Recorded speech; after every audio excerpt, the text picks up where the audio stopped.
Testing. You guys can hear me? Massimo? Can you hear me? I see your little emote.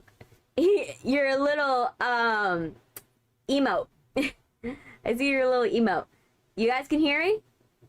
I want to make sure. I want to make sure you guys can hear me. I don't know if you can. I see the nukes. Hi, Wet Dream. Welcome. Yes? Okay, perfect. Perfect. I just unplugged my mic and plugged it back in. It's been doing that lately. I'm doing good. I'm doing good. I just went into a whole spiel that you guys didn't hear. So, yeah. So it happens. I was basically saying I noticed that like Shelly wasn't on the just chatting side for the vertical. So I was like, oh, let me go and add Shelly back to the vertical side. So I added Shelly back for you guys, so you can have Shelly on the vertical side. So I'm very happy about that.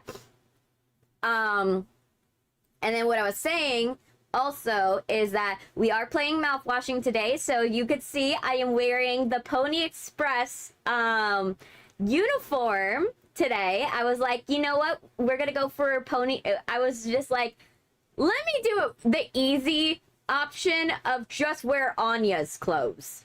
Let me just wear Anya's clothes. She doesn't need them. We'll find out why later in the stream.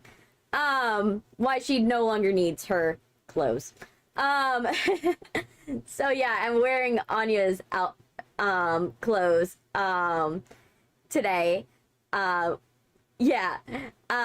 So we have that. I was like, ooh, if I'm gonna wear her clothes, let me pair the face mask to the uniform, but the goggles to like the green coloration in like the her striped shirt. So I was like, ooh, let me do that.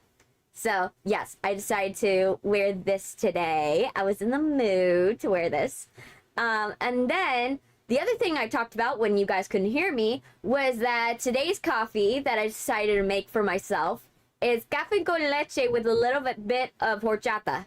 So if you guys don't know what horchata is, it's a Spanish version of eggnog. So we have a little bit of horchata.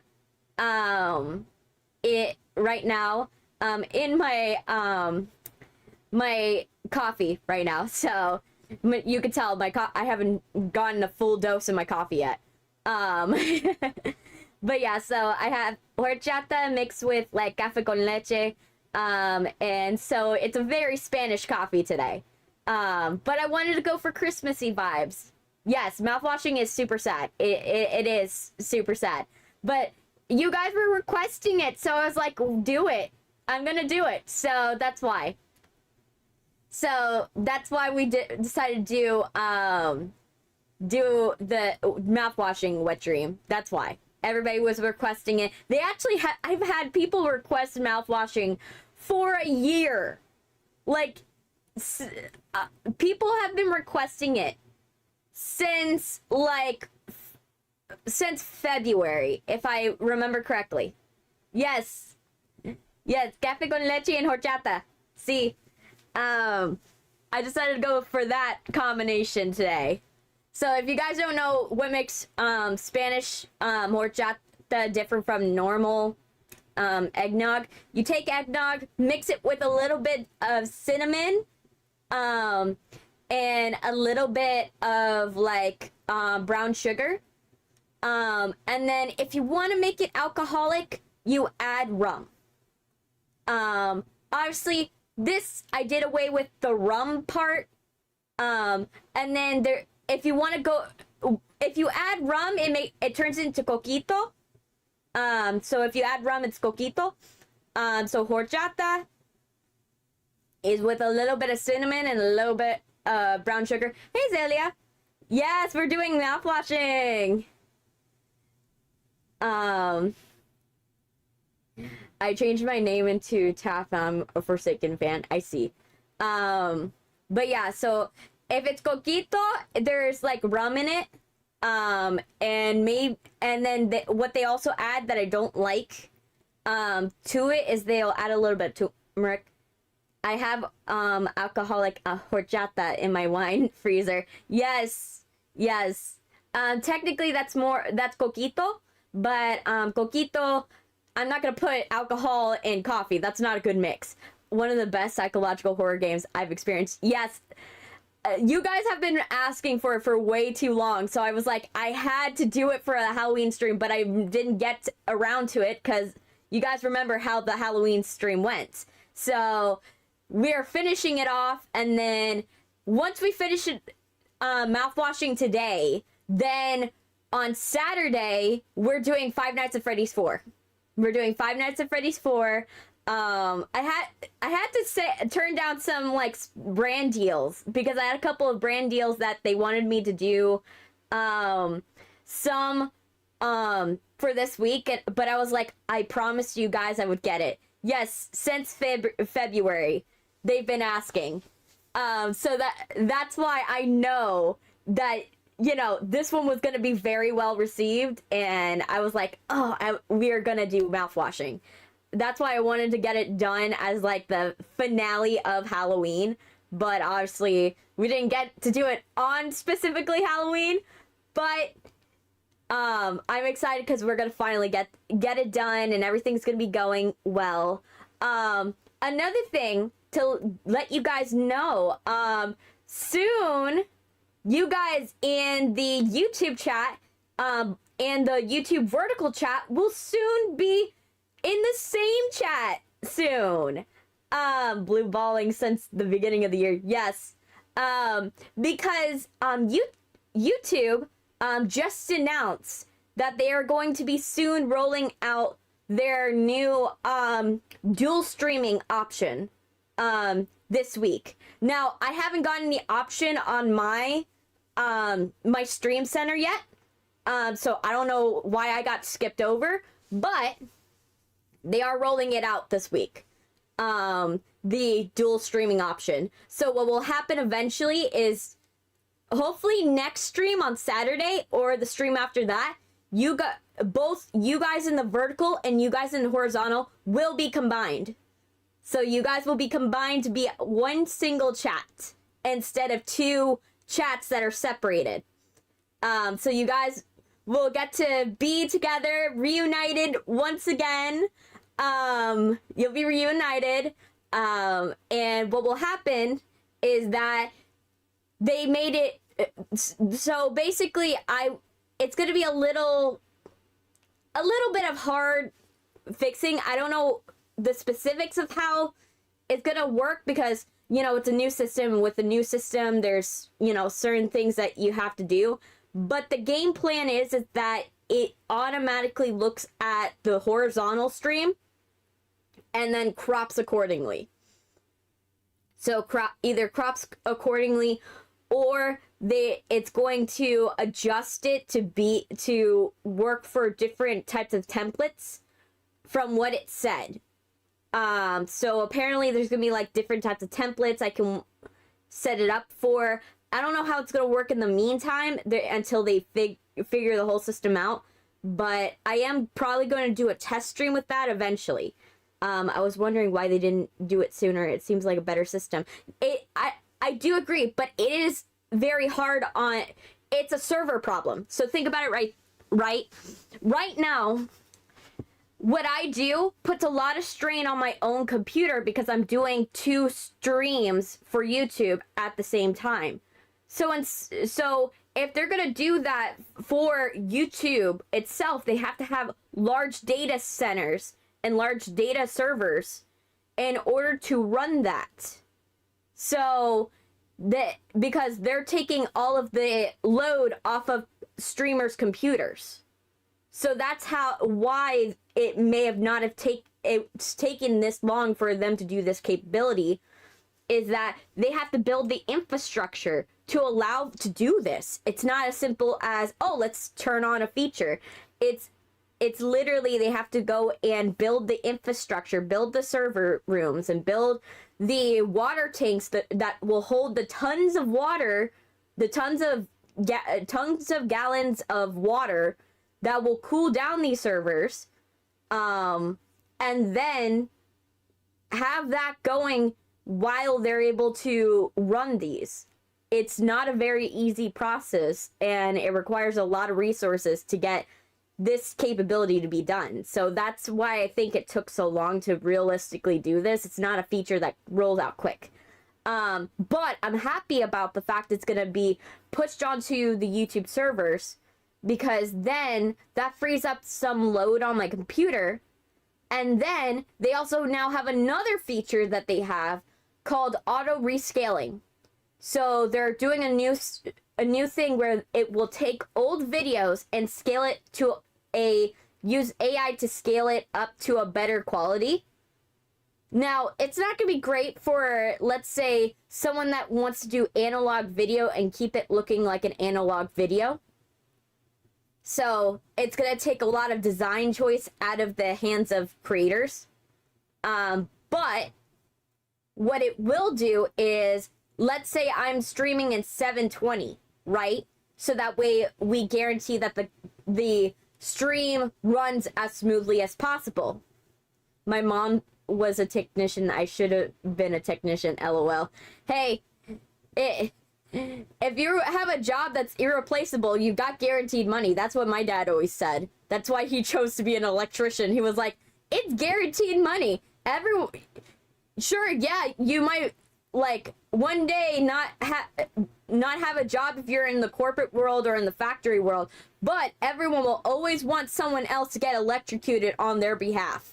So my dad, literally, that is why he chose to be an electrician.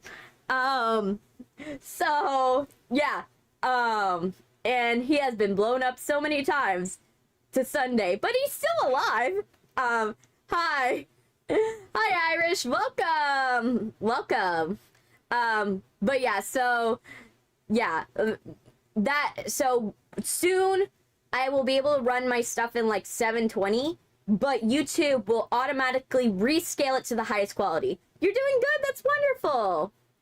So they'll rescale it to be 4K. So you guys will see me in 4K quality, but I won't have to stream on a very high quality level in order to go and make it look good. And that will be ideal, because then that should reduce the amount of times we have any glitches or any crashes with OBS, because the higher quality I run OBS at, the harder the system runs. So this is actually going to take a lot of load off of my computer and place it onto YouTube. So that's why I'm okay with these changes. I'm hoping they work in our favor, and then we could use them to their fullest, but it's too soon to see until we're able to test these new features. But I'm excited about them, and that's the very important detail of it. And pretty much, if you guys want to know how the internship is doing, because I had my meeting, Chrissy in 4K would be crazy, like, holy crap, she's right here in front of me. Yes. But yeah, literally, so for those of you who want to know how my internship is going with the environmentalists, so my boss, he was like, okay, I need you to, decided to rewrite your entire script, that we finalized and did everything for, made the whole video, did the captions. Yeah, I want to redo the entire thing. So here's your new script. And I'm like, okay, how long do I have to remake this video? Oh, you have a week. And I'm like, okay, I'm gonna try.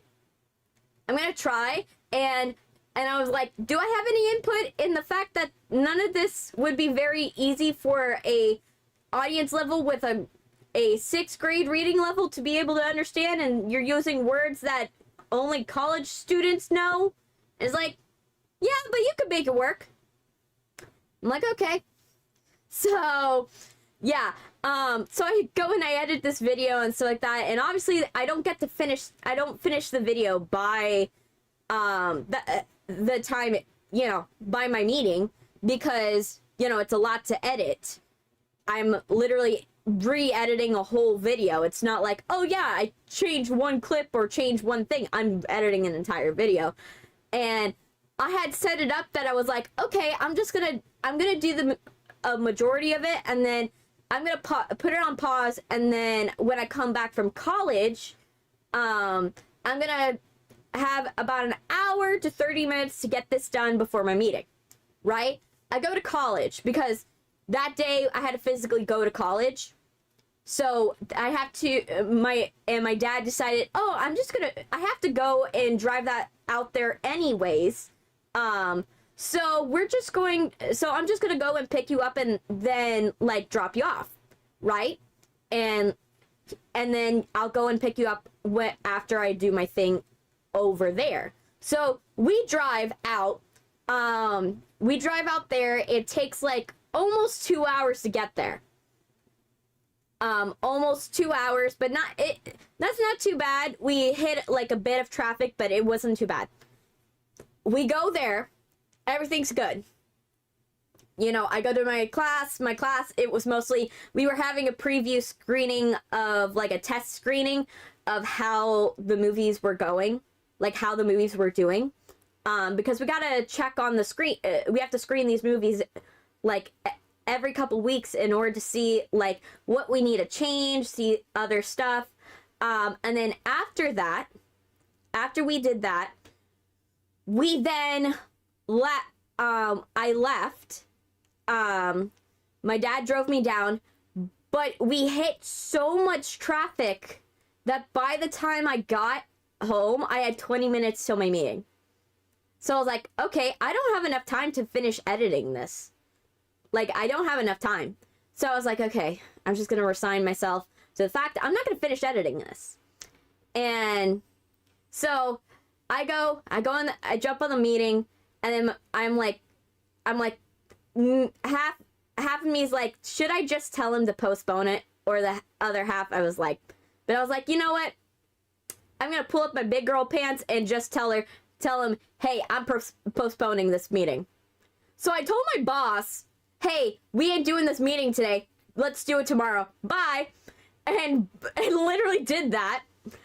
My boss was like, okay, see you tomorrow.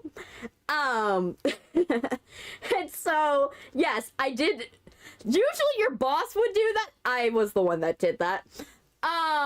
So then, after that, so I bought myself a little bit more time to finish this video more. I still didn't finish the video, but I got it, like, to the point where I only had, like, 4 clips to put in there. So it was pretty much almost done. And then I showed him it. I'm not mad at my boss. No.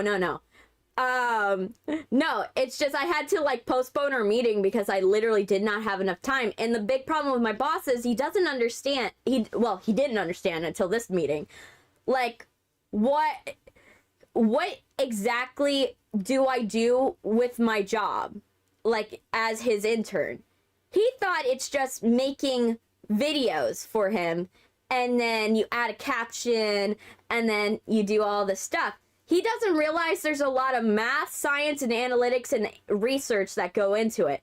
And what happened is, we go into this meeting, I show him the video, and I show him, and he was like, by the way, can you go and give me your resources? Because, like, I'm gonna have to have it for the next intern. And I'm like, okay, here's the resources. Here's the breakdown of all the resources.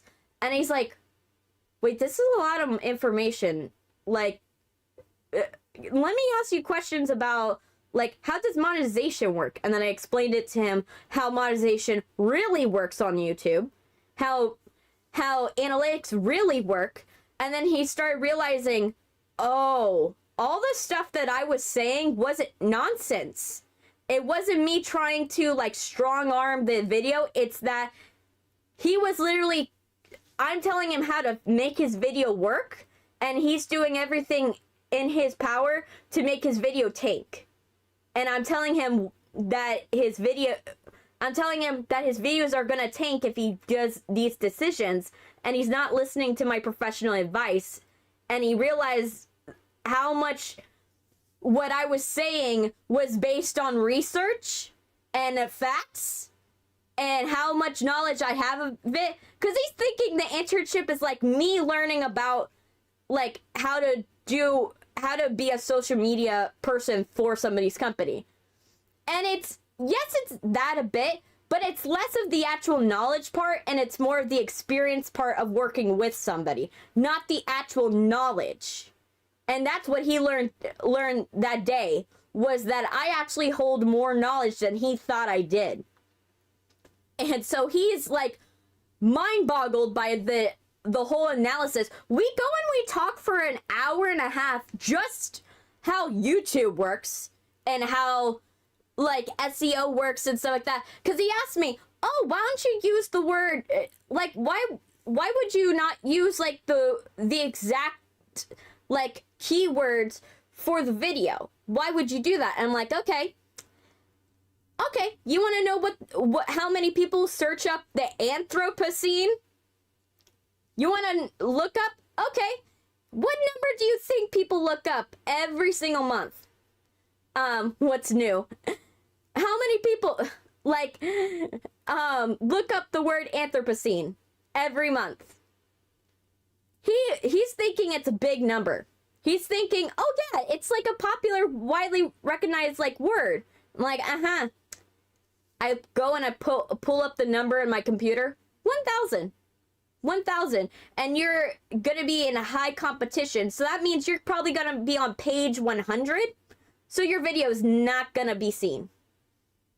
So, and he's like, but it's a widely recognized word. And I was like, yeah, but it's not one that people are actively searching for. And it's like, and I'm like, okay, now, here's the word global warming, but global warming doesn't relate to the Anthropocene.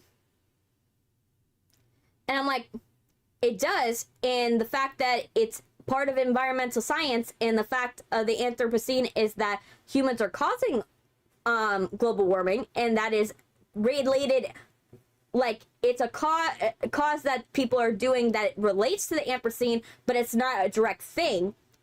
And so I'm like, okay, let me look up how many people search global warming for you. And hey Walker Stalker, and I looked it up. 40,000 people look it up every month.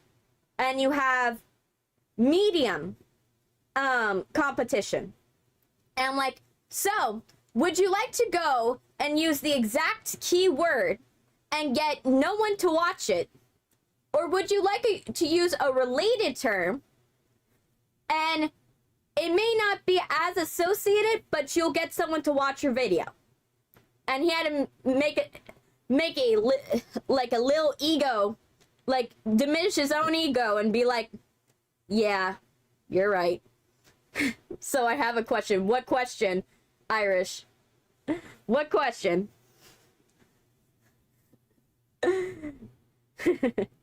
What's your question, Irish? But yeah, like literally, I literally, like, that was the equivalent of like kicking my boss in the balls, basically. I had to take him down a couple pegs in that moment, but it was mostly because he has an unrealistic idea of what I do, and he didn't realize he had an unrealistic idea of what I do. Like, when I initially did the first presentation of what I did, he stopped me midway and didn't let me present the rest of it. Did you know that there's an owl among us? No, I did not. I did not. I knew there was like a Death Note version, but not that. But yeah, so my boss didn't even want to listen to my entire presentation when I did the initial one. Hey Duck, the initial presentation of what I do. I literally got to the explanation of what my job terms were, and they were like, oh, you don't need give us the vocabulary. We know the vocabulary. Yeah, when I did my presentation yesterday of what exactly YouTube looks like, he's like, oh, I didn't know what that word meant, actually.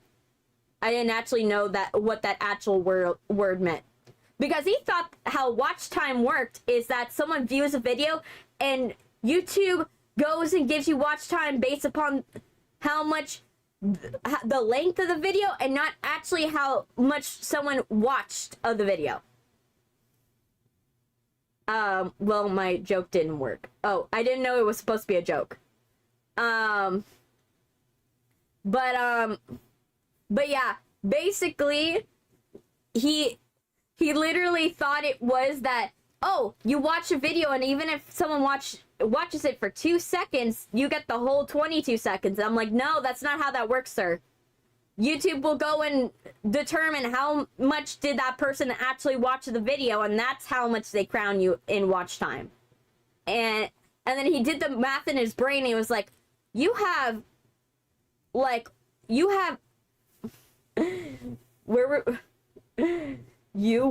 we're supposed to say who? Oh, I didn't know I was supposed to say who. Sorry.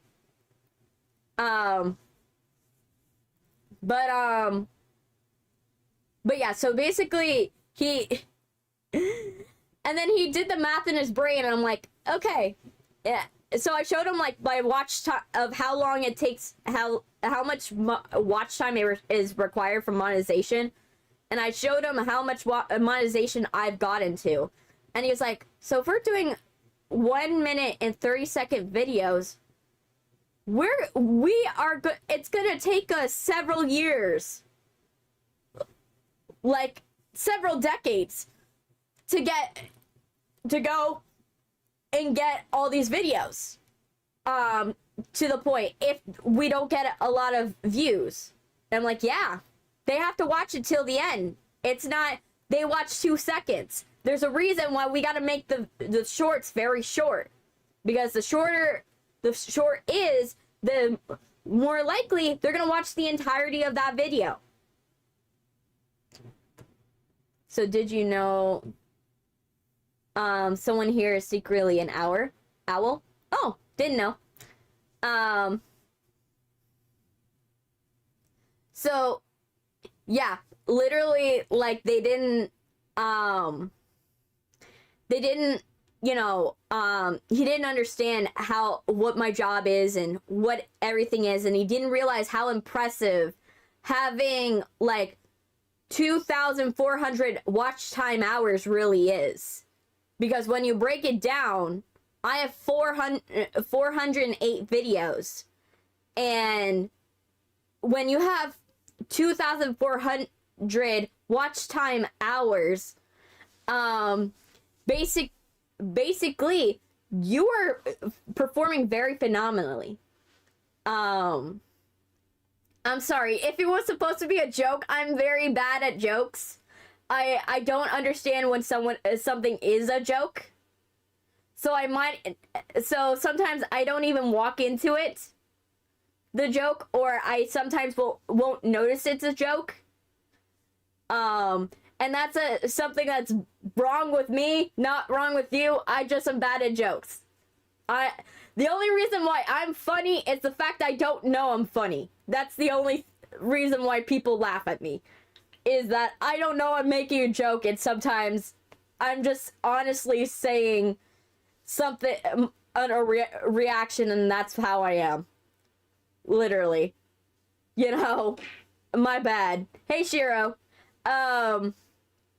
But that's literally, but yeah, so my boss now has a better understanding of what I actually do. And he's like, okay, I'm gonna let you do what you need to do. Because clearly, there's more involved to this than I actually thought there was. LOL, you were supposed to ask who, meaning the owl. Oh. Yeah, I'm bad at jokes, Irish. I'm bad at jokes, unfortunately. I fail, like I said, I fail 99% of the jokes that you have. Oh, man. Also, something that happened today that I found hilarious was that, I was watching the news today, and I was watching it, and I was watching, like, these carolers that are gonna get a Grammy, that live in my area. And there were these carolers that are gonna get it a Grammy because they are really very, very talented carolers, like Christmas carolers. And I was like, oh, wow, that's impressive. And then I'm like, wait a minute. What do the carolers look familiar? Who are you? And then I go through the cogs in my brain were like turning, and I was like, who is this guy? And then I realized it. That guy I took... What the fuck just happened? Epic Games, no! You didn't... I'm not gonna mess with you! No! Epic Games just, like, jump scared me. Okay. I didn't even click on anything. But yeah, so literally, like, I was, like, looking at one of the guy that is the alto player, the alto, like, singer, and I was like, oh my gosh, I can't say most of my jokes on YouTube. Only YouTube family friendly, LOL. I see. Yeah. But yeah, like, so I looked at that guy and I was like, I took pictures of him. I took pictures of him, not even like 5 months ago. Because he happens to, this guy is an actor. This guy was an actor in one of my movies that I did. And I did still photography, and I took so many pictures of this guy, and I'm like, oh my gosh, it's that guy. It's the guy that played the villain. Oh my gosh. He's doing Christmas carols in his free time. I didn't even think that he did that in his free time. Cool. Like, I didn't know he sung too. So yeah, I was like, oh my gosh, the guy's getting a Grammy. That's fun. That's absolutely hilarious to find that out. I was cackling because when I realized that this morning, I was like, oh my gosh, a guy. I took a picture of this dude. Well, is it a horror game channel? So, jump scare should be set to a random timer and give the remote to us. I think what will happen is, I have a game plan to do that eventually, is that I want it to be eventually that you guys will get the ability to, like, have channel points and stuff like that. And then for you to throw stuff at me and do stuff, or, like, have, like, sound effects or memes pop out at every corner, right? I'm thinking about doing that eventually, as a thing for you guys, or, like, you guys could play, like, dramatic music or stuff, but that requires monetization to happen, which I don't have currently. Like, I could be monetized technically on Twitch, but legally I can't monetize myself till January due to the fact that on taxes, if I do my tax, I monetize now instead of in January. I have to pay double in taxes. So I have to wait till January to then file all of my paperwork and get everything going, and then you guys, I could get monetized, but I'm not allowed to do that legally till January, which sucks. I would love for it to be that you guys could, like, start now, but I'm like, I don't want to have to pay 40% over 20% of my earnings, you know, to the IRS. That's not what I want. You know, that would be not ideal. So that's why we are avoiding that, and we're waiting till January, when it'll be perfect. Yeah, taxes are awful. Taxes are awful. We try our best here, but it's gonna be a pain in the butt. It's gonna be a pain in the butt. But eventually, you know, everything will work out. This semester, obviously, I had to, you know, this semester and last semester, I had to, like, be like, you know what? We're just not gonna work. And, you know, we're gonna have to deal with the fact that we're just not gonna get paid for a little while. And we're gonna have to live off savings for a little while. You know, I haven't worked a paid job since, August. Not August, April. April is actually, yeah. Because April, I quit my job in April. I quit my job in April, my paid job. And that was why. So I may I ask evil question? I see. Okay. As long as it's not mean.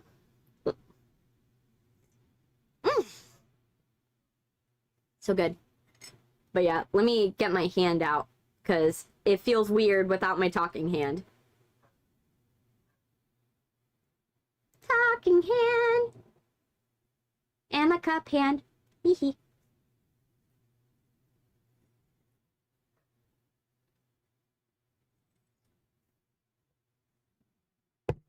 The fuck? I just heard that. What is your biggest fear? I don't really have a sense of fear. That's mainly my problem. I do get anxiety though.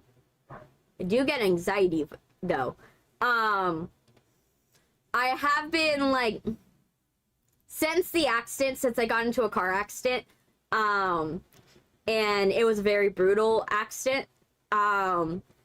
Whenever we get into traffic now, like whenever I see a car merge into my lane or like brake, my heart, like I literally have a mini anxiety attack because it reminds me so much of the accident.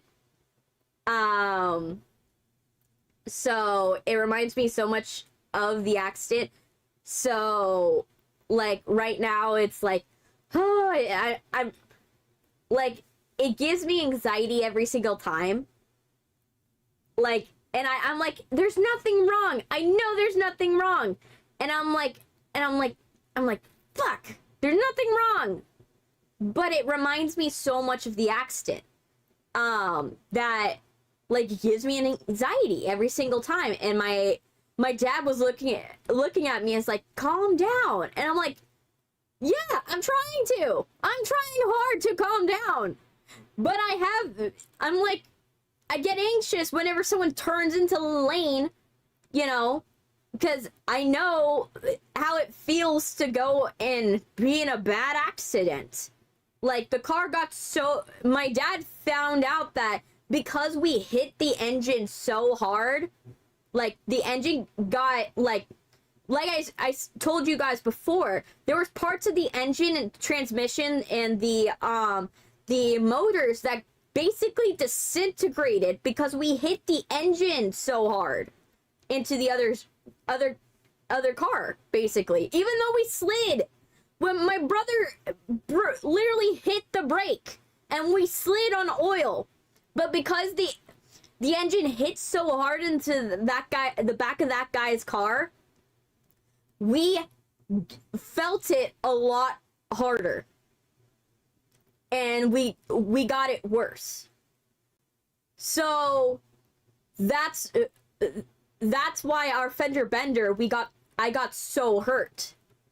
You know, I have this big scar on my neck, you know, because of it. You know, I have a scar on my neck because I literally, the seatbelt ripped through my chest. You know, not fun. It's not fun to see, you know, a cop, you know, vomit on the side of the road when they see your chest. It's not fun, you know. Even though I was cracking jokes and, you know, trying to create levity, even though I look like a hot mess, you know, it's hard, you know, to, you know, get back into a car and be used to it. Yeah. Yeah, that did happen, Feather. It did happen. You know, that I had paramedics that were like asking me, saying, are you sure you don't want to go to the hospital? And I'm like, yeah, I ain't paying for that ambulance bill. You know, like, I have a lot of anxiety now whenever I go into traffic. You know, it's a little different. It's not an outright fear. Like, I'm still getting in a car and I'm not scared to like get in the car. Yeah, my chest got ripped open, basically. Well, I'm happy that you're still with us. Yes. If you want to see Feather Dust, I have it on my community tab. Hey, Hawk. Welcome, Yuck. Yeah. If you want to see it, it's on my community tab on YouTube. The crash, well, the aftermath of the crash, of the car being totaled on the highway. Yeah, so we have pictures of that. I got pictures of that. But yeah, the accident was brutal. So because the accident was so just Mihawk, okay, that's fine. But yeah, like, because the accident was so brutal, I had my chest ripped open. I bit off the sides of my tongue. You know, my tongue is smaller now than it used to be. You know, and my chest to this day still kind of hurts. You know, it still kind of hurts whenever I laugh or breathe in too hard. Like, I was doing Pilates the other day. I'm friends with Sylvia. I see. It's just, I kind of figured, because you guys have the same, like, naming convention of your username, so I figured that you might have been a friend of Sylvia of some sort, but I didn't want to say it out loud just in case if I was wrong. But yeah, the car crash was really, really bad. And I was doing Pilates, like, I was doing it yesterday. I was like trying to do some Pilates, and it was really, really hard because of the fact that, you know, part of Pilates is just inhaling and exhaling and, you know, holding your core and holding your, you know, your body in weird positions. And, you know, my joints are so stiff right now. And so it's really hard to, you know, get back into it, because I'm trying to get back into exercise, but I can't necessarily I don't want to go back to the gym because they scammed me out of $600. I'm not gonna, you know, go back to the gym when they, like, defrauded me that much money. That's not, you know, you don't go back to the place that, like, did that to you. So that ain't gonna happen.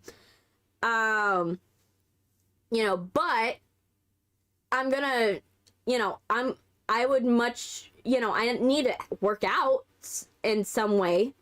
You know, I need to do something for my body. Yeah, at least walking or hiking, definitely. So I was like, okay, let me do some, you know, Pilates, you know, that has a lot of stretching involved and a lot of, you know, loosening muscles. I have chronic tension, so I need to do, you know, stretches, and all that stuff. I'm explaining how I'm doing, like, after the accident. You know, I had a very, very bad car accident, that I'm still feeling, like, the ramifications of, kind of. But I'm trying to, like, move on from it now, basically. But it's hard to move on from it. Now, a happy question, if I may ask. That's totally fine, Irish. But yeah, I'm trying to move on from it, and I'm trying to do Pilates. You know, I already had, like, chronic tension issues before that accident, but now it's even worse because a lot of my muscles are more tight than usual because of the accident. And so I'm trying to do Pilates to hopefully stretch my body out, try to, like, go and get rid of a lot of the tension in my arms and in my chest and in my legs, you know, and in my hips. You know, I'm trying to get a lot of that out of my body because, you know, I'm not doing well, as you guys can probably attest, think. Yeah, it's totally fine. It's totally fine. You know, it's absolutely fine. You know, Mihawk, there's nothing wrong with it. You know, trust me, it's not look, I'm not sad about it. I'm just trying to get over it. That's all it is. And I have anxiety when I go into traffic now. I prefer public transportation personally. So it just is like, I'm definitely, it's made it harder to go driving. The happiest memory of my life? Eee, that's gonna be hard. That's gonna be definitely hard. Still doing better than me. I see. Yeah, that's gonna be definitely hard. That's not to say that I don't have good memories. My public transportation system, at where I live is kind of, it depends on how close you are, it's kind of good. They're making it better. Like, they got electric buses lately. And the train system's really good. Like, I mostly, if I have to go into the city, I go through train. And then, if you have a boat, you could also avoid driving, in traffic by just driving your boat. You know, you could go that direction and go and travel by boat instead. Because there's parking, for boats, like at restaurants and stuff like that. One person yelling at me after asking his story when he was talking about it. I see. It's totally fine, Mihawk.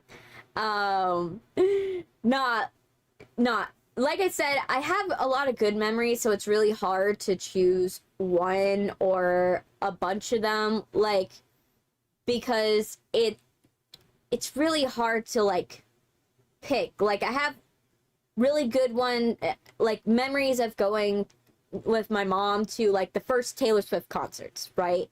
Because my mom would take me to a concert every year for my birthday present, right?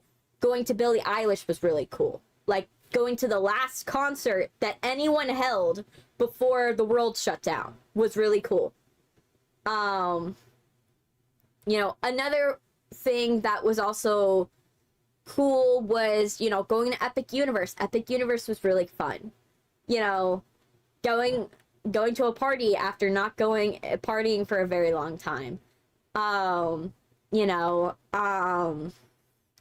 I like doing my first stage production, that even though it went terribly wrong, everyone caught the flu on show day and lost their voice. So imagine I have actors that they have to they have to basically lip sync to a track because they have no voices anymore. It was so bad. And, you know, I've done, you know, and I've also, you know, gone and done really cool things in my life.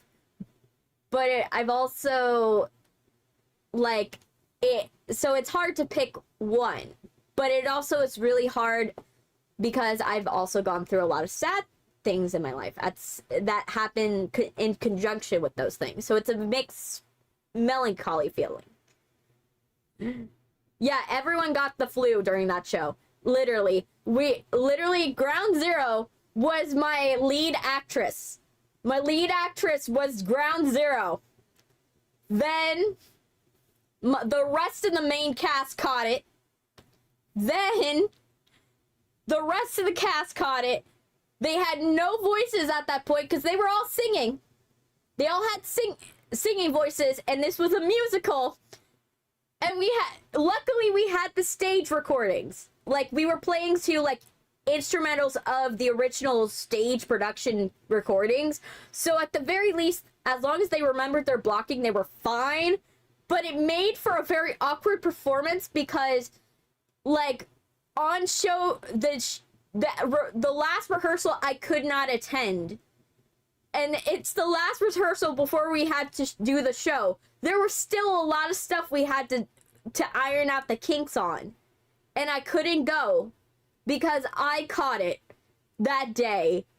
And I had a 104 fever and I could not get out of bed. It was that bad.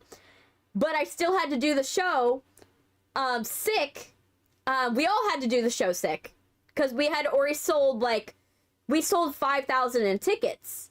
You know, it was in person, yeah. And so we sold 5,000 in tickets, so we had to do the show at that point.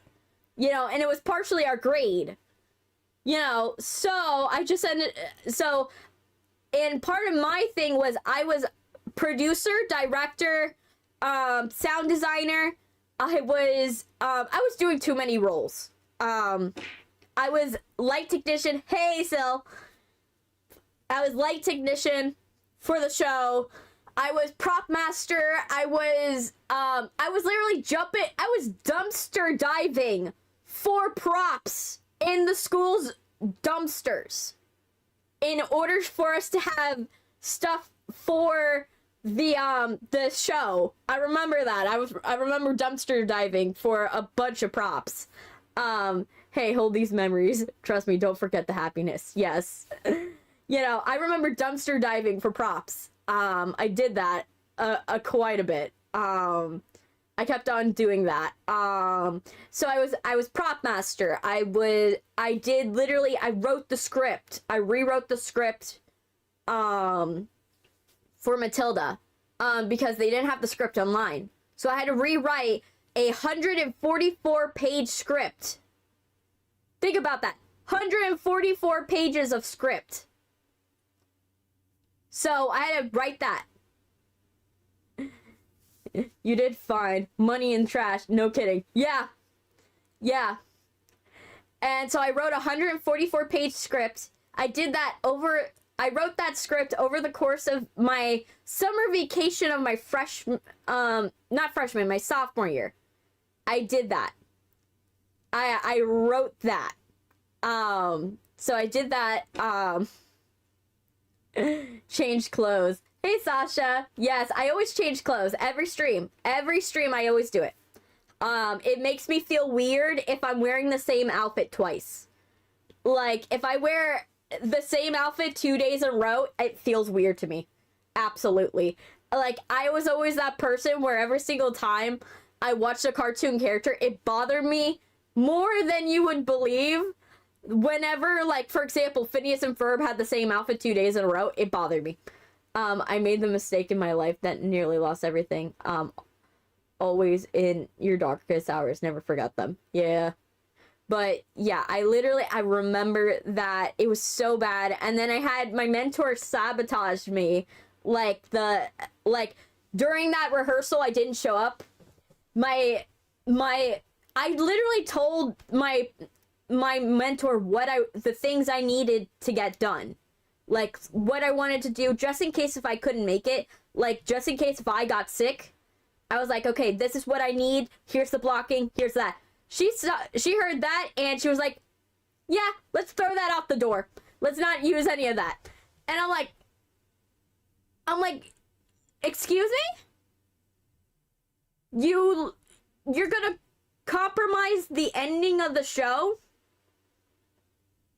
Just because you want to do your own thing? I'm literally telling you, I gave you a binder of stuff that I need you to do. Oh, that's totally fine, Irish. But yeah, like, I gave her a binder. I did the blocking in front of her. I showed her what needed to happen. I showed her the special effects of the show. And literally, she was like, nah, we ain't doing that. Like, I did a very heavy VFX heavy show because Matilda has telekinesis. You can't do a show about a character with telekinesis and get rid of all the VFX. Think about that. You can't do that. That's not gonna work. It's gonna make the plot really questionable by the end of the show. You know? So, yeah, literally, it was so bad. Like, she got rid of all the VFX I had set up for the show. And all the stuff that I had come up with, and, you know, I had wire rigs, I had literally, like I had lighting packages I set up. You know, I had stuff on Fishline. I had, you know, like I had stuff that was like done on like invisible ink. Like, you changed your username. Yes, I see, Visago. But like literally I did things in invisible ink and then used hidden flashlights to reveal. You know, I gave the actors flashlights that they could hide in their hands to reveal it. I did a very heavy VFX show. And the girl, my mentor, stripped all that. She stripped it. The last rehearsal. And I was so mad. I was so mad. I was absolutely so mad. I was tired because I was sick performing a show. But I was so mad. Hey! How you doing? Oh my gosh. Me encanta el canchoto. Easy. But yeah, so literally, it was like, I was like so mad. I was so mad about it. But, you know, I, like, when the degree of success was that I was like, okay, let me poll the audience. Let me see if I asked them, what did you like about the show? What did you not like about the show? And the general consensus is that 75% of the show made sense, the first 75, and then the last 20 minutes, the last 20 seconds of it didn't make sense. So I was like, okay, so only the stuff that she added or removed did not make sense. I'm like, okay, then I think I see that as a success. You know what I mean? See what I said is that I understood what you said. I just didn't really have much to like go in like react to. You know what I mean? Like I didn't really know how to react to it. You know? Like, I was like, yeah, you love the outfit, but I was like, not, I didn't really come up with the outfit, you know? Like, I came up with, like, you know, the goggle combination, but I was like, it's an outfit from the game.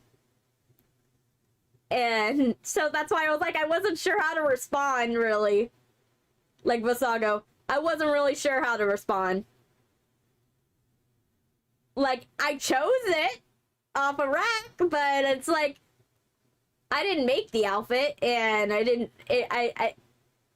trying to spread joy. That's totally fine, Visago.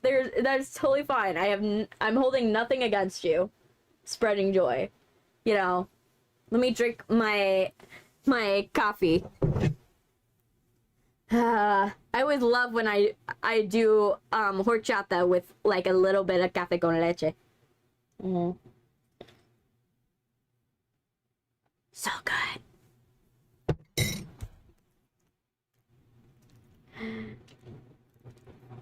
Sylvia did cry, but she won't tell me. Probably something sad happened. Or she's still sad about the dog. She could be still sad about the dog. But yeah. Also, I forgot to tell you guys, my brother went to the hospital yesterday. My brother, he didn't eat his food correctly.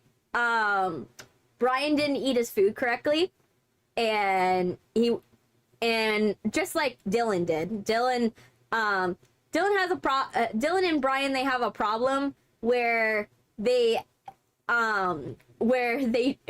could chew their food and then it just gets stuck in their throat and it doesn't go down. So yeah, so it's already happened to Brian, to Dylan. Yeah, he's okay. He went to the hospital. They had to use a scope to push it down. They had to use a scope. Yeah, nieces. Yeah. They had to use a scope to push it down his throat. Yeah, it could end deadly. That's why we took him to the hospital. And my brothers are twins, so they had the same, you know, throats and, you know, systems and everything. It's to the funny point that my mom got their test results from the hospital and their scores are only like 1 degree off of the others. So their scores are like identical almost. But yeah, so what we found out is that the reason why it keeps happening to them is they're allergic to something in their environment, and it's basically making their throat like inflamed, so it's making their throat narrower than it's supposed to be, and so creating a walking disaster, a time bomb basically. That's the worst thing you can swallow. Yeah, when you can't swallow. Yeah. And so basically they're allergic to something in their environment that's inflaming their throat, not enough to close their throat, but enough to make it inflamed to where it narrows. So when they eat food, they can't swallow it. So that's what keeps happening. And what happened to Brian was he was eating chicken. He was rushing and eating chicken, and so he didn't chew it as much as he should have. And what happened is that when he ate the chicken, you know, he didn't chew the chicken as much as he could have. He swallowed it. It did not go down. And then instead of going to pick up my, you know, baby spice, he had to go to the hospital. So, yeah, literally, it's basically the same thing that happened similarly to, like, Markiplier, just with more allergies. Yeah, so he's been drinking soup.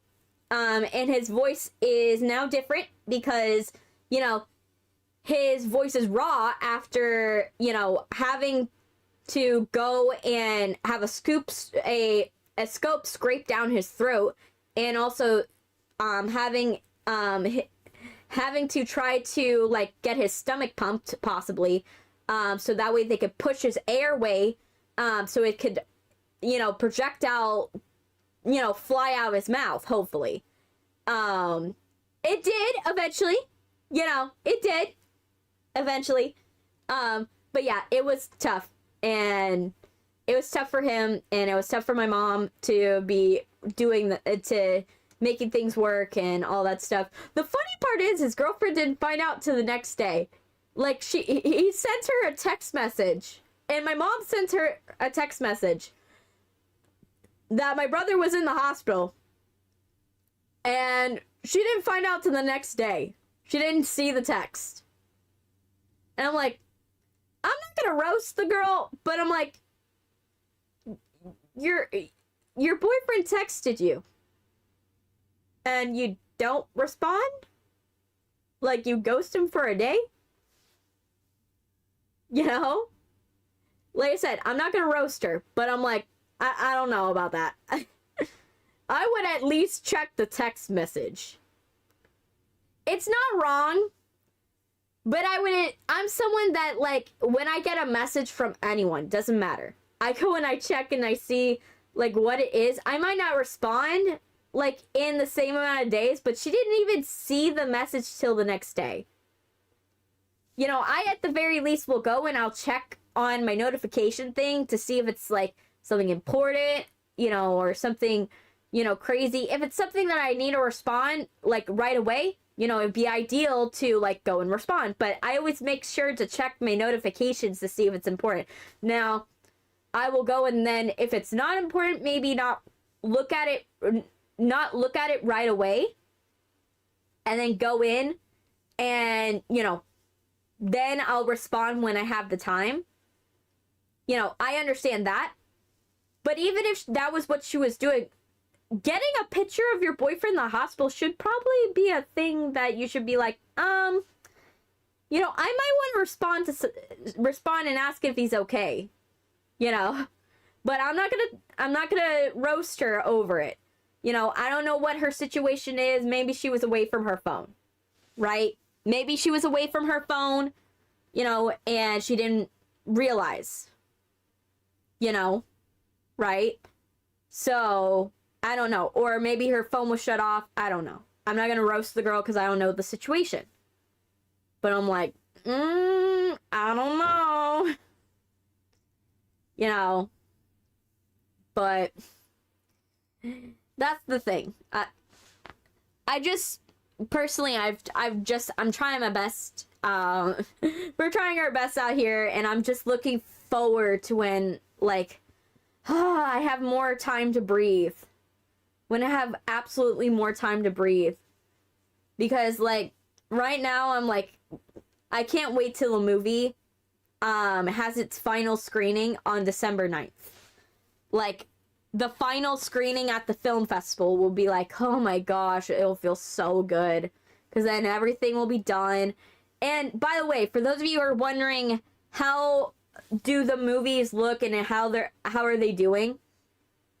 The documentary films, they are almost done. They're literally almost done.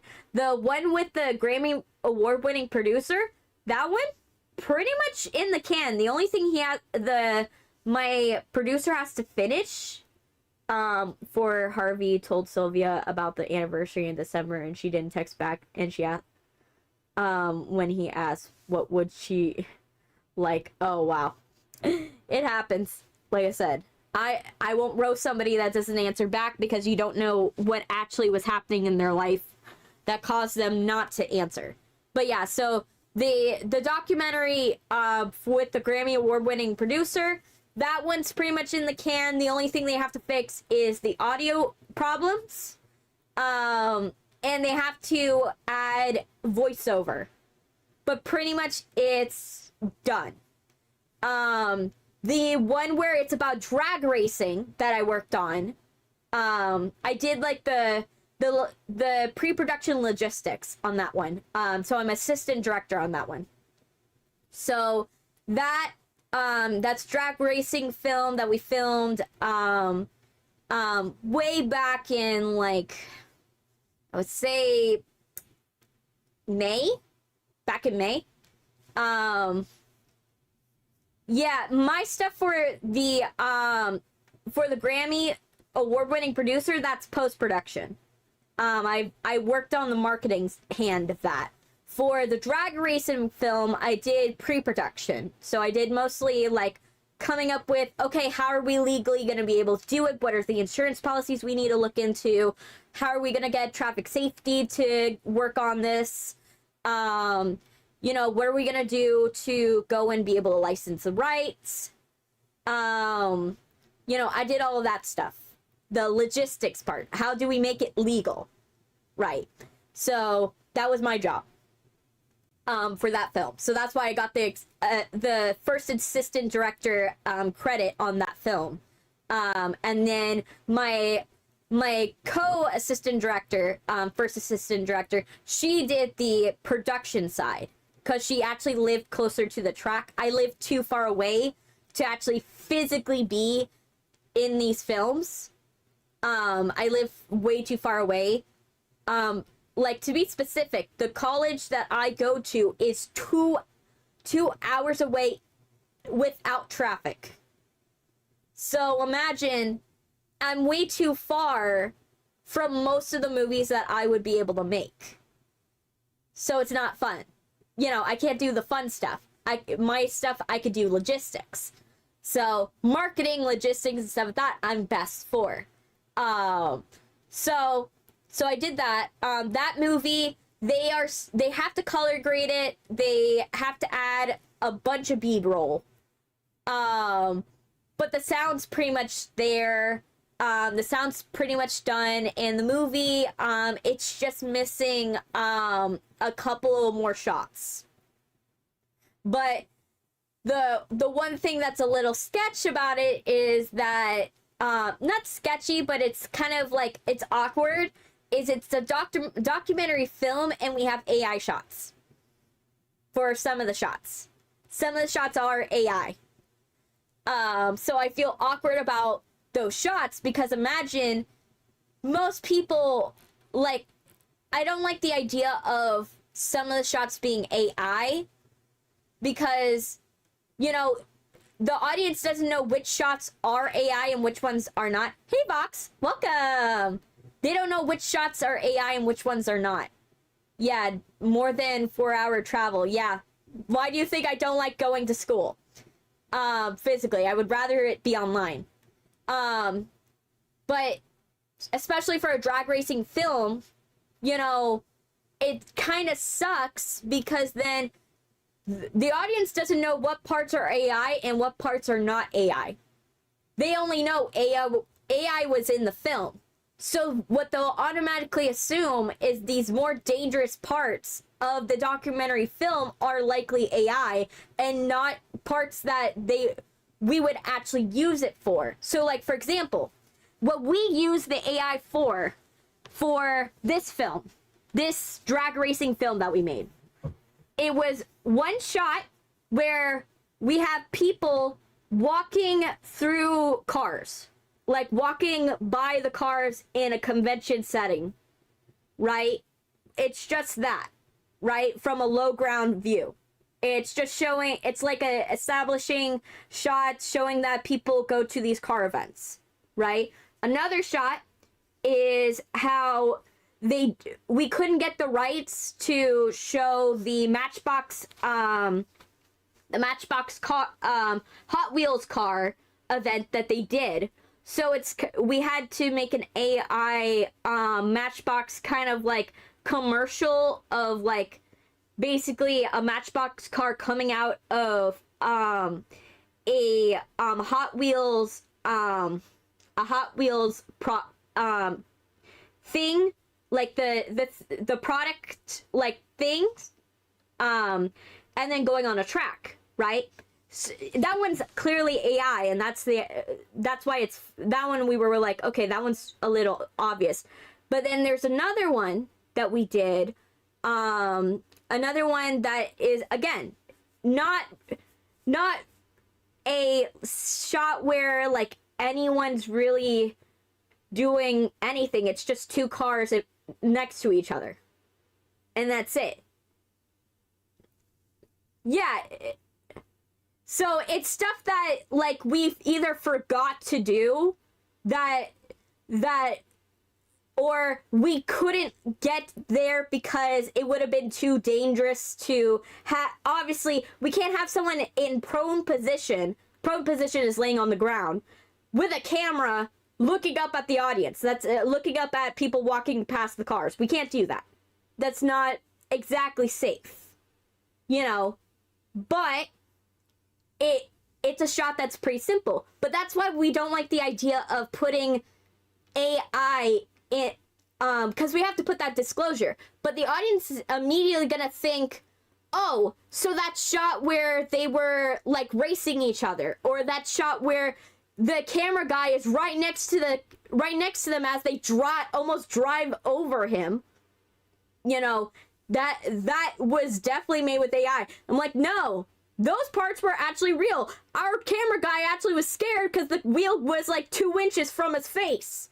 You know, like the more dangerous shots, we were there and we filmed them, you know, but the problem is by putting that AI disclosure, the audience doesn't know what is AI and what is not, and they don't really understand that we're not using it for the dangerous moments when it's a documentary. We're using them for stuff to fill in.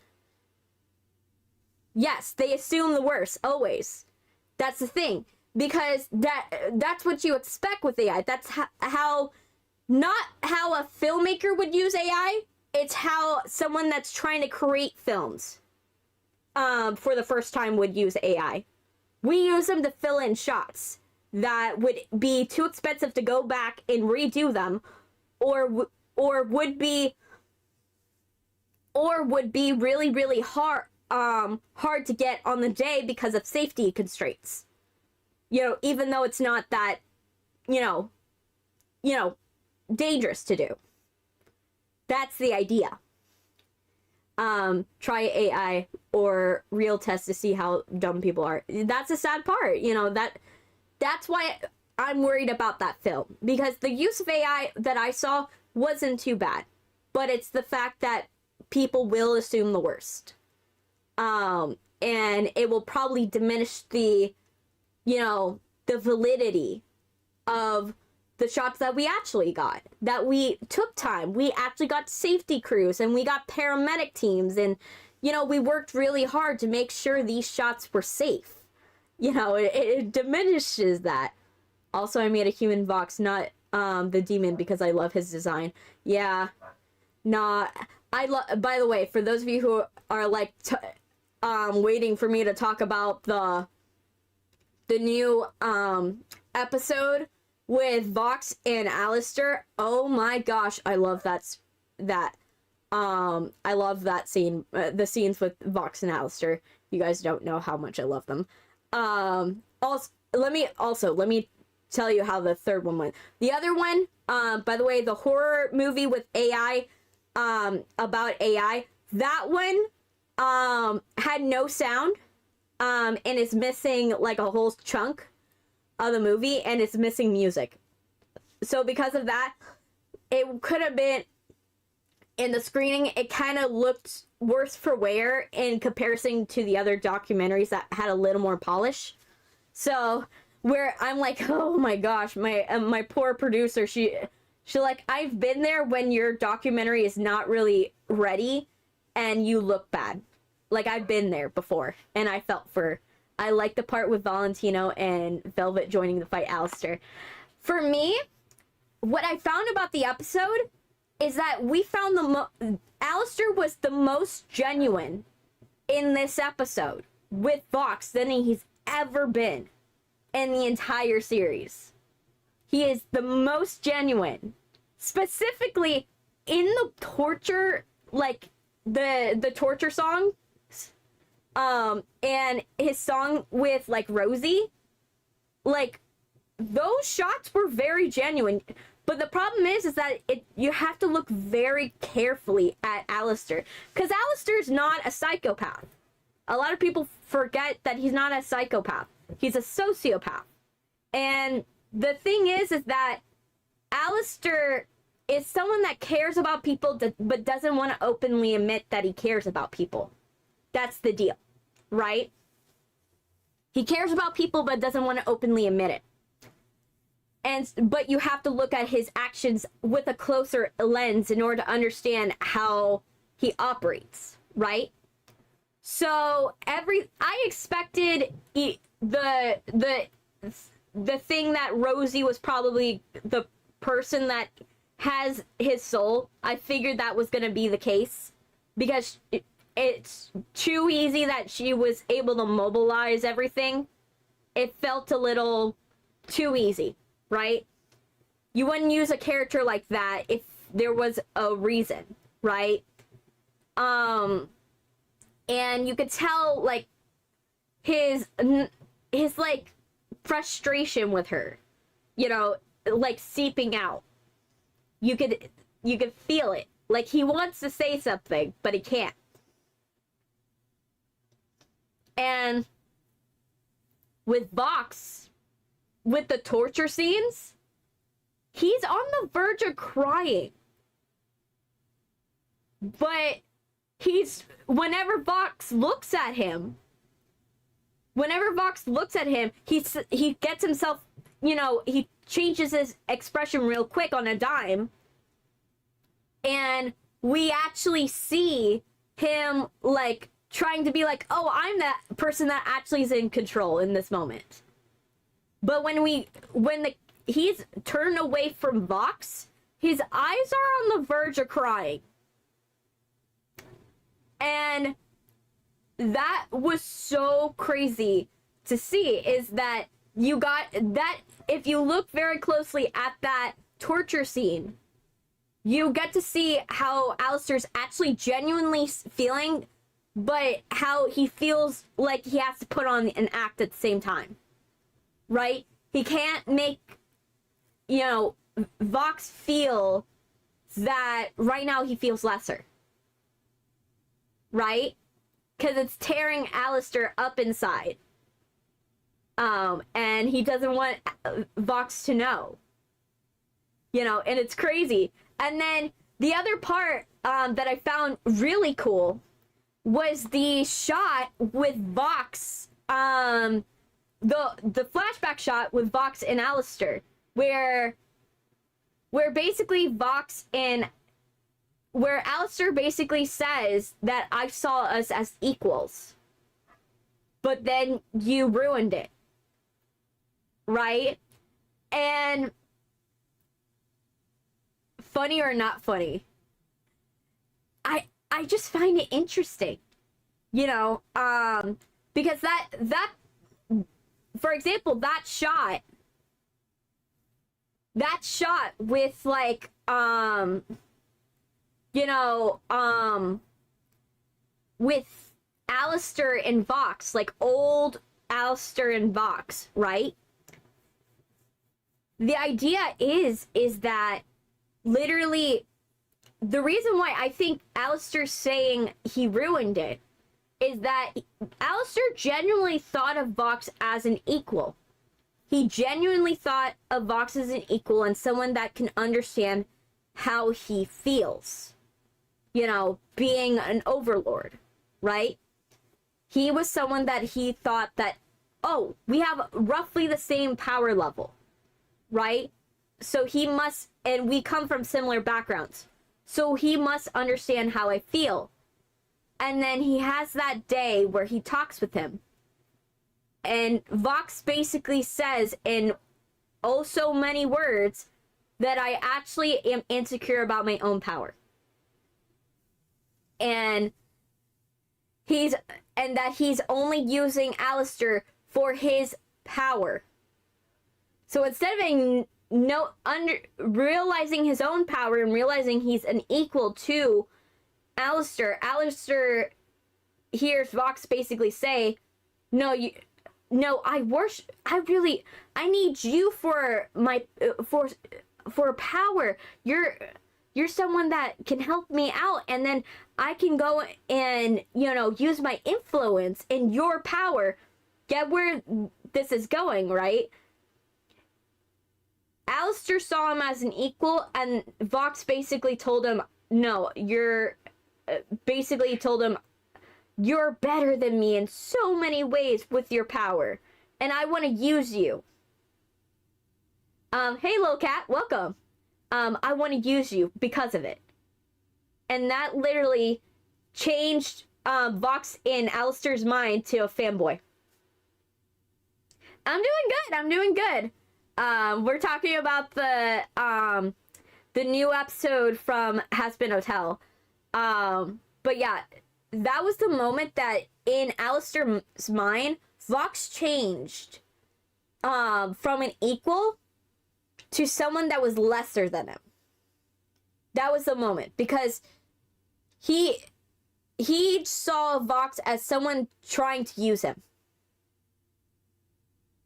as another person that's trying to use him to get where he's going.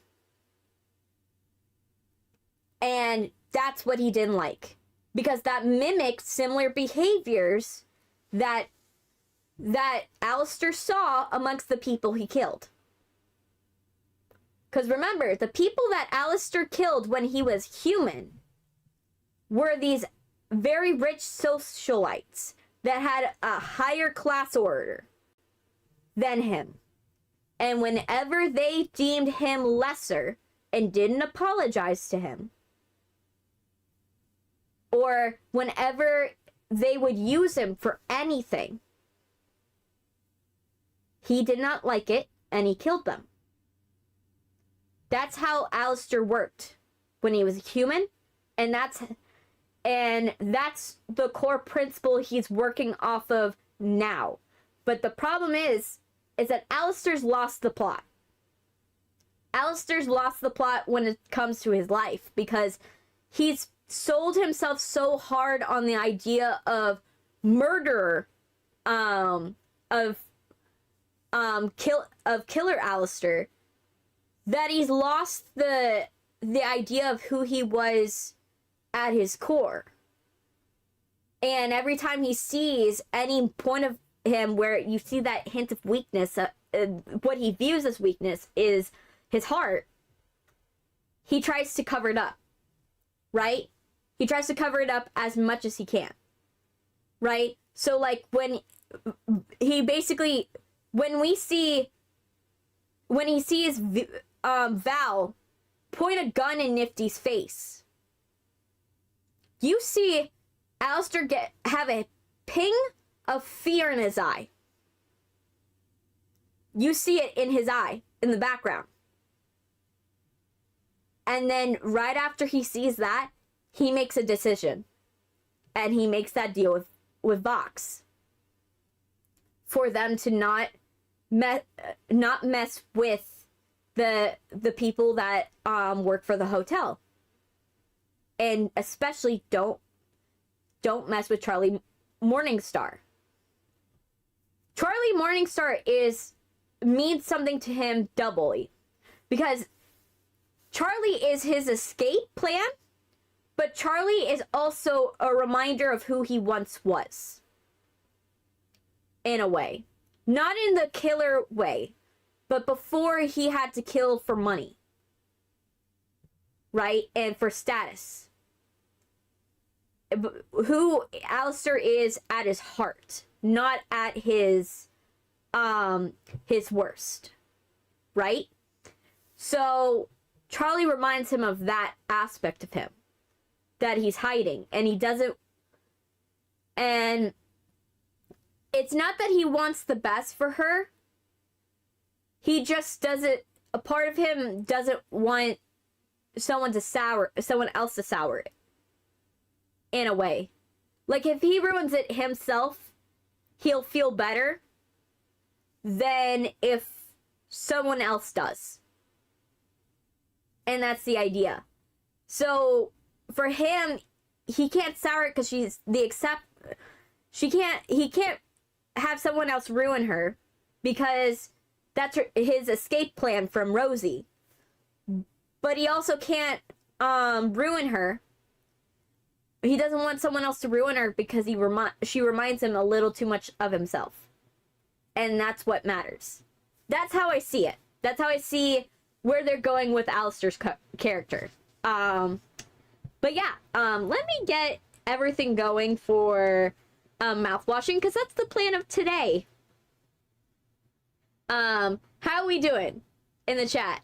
You know, I know I kind of went off the rails a little bit with my analysis of Alistair. But, you know, I literally, I was dissecting those things. Like, I was going really hard dissecting everything about, like, those scenes, because they seemed like they were more than they really were. Right? Like, they felt like there was something brewing underneath there's more subtext underneath what he's saying. And now I think that there's something that something from the equation we're missing about Vox as well. I think we're missing something from that. But I think Vox is built up Alistair under this misunderstanding, and that's what I think is going on. I also, by the way, I love the anime sequence with Nifty's little anime sequence of her, like, describing what she loves about the hotel. And I was just like, you know what? It kind of works. It kind of worked. You know, it makes so much sense that Nifty would have this whole, you know, anime sequence, you know, with the roaches. I was like, I was cackling when I was seeing clips of that. I was like, oh my gosh, no, Nifty, no, you are not having a dance sequence where you're simultaneously stabbing the roaches in the mice, and then the next shot, the mice and the roaches are dancing with you. We can't have both. But it was so funny. I was cackling when I was seeing that. I was like, oh my gosh. Like, Vivzy, why? Vivzy, you know. I was like, what, Vivsy? You're really going off the walls.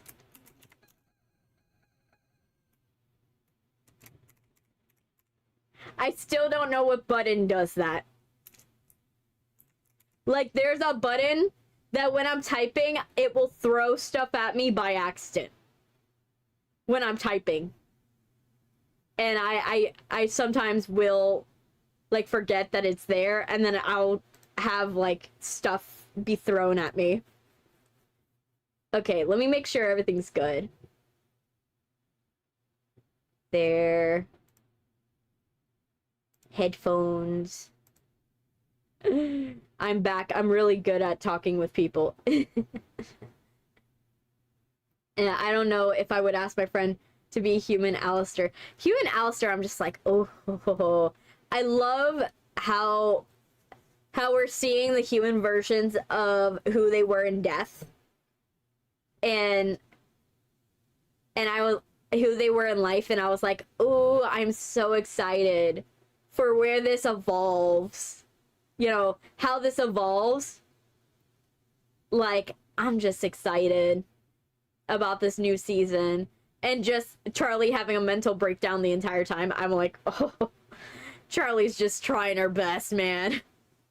She's trying her best, but like Nifty and Alistair are having their best lives. Oh, man.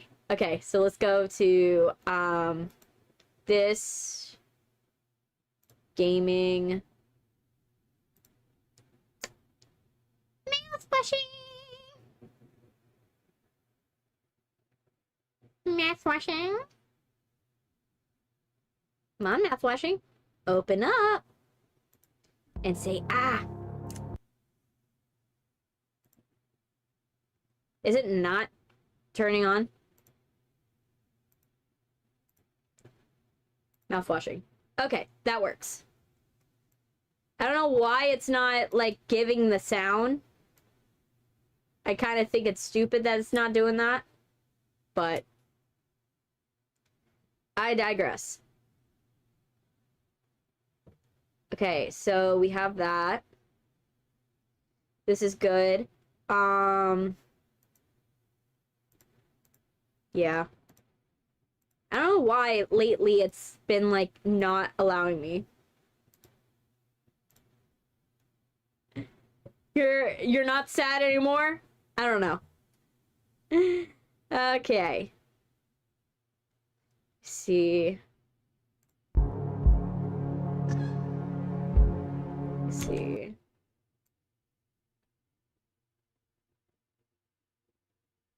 Okay, so we'll have the sound, we just won't have, like, the video feed for some reason.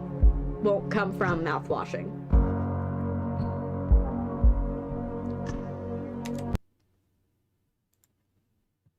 Yeah. Okay. That sucks. Oh, it did. It just, for some reason, didn't want to cooperate. Okay.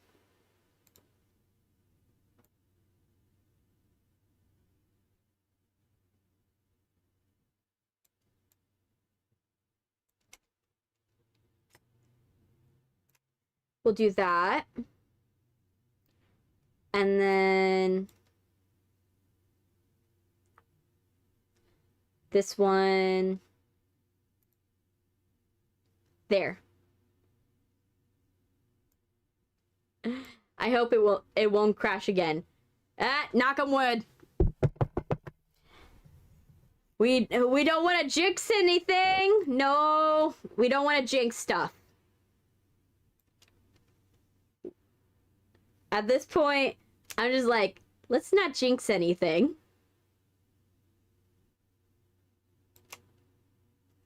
There we go. There. And then lock it in place. There we go. Good, good, good. Okay.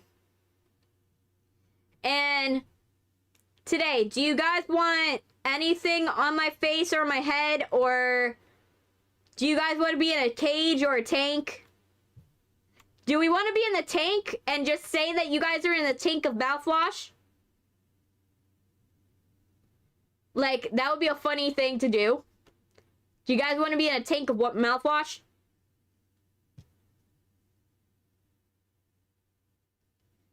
Because I could set that up. Do we want that? Vox? Okay, we could add Vox. Vox we could do. Okay. Yes. Okay, let's go to props. Where do you want Vox? Do you want him on my head? Do you want Vox on my head? Because I can put him on my head.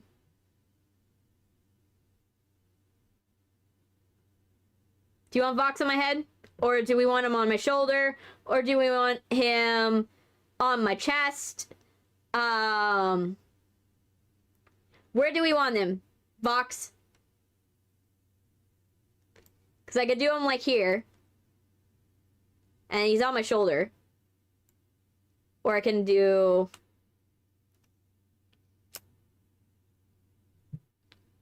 There. Look at that. Is that good? Now he's on my shoulder. Head? You want it on the head? Okay. There we go. Now Vox is on my head. There you go. There. Yeah, head's good. Do we want anybody else before we start this game?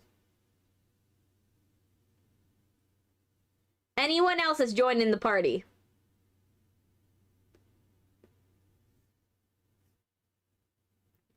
Do we want to put the chat on my ears? Do we want to do Alistair? Do we want to do Charlie? Do we want to have Angel Dust? Because I know you guys like Angel Dust. We got Saja Boys, Nifty.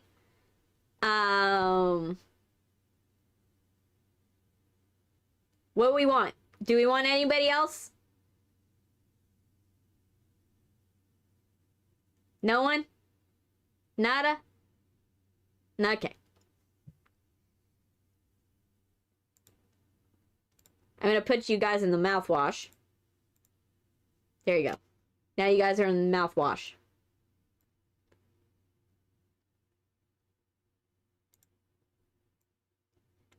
There you go.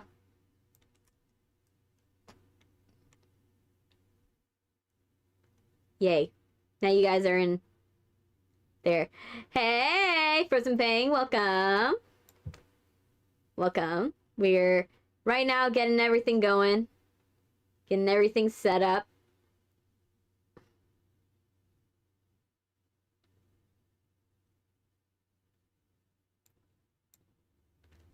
There. Good, good. There we go. But yeah, we're about to start the game.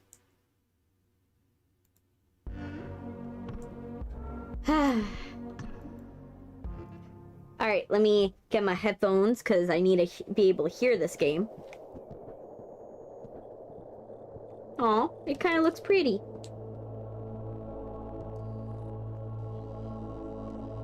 Pony Express, long haul space freighter. Tulper. Crew 5. Planned shipment duration 382 days. I'm doing good, Frozen Fang. Elapsed transit time 147 days. I hope this hurts. Ooh. But yeah, I'm doing good. Just playing this game, getting everything going, and trying to survive this semester. Oh, it's really staying on there. The fact that it says I hope this hurts is not good. 0 days before the crash. Ooh. An orbital body has been detected 21 AU ahead of the vessel. Please make a manual correction of 1.4 leftward to avoid the impact with an unknown mass.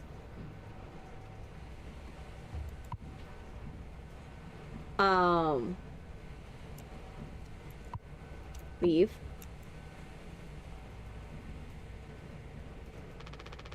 Locked. Okay.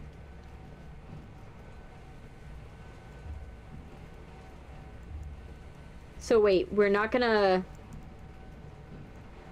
steer this away?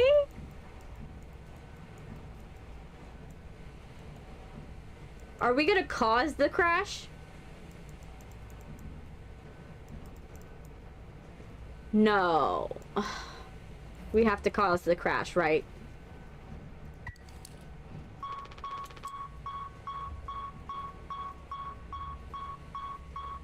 Extreme warning. Direct collision course with an orbital body 1.9 AU away. Engaging autopilot to redirect the vessel. Advise the crew to take up emergency positions. 4,000 credits docked from the crew pay package for failure of navigational staff. Oh gosh.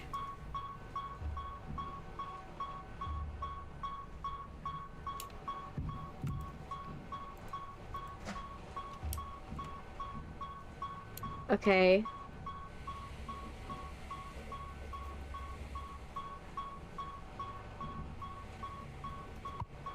Take emergency key.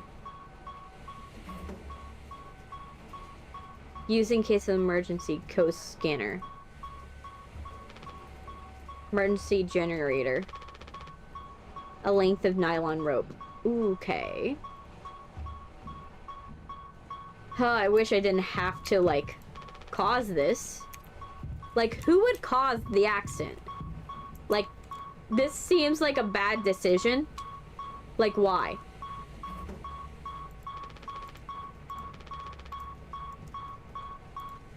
Why would you want to cause the accident? Like, I guess use. Sure.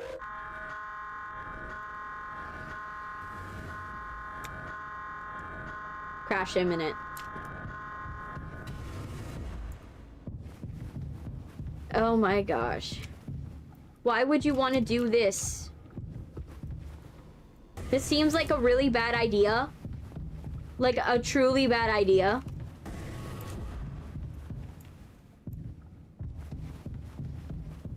Like, sir, no. Don't do this. Like, this is a terrible idea.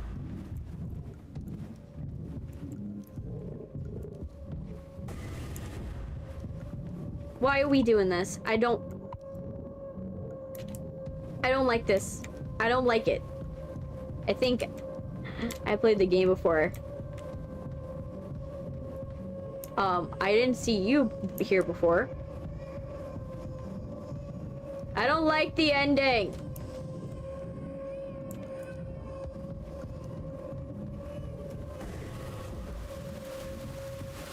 Oh gosh. I think I've seen this film before and I never liked the ending.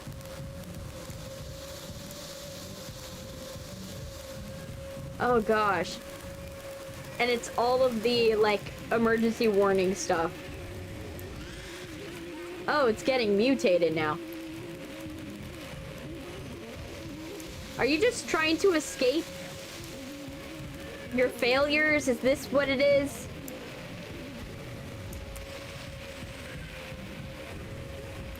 And there's like a crying baby. Like, I hear the sounds of a crying baby. I don't like it.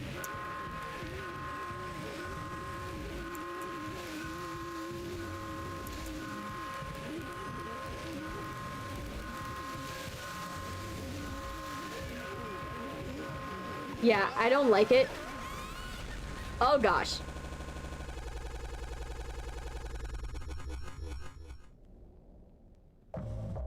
Two months after the crash. Anyone else would do the same? Oh gosh. Swansea. We ain't touching the cargo. The hold is locked down for a reason. The only thing worse than dying slowly is not getting paid. But it could be something useful, I think. Could be what? Hopes? Dreams? and marzipan. You don't have to. If it helps us survive, it's worth it. Man, Pony Express bosses really aren't chill at all. Come on, a quick look won't hurt. How exactly is the group therapy committee planning on getting in there? Oh, right here, boss. You're looking at the meanest swing of the regional junior baseball. Hey, MaoMao, bakery. Welcome. Can I have a mod? I don't know who would mod for you. Daisuke. Straight up, nearly corked a kid once. Daisuke, are you right in the head, man? I can't take the utility. I can take the utility Axan. You were born fully corked. That's enough, Swanson. See.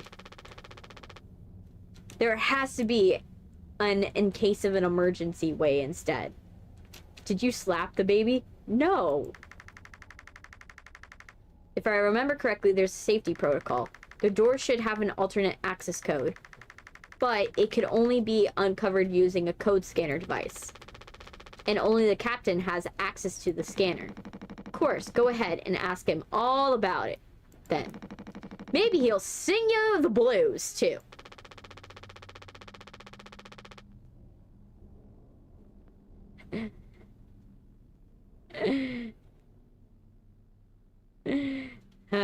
Bro, my name is MaoMao. Bro, yeah. For better or worse, I'm the captain now. I'll figure it out. Right on. Cool. Yeah, you're not inspiring a lot of leadership, man.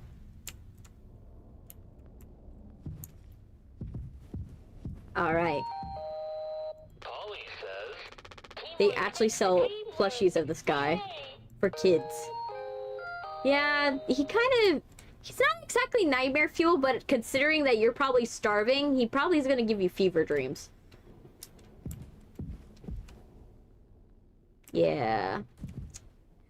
Polly says, don't be daft. Polly says, giddy up, Galaxy. Hey, P-Train. Polly says, lend a hand.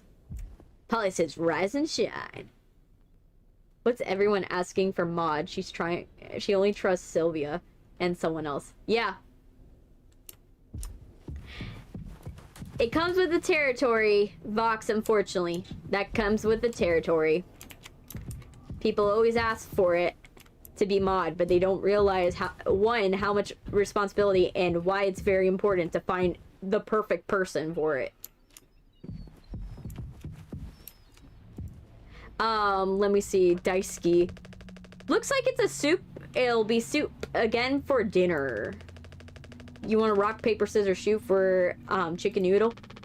How much food do we have left? I'd say 4 months-ish. Less than the remaining air supply. We can make it last, in theory. We'll be starting to poke new holes in our bellies pretty soon to pull that out. That off. Man. My mom will straight up, stuff me when I get back.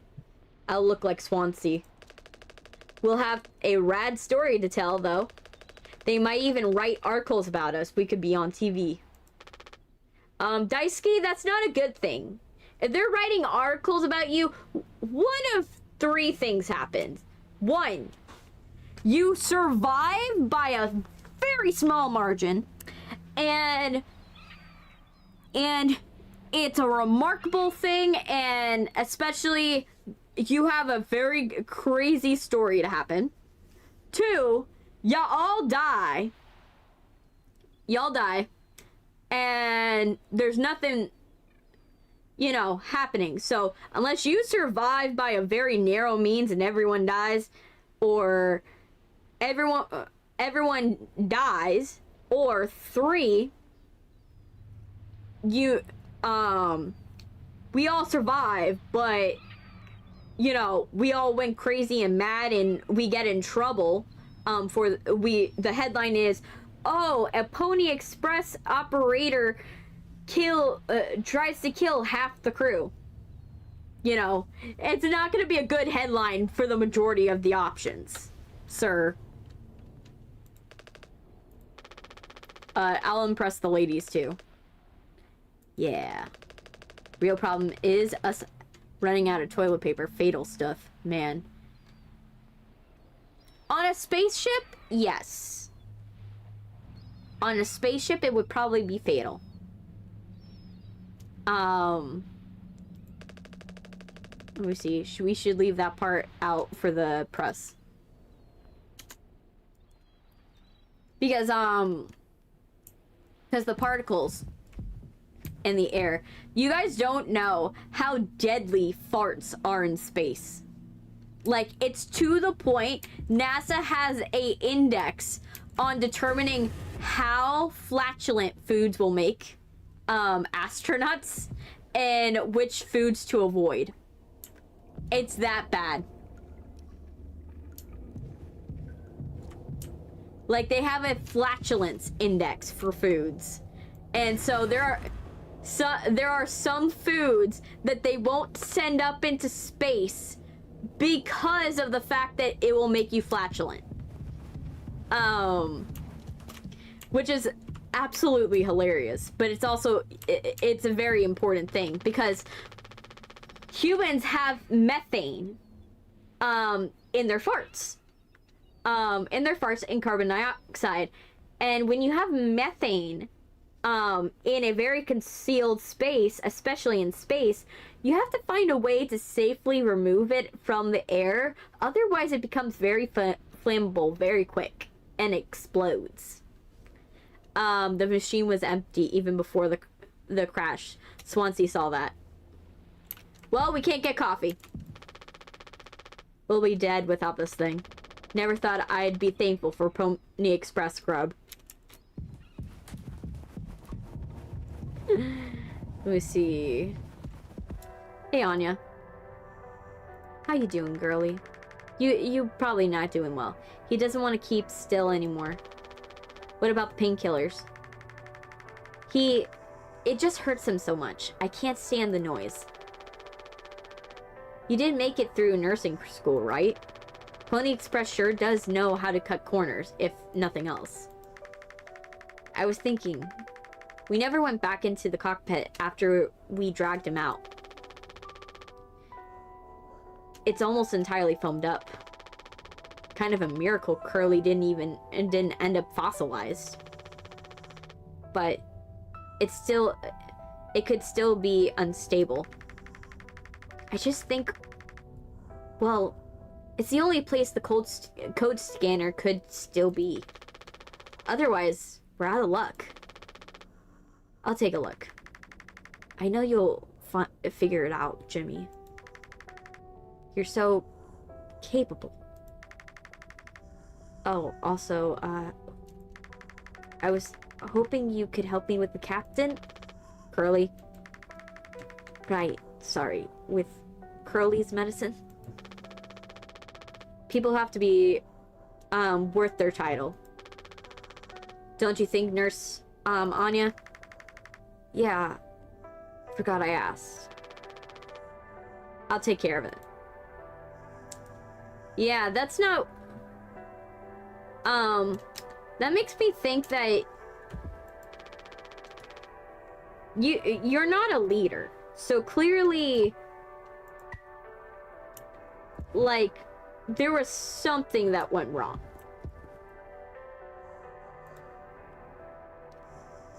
Hi, man. Yeah, this must hurt. 10 milligrams of oxycodone. Extended relief capsules. The good stuff. Yeah. Use painkillers. His mouth is closed. Ugh. Poor guy.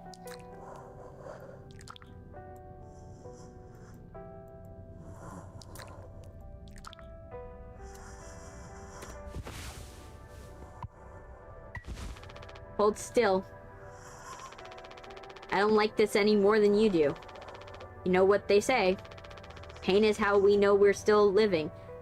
Is it good that he's still living, though? At the end of the day... Anya. I can't bear to listen. Excuse me, sorry. Oh gosh. Like, why are we keeping him alive, though? This is like torture. Like, first of all, Anya should know, if she's a nurse, right? She should know quality of life is the most essential thing in hospitals, right? And you have to triage care. In this case scenario, in the sense that there's no guarantee you're gonna have anyone save you. This man is so badly damaged that he will probably he will die before he receives medical help, because you have no idea if this guy's going to, live. And he's in pain to the point the only way you can help him is just give him painkillers. You have to know that quality of life does not look good for him. It looks like he got his legs and his arms got cut up. How is he alive? A lot of people can survive like explosions, but so I think he's fine. Even though he lost his legs and his hands, people have survived with less. But what matters here is he's in absolute abject pain. His body's broken beyond belief. And there's no real medical treatment for him other than to keep him comfortable. She's giving him a hospice relief. Not medical relief, hospice relief. So at the end of the day, the best thing that they could just give him to the Adeptus Mechanicus. They can fix it. Probably. But the best thing for this crew would be to kill Curly. Obviously in a painless way, like give him like potassium. Give him like anesthesia and then potassium chloride in order to, have him go to sleep, in like a euthanasia sense. But that's probably the best thing they could do for him, because what is his quality of life, right?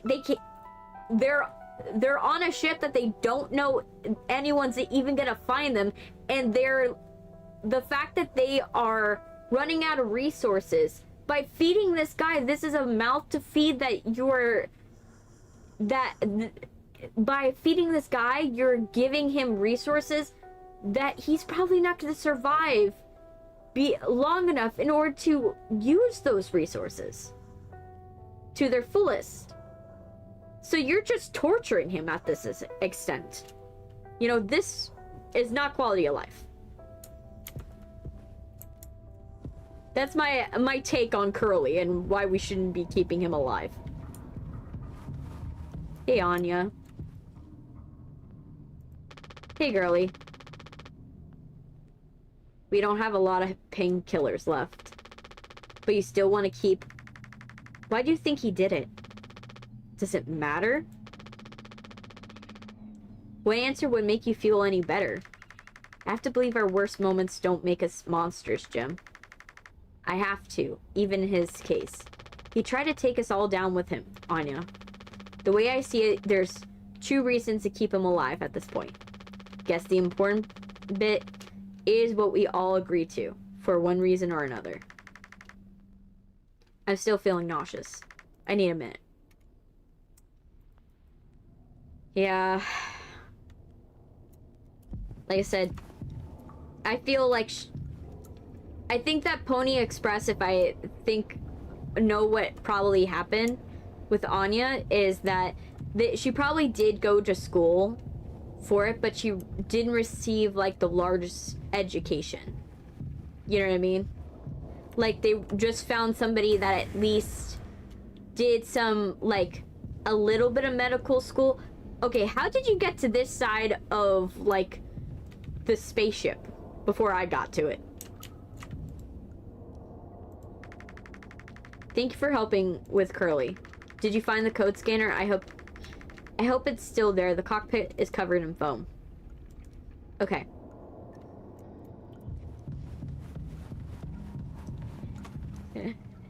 He can be a servo skull or a corpse starch.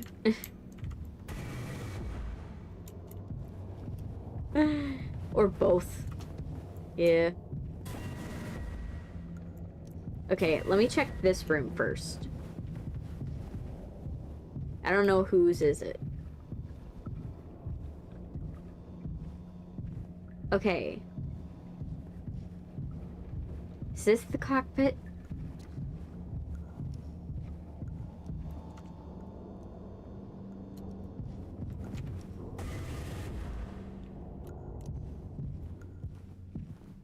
Wait, what? Wait, how did I go in a circle?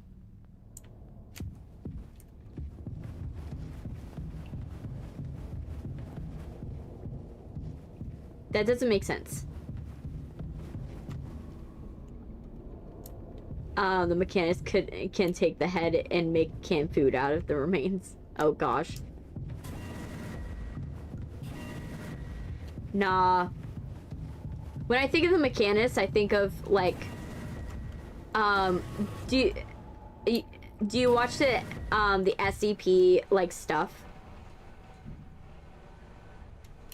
You know, that stuff like. Okay, we're gonna grab this. Length of nylon rope. Danger, Pony Express protection kit only in case of emergency, captain access and code required. Oh, let me see. Let me see what this is. Is this the code scanner? I'm trying to find the code scanner. This should be useful if the main power shuts off. Okay. The pipes must have broken off during the crash.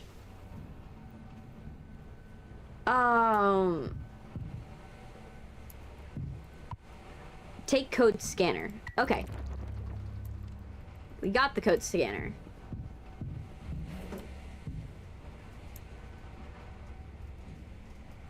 Okay.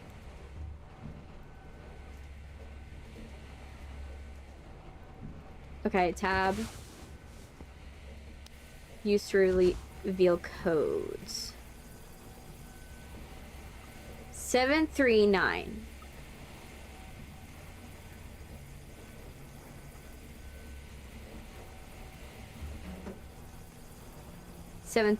Okay.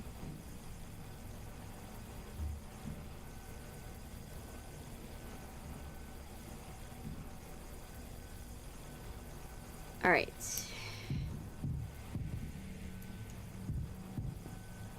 Yeah, this is crazy. Let's see. But yeah, I personally, you have to triage people. I think, like I said, she probably receives some medical education, but not a full one.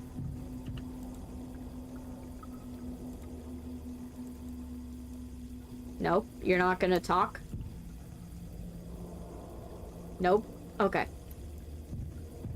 Well, we tried. 4517. Okay, 4517.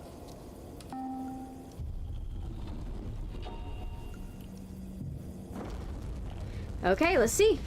Does the mechanics give free lobotomy? Let's see. Personally, like I said, the mechanics reminds me of like the 7 days before the crash. the SEP thing where it's like, it's a converter that like you could put it on high, fine, coarse or stuff like that, and it'll either devolve or evolve the item. Oh, thank you for the raid! Namias, Nam Namuna? Namuna? Thank you for the raid! Oh my gosh! You're so sweet, thank you. Yes, Goober raid. Yes, Goober. Yes. Welcome. Welcome. Are you listening? We were just doing mouthwashing. Oh my gosh, you were? Oh, that's wonderful. I decided to choose this one, the clockwork. But yeah, thank you guys. Welcome to the channel. We're a horror channel. Yeah, we just started it. Curly. Yeah, I'm so sorry. Couldn't sleep again. But I passed the psych eval. Well, you gave the same answers as last time. I do wish you'd open up a little more, Captain. These evaluations are just about you. As long as I'm fit to fly and your eyes on you. Oh, stop it. Guess that means I only have one more eval left to do. Jimmy. He acts as if I do these things for fun. Then I have to make a report with these things. Like, I have found myself sexually excited at the sight of cartoon horses. Well, I could take it off of your hands. Really? I know him for a long time. He won't try any of that with me. I suppose. You are the captain. I am the captain. Thank you. What a relief. Oh, and before I forget, Swansea asked me to give you this. They can't expect me to perform miracles. Oh gosh.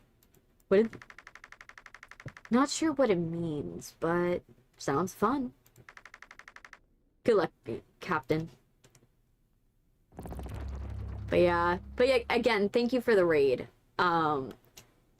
Namuna. I really appreciate it. Oh man. So let's do the evaluation. Okay.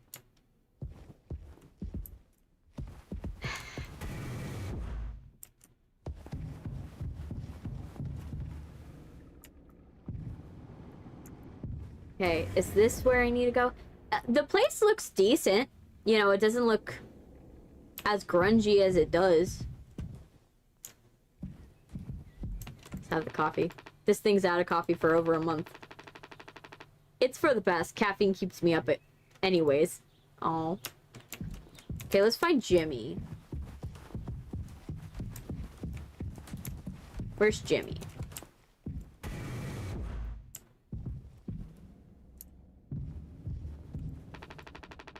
Doors to my quarters still on the clock though.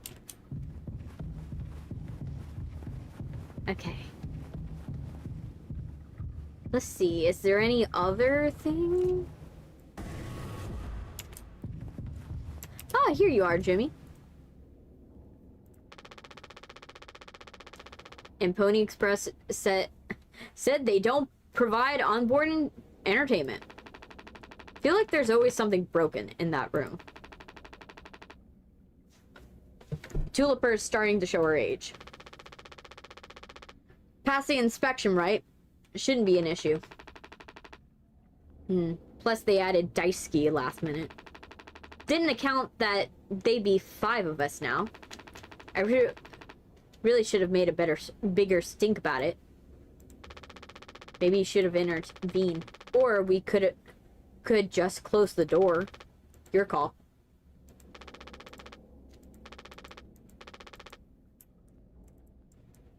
Okay. Hi, Swansea. Why is he stuck in the foam? Daisuke? You're proving the point that you have a couple screws loose in your head, bud. You're not helping your case. He's a silly goober. Definitely, he is. He is definitely a silly goober. Curly. Well, I can see the issue. The kid was brought on just to make me suffer. Intern my ass. Daisuke. I was just trying to fix the vent. How did that trigger the emergency foam? Because you're talented in all the wrong ways. I would have dealt with this, but only you can unlock the axe case. Everything's has to go through you. I'll handle it. Hang in there, Daisuke. Oh, wow. Okay, so we're gonna have to figure this out. So how did you get in here? Loose electrical wires are a hazard itself. Especially when Daisuke's around.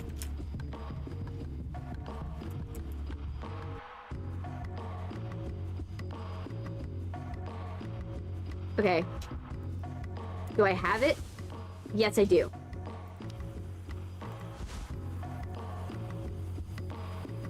$2609.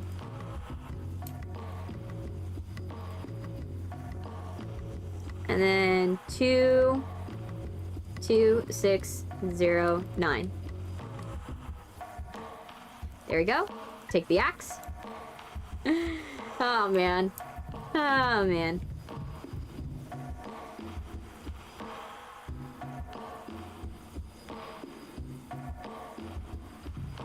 Okay. Take the axe, use the axe.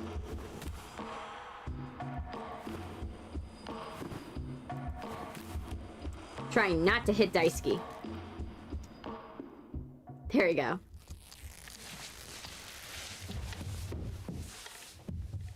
I do not think he would appreciate losing a limb. Yowski. Oof, strong stuff, huh? Get it through your skull. The vent is strictly off limits. It's fully collapsed inside. You're looking to get impaled, electrocuted, and cooked. Yeah, but like, you can't fit in there to fix it, right? I kind of want to do like an Owen Wilson like thing with Daisuke. So like, I can totally handle it. Captain, give me the axe. Swansea. This could have damaged the pods. Can't let something like this happen again. Yeah. I got it. Loud and clear. Keep the axe until you've cleaned this all up. Yeah?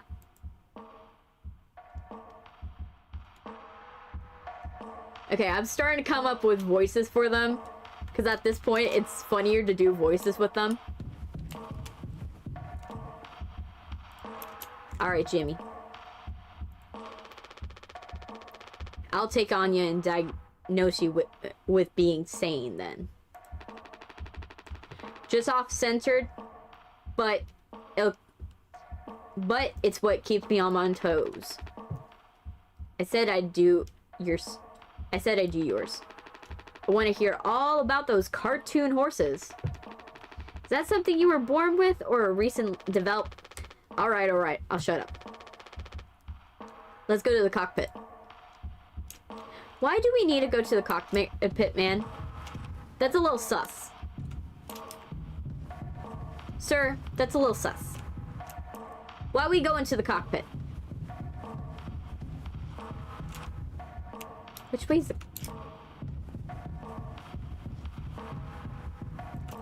No, we ain't going this way? Okay.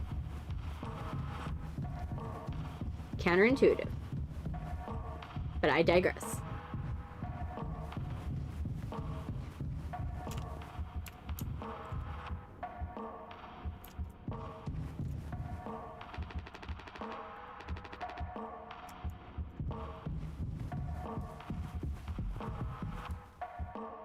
They said they didn't have coffee, but why do we have coffee mugs?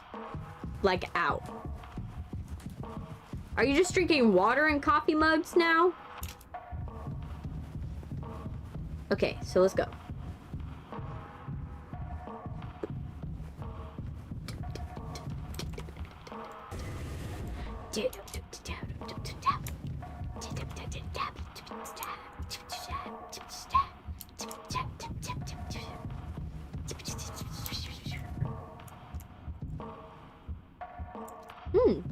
They had a little lounge? Or wait, is that what? Let me see.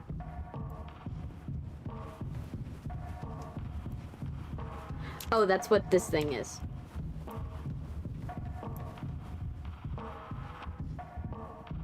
I was like, wait a minute. They had a lounge, and then I realized.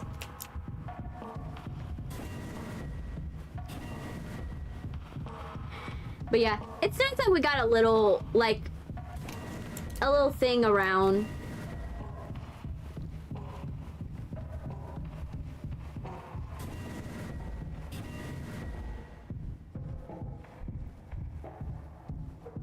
Okay, this staircase was a lot shorter when we did this last. Like, lot shorter.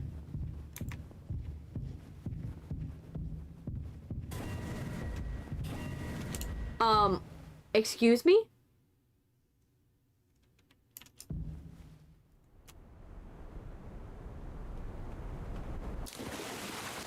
Wait, what?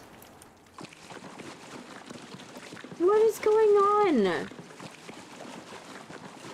What's going on?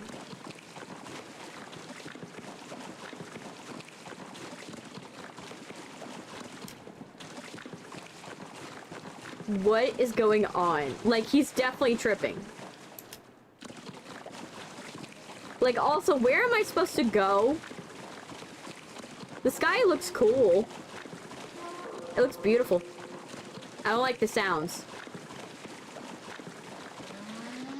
Emergency.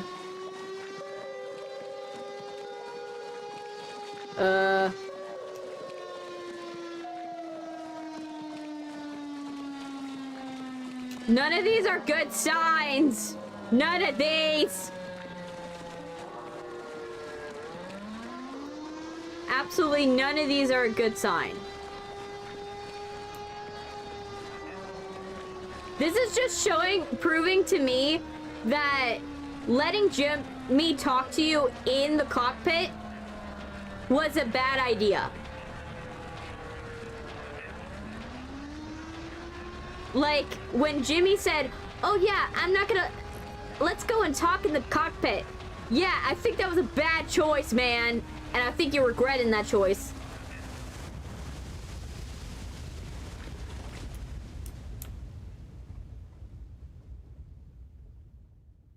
Oh, wow. We're in the scene from The Matrix. Okay. Keep it coming. Okay, so let's move on. Again, why would you want to let somebody in your cockpit? Right, this is inviting disaster. Absolutely inviting disaster. Because, sure, yes, you know the motives of everybody. You kind of know your crew members, but you don't know their motives. You don't know if somebody is, like, not having a good day. And especially when you're about to conduct somebody's psychological evaluation. Right? You're about to conduct it here, which is a terrible place to do it, right? You don't know if this guy is going to bring this whole place down, right? So why would you want to conduct the psychological evaluation where he's suggesting, which is the cockpit? It's a bad idea.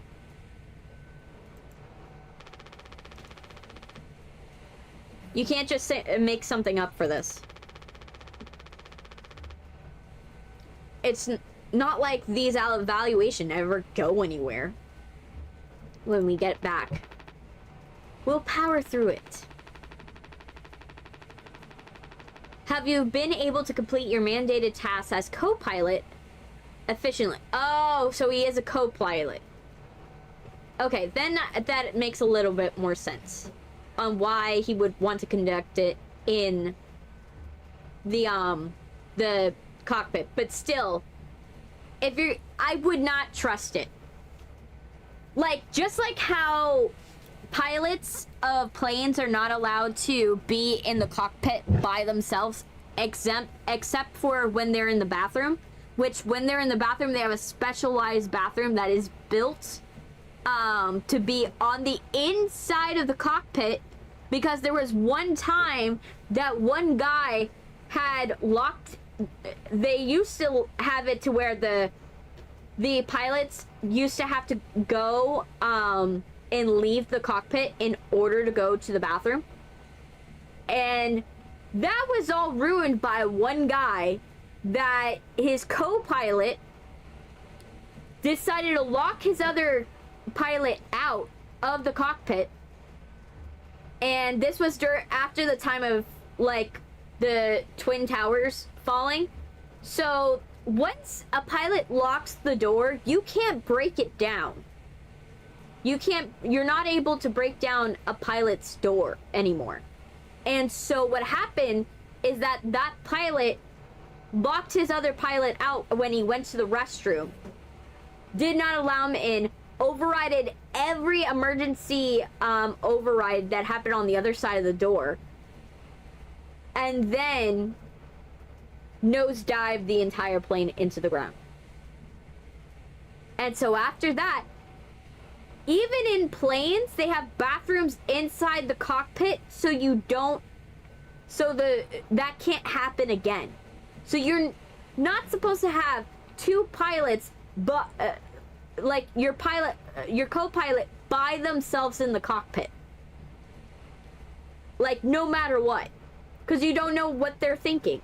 Like, they can have a bad day beforehand and cause that.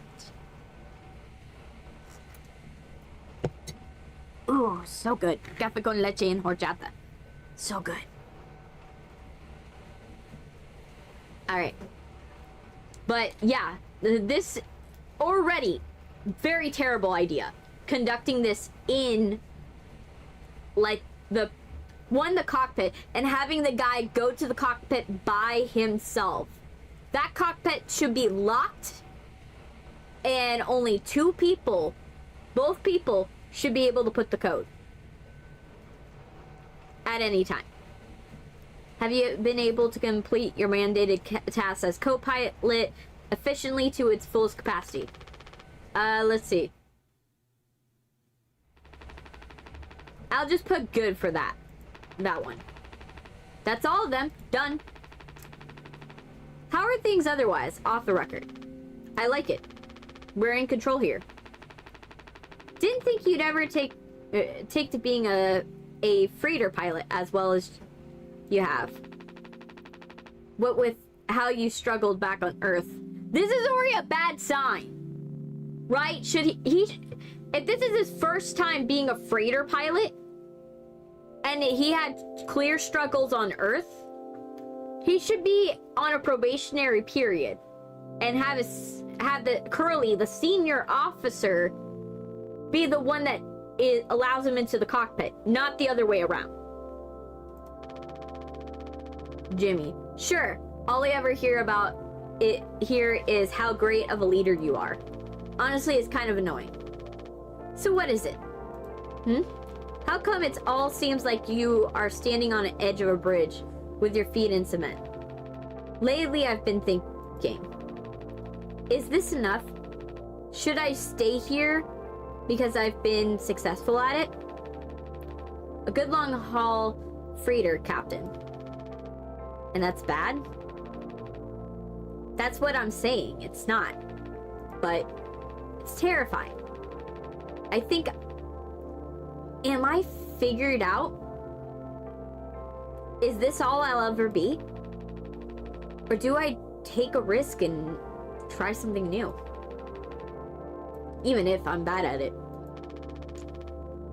I guess I get it. You reached the highest rung on this ladder. So now you're thinking you might be on the wrong ladder altogether. Still a long way down from the top, no matter how you look at it. Well, I'm still climbing. Something like that. But hey. You know I believe in you. Here. On Earth. Doesn't matter. You should write that on the psyche valve. Message incoming. Oh no, the big guys themselves. Guess that's my cue. I'll see you later.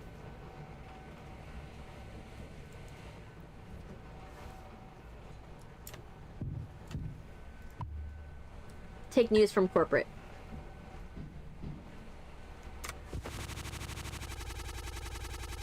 After the... Wait, we're not gonna read it? We're not gonna read it? I wanted to read it. That sucks. I want to read what it said. Oh, I don't like it. Nothing? Okay, so we're in here blind, basically.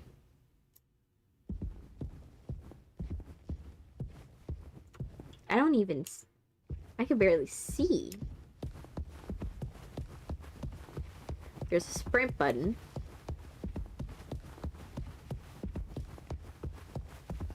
Okay. So I can go this way. Ooh. That's not good. That's absolutely not good.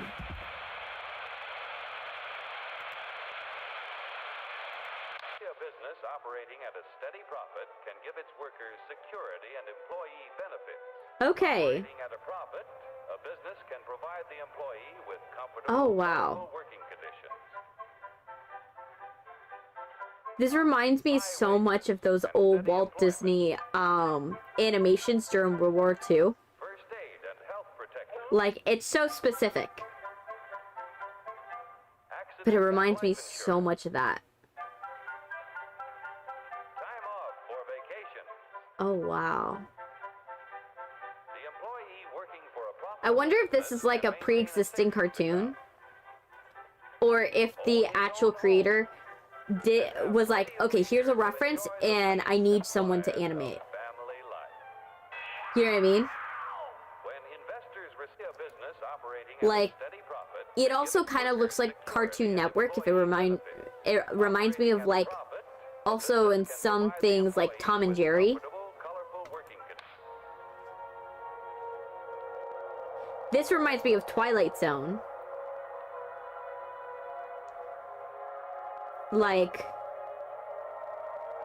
there's something about how the like the granulated like stars look that reminds me of Twilight Zone. Here, in fact, is the answer to a dream as old as man himself. And then this one Limitless power. reminds me of Metropolis. And where was it, science? Metropolis, which is a an old 1920s But it takes over movie, right when the silent film era had just started, like 1920s, 1930s. blocks. Um, Everything in the world. it reminds me of that Chips and shoes. in a weird way. Sealing wax Um, and cabbages and kings. there's a lot of history baked into this thing.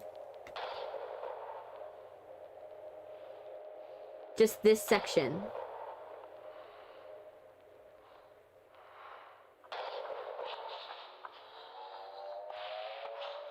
It's so peculiar. It's like so historic.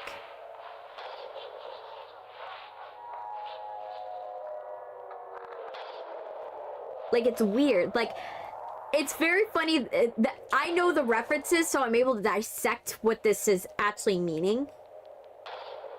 Like,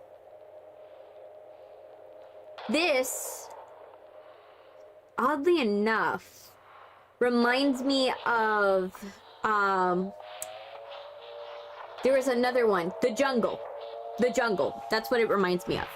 If you guys ever heard of The Jungle, that's what it reminds me. It was a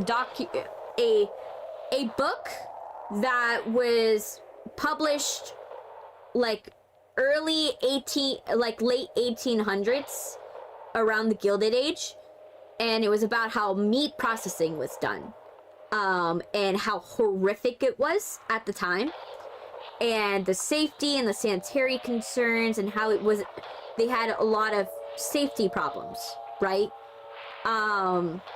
Where it was just not right. I'm finding a common theme of all of them. All of these evoke, cartoons or film or cinematics or stuff like that, that was alluding to bigger small films that were alluding to bigger problems. That's what it reminds me, and it's of that particular 1930s, 1920s time frame, 1930s, even as late as like the 40s, not 50s, but 40s at the very latest. But that's what it reminds me of. The Jungle, this section.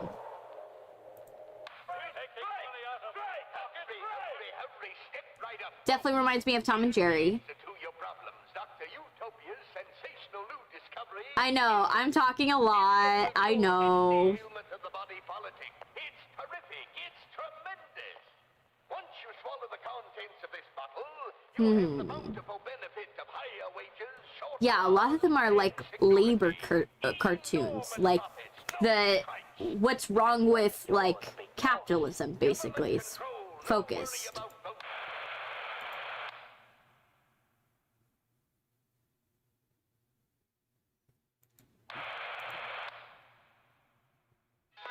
Oh, now we're able.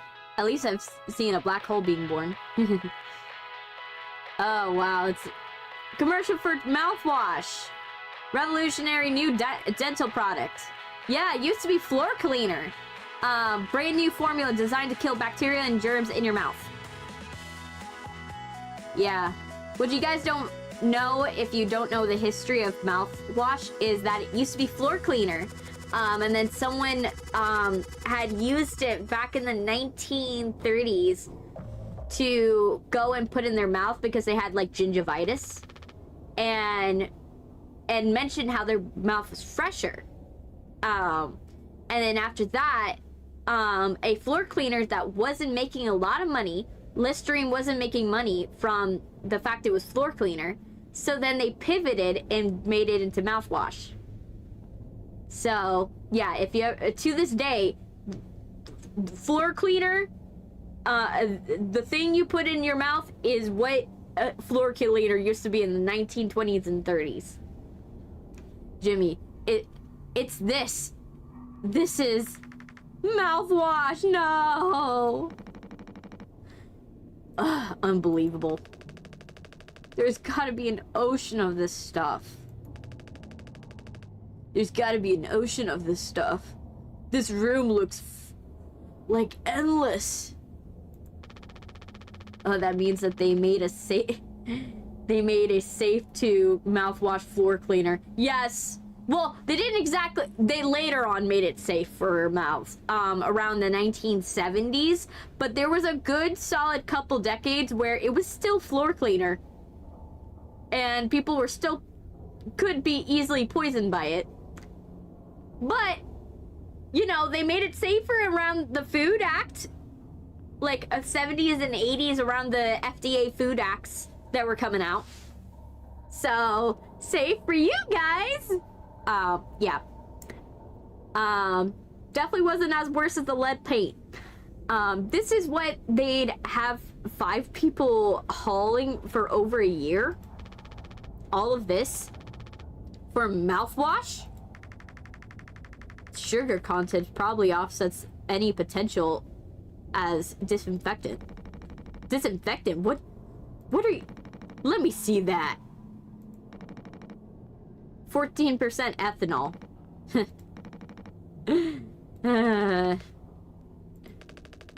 Suppose what will smell good at least. That's right, kiddo. You can bet your ass on it. Wait, what are you doing? Stop that. Yep, drinking the mouthwash. Woo! Oh, shut up. I'm just an old codge taking care of his dental hygiene. You hear that? That's the sound of 15 years so bright and popping like a cyst. A glorious, magnificent, red-hot cyst. Good riddance and cheers. To Captain Curly, here, here. Guess anyone could get seriously blasted off that stuff. Yeah, and kill you in the process. This can't be real. There's no way. Now get out, go out in style. Dicey, come here. Anyone ever teach you how to drink like a man? Oh gosh. This is getting so sad. 6 days before the crash. Breaking news. Oh, we can actually read it after all these years just like that. Okay. No? Wait. I want to read it! Oh.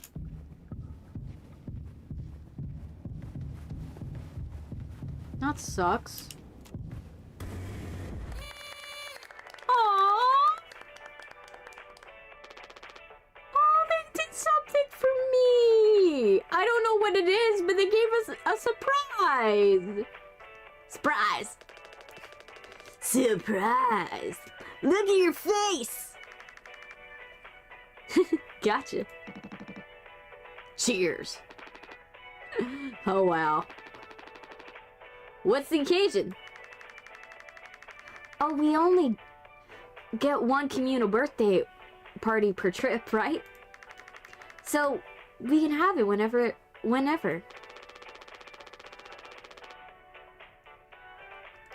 Oh, only one person can really be surprised birthdayed per trip. We did surprise, Swansea last haul, remember? No way. I can't believe I missed that. You were next on the list, so congrats! Hate to say it though. Your duties have to extend to even your own birthday party. You're the only one with clearance to make the cake. The recipe is there by the machine. Hop to it, Captain. Alright, I'll make you a cake. I guess that's my job now. Okay, what do I gotta do?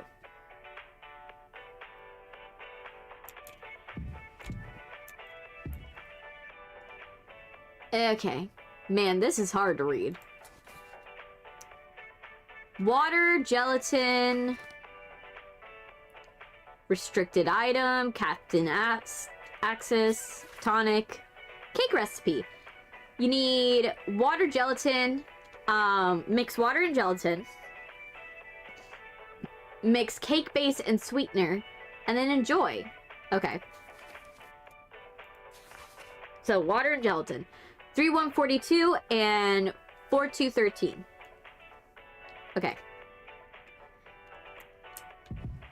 Okay, 3142. Wait, what do I click? 3142.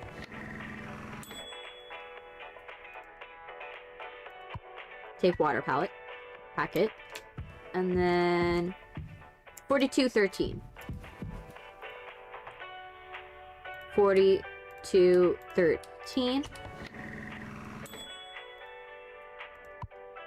Gelatin. Mix that together.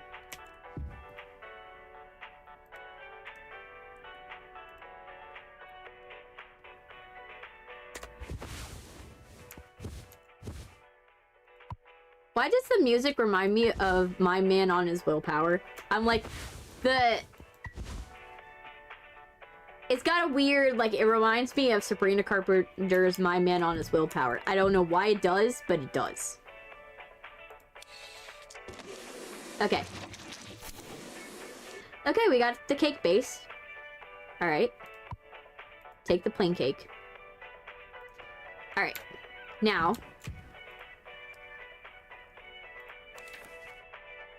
And then... Wait, what?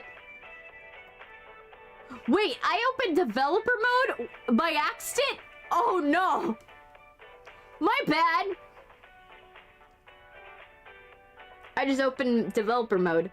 Oh, okay. That was unexpected. I just accidentally pressed a button. I don't know what to do now. Oh.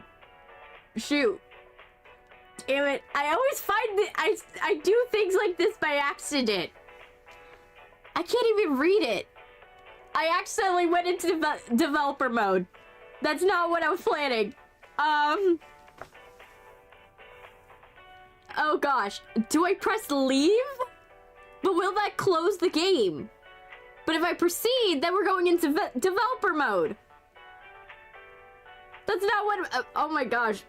I don't know how I made this mistake. I don't know how I glitched myself into these things. Like, I didn't mean it. That's the thing. I didn't even think I could do this. I'm putting on my glasses because I can't really see it. Oh my gosh. This is developer menu.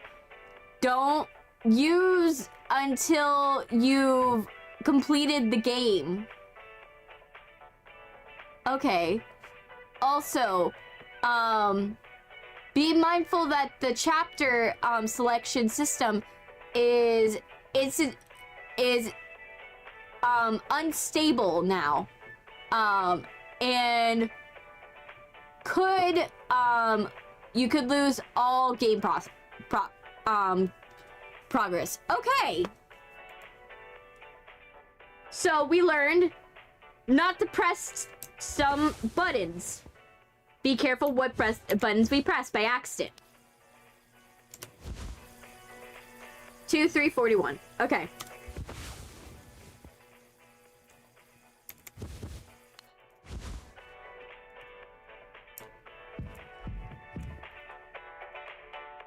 Two, 3, 41.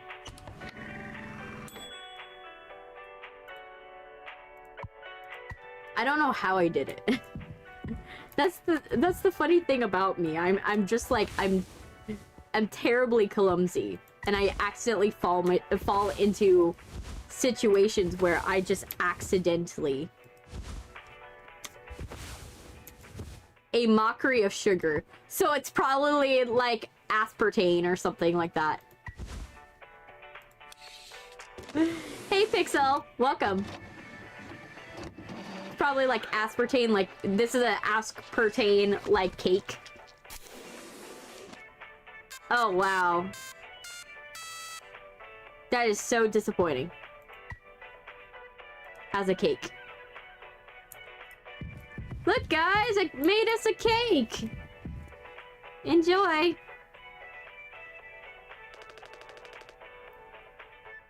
Dude, you gotta make a speech. Can't argue with that. Speech, speech, speech. Go on. Hey.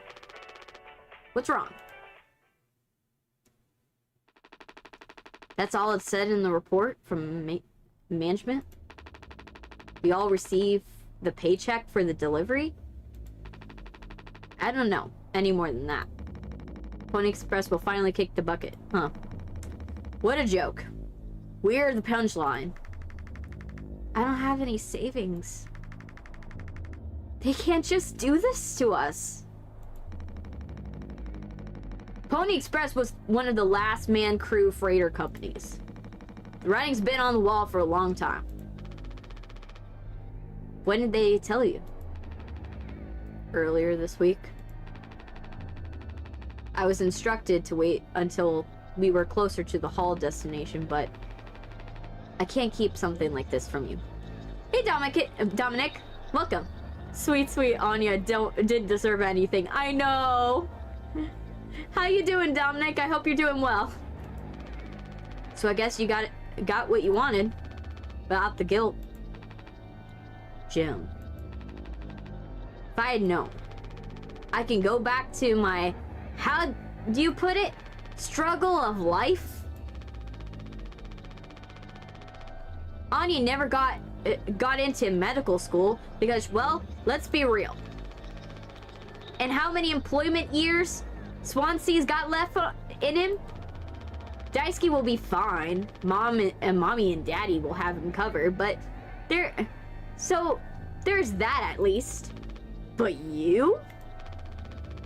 Heading for bigger and better, right? True, Anya deserves everything good. I know. And like, literally, like, he's acting as if like we made the decision. We didn't make the decision.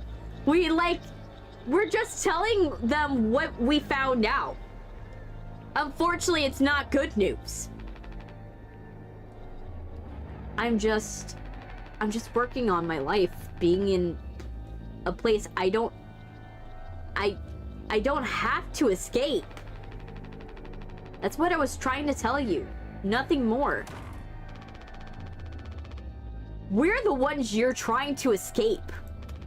Leave the dirt behind now. Your boots are clean. That's not what I meant. It's what you meant. You just couldn't frame it to yourself in a way that kept you as the hero. Abandon the crew. But what remains? The model captain. Unbelievable. What am I supposed to do? Let's have some freaking cake, huh? Props to the Twilight crews of the Tulper. Props to our captain and his new prospects. Oh, wow. That's a really sharp knife. That's not a good sign. Like, cake knives are not supposed to be that sharp, man. Jimmy, when I catch you. Yes. I know. He's not making the situation any better.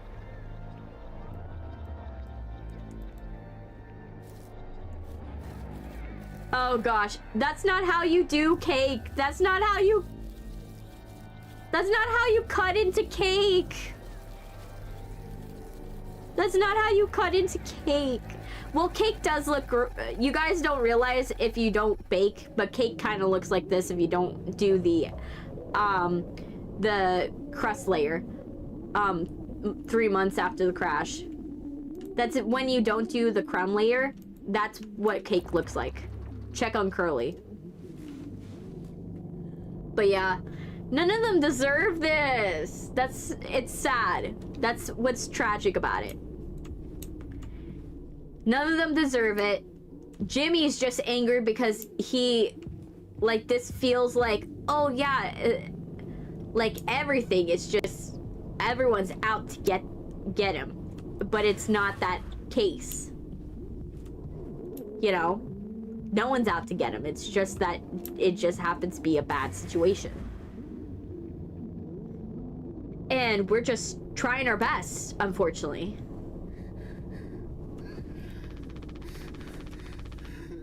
I don't know if he's been given medicine yet. Anya's not even here. Let's give him his medicine. Just a handful left. Once these are out, we'll have nothing to keep him quiet. Kill him! It's very simple. Kill him. This is not... He does not have a good quality of life if he's in constant pain and he has no possibility of living. You're just extending his suffering. I don't know if he's been given his medication yet. Of course, we have to go to Anya. Like, you're just making him suffer. That's all it is. If you're gonna take over as captain, make the leadership decision. Like, that's not a leadership decision of just letting the guy live. That's torture.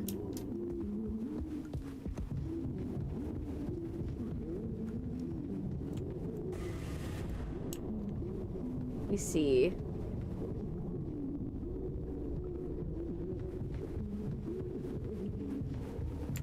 See. Yes, he's a horrible captain. Jimmy is an absolutely horrible captain because someone that is in absolute pain, you should...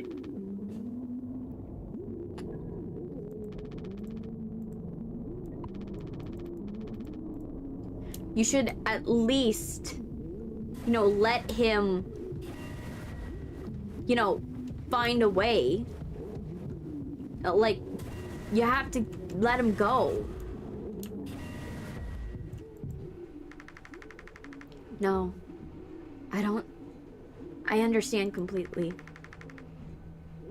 If that's how it has to be. Oh, it's you. Jimmy is not able to sleep either. It's nighttime? Why are you talking this late? Anya, are you crying? No, don't worry, I'm okay. We all need to keep it together. Oh, I'm keeping it together. Don't you worry, Captain. Curly doesn't deserve that. He was just trying to give Jimmy a chance. Absolutely. He doesn't deserve it. And unfortunately, Jimmy's just not making it right. He's just making noises again. Did you give him his meds before, Anya? No. Must have slipped my mind.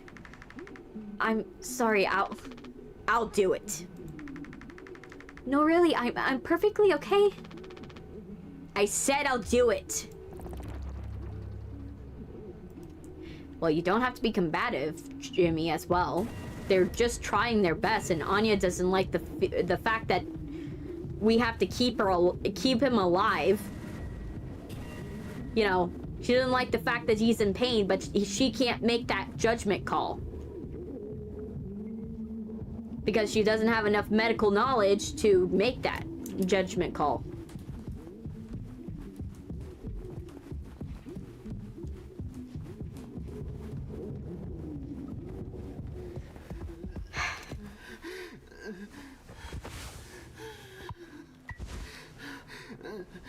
I can't use this here.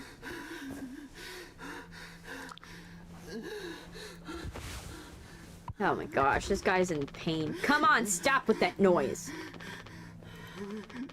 I know what everybody's thinking. The way they look at me. What could I even say? And then, what would she say? She do? Here we are now. Me in the driver's seat. Thanks for that. Open up. I hope this makes you feel better.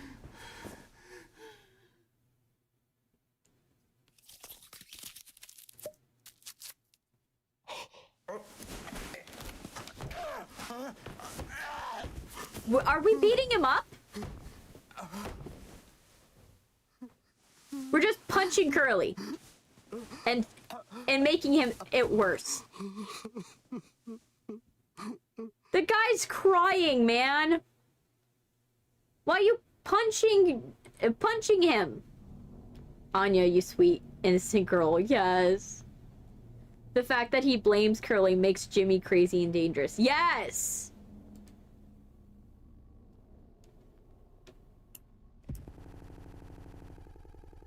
Jimmy is not to be trusted. If it were me, I would have Swanson make the decisions. Oh, no.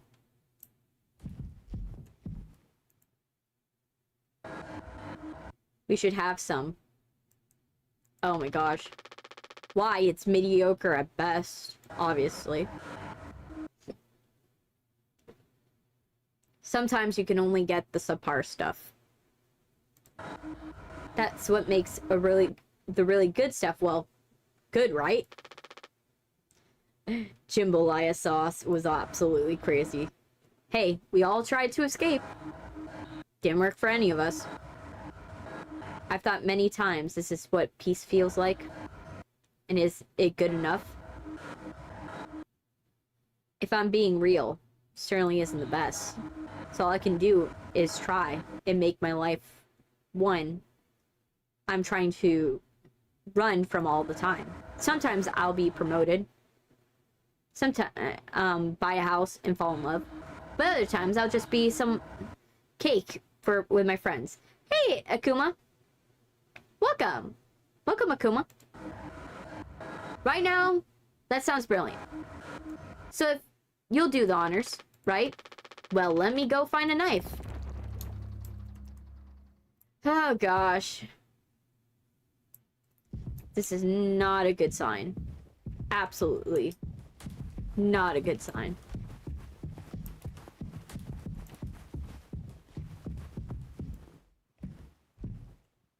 Why do you have a feeling this is where the knife is? Where's the knife?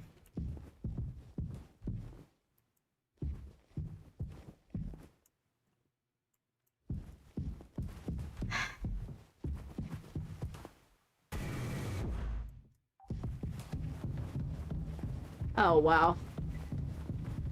But yeah, I'm trying to do voices, by the way, because it, like, I kind of feel some of their voices are a certain way, and so I just feel like it makes more sense to, like, give them different voices. This is just terrifying when you think about it. Like, all the mouthwash, like, invading everything. And just, like, his mind always goes back to the cockpit. It goes back to the cockpit.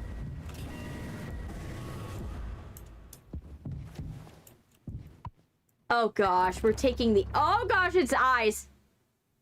Oh, why the eyes? Why the eyes? Why the eyes?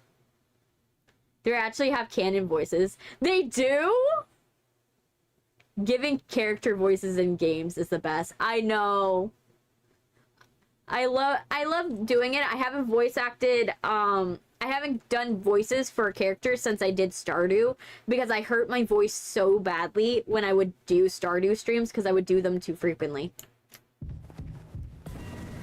So I had to stop.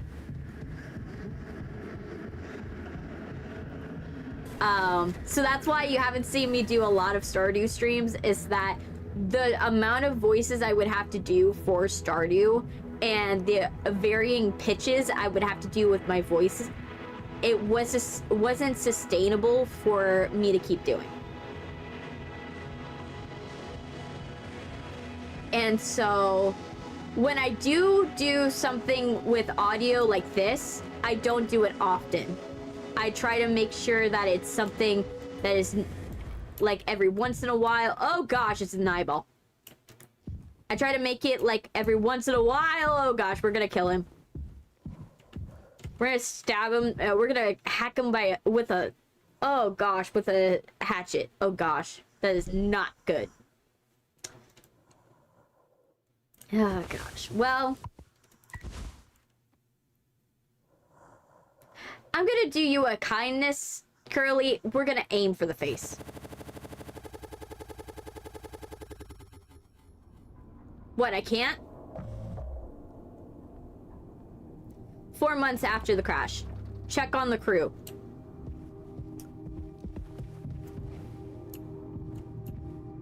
Oh gosh, Daisuke. Daisuke, are you okay? Daisuke. How many have you had? They'll kill you. Yeah, before anything else, I know. My mom found this internship for me. Such a slacker, she said. I don't know. I just never knew what I wanted to be. Never was good at anything. Total screw up. We're not done yet, Daisuke. I just hope she doesn't blame me. Or blame herself. Yeah. Please, take it. I don't want to look at this stuff anymore. Yeah. There you go, Daisuke.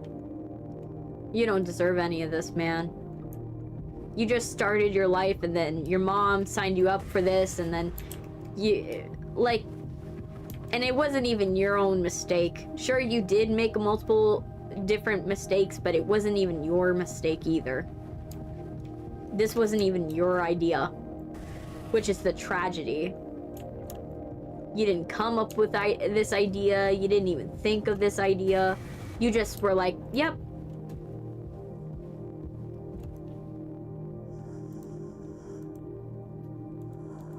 Nope, we're not gonna count him as the crew? Okay. That tells you something. Oh, wow. Sir? I need you to put the hatchet down because I don't need you having an accident where your drunken stupor causes that axe to fly into somebody. Because dancing with an axe is not what we doing.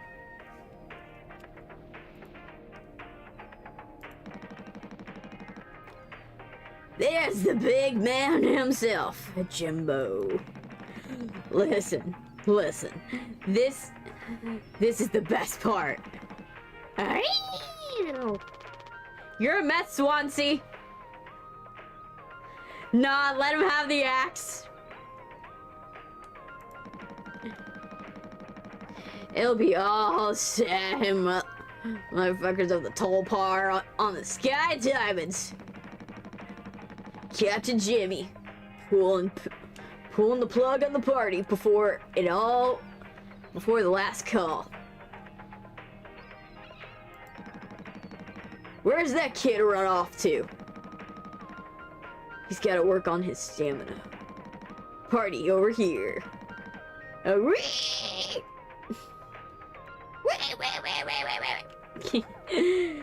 Let the man have some fun. Can I get the give me... Okay, I give up.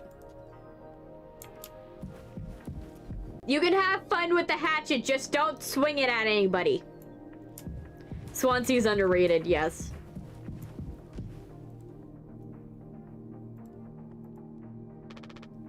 Anya. Huh? Oh, you startled me. Sorry. No worries. You thinking about drinking that too? Honestly, yeah. It'll probably make me feel sick. Wouldn't fix anything. As much as I'd like to, right? Hey, I was thinking. Did you know not all the medicine aboard was in my office? We stored some in the storage locker in the hallway. Why haven't you brought this up earlier? It was foamed up. I didn't think it was possible to reach. But I've been estimating the position of the foam. I think the medicine depot locker isn't too far into the mass of it.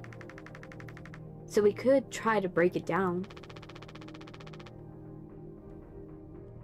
One strike too many on a weak spot. And we all get stuck into space. I think it's worth the risk. If nothing else. If nothing else, it's an excuse to get Swansea to hand over the axe. Yeah, gosh.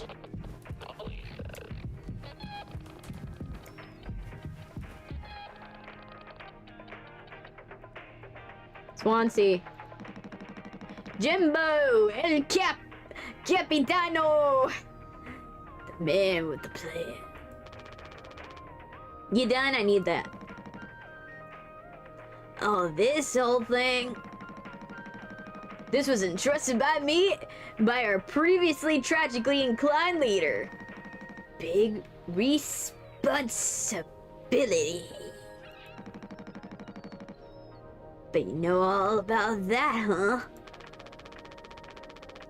I'm gonna try and get some more painkillers. Do something useful, you know? Oh, I heard all about that. You're looking to pull the plug on this party early. I'm trying to save us. Take matters into your own hands, huh? Be my guest.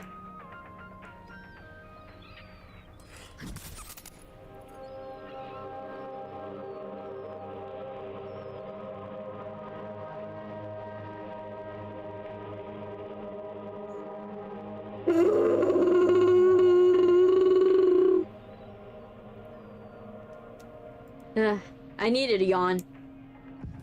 I was like holding that yawn in.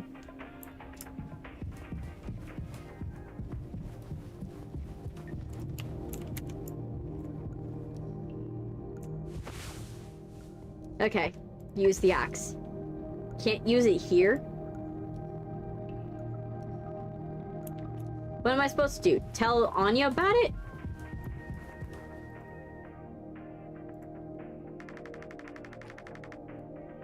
See the foam by the hallway in the medical?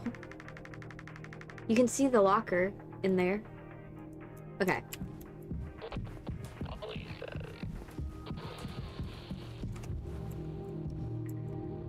How expensive would it be to make one of those big screens? I think a couple thousand. No, couple thousand? No. Expect like 100,000 for that screen. Like 50,000 to 100,000.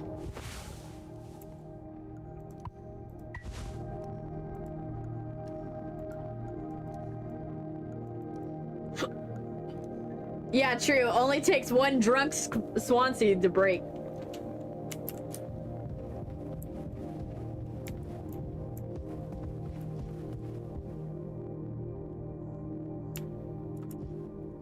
Okay.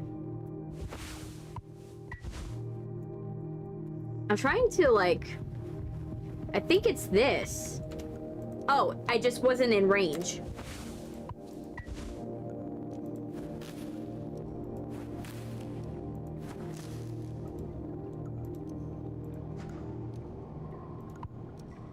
Take the painkiller. Take the isopropyl alcohol. Yeah, you want to hide that. The isopropyl. Oh my gosh, Anya, do you have like... You know, we need to put a bell on you. Oh wow, Jim, you did it. Yeah, it actually wasn't fun. It actually wasn't hard once I figured it out. LOL, yes. Amazing, really? Sure.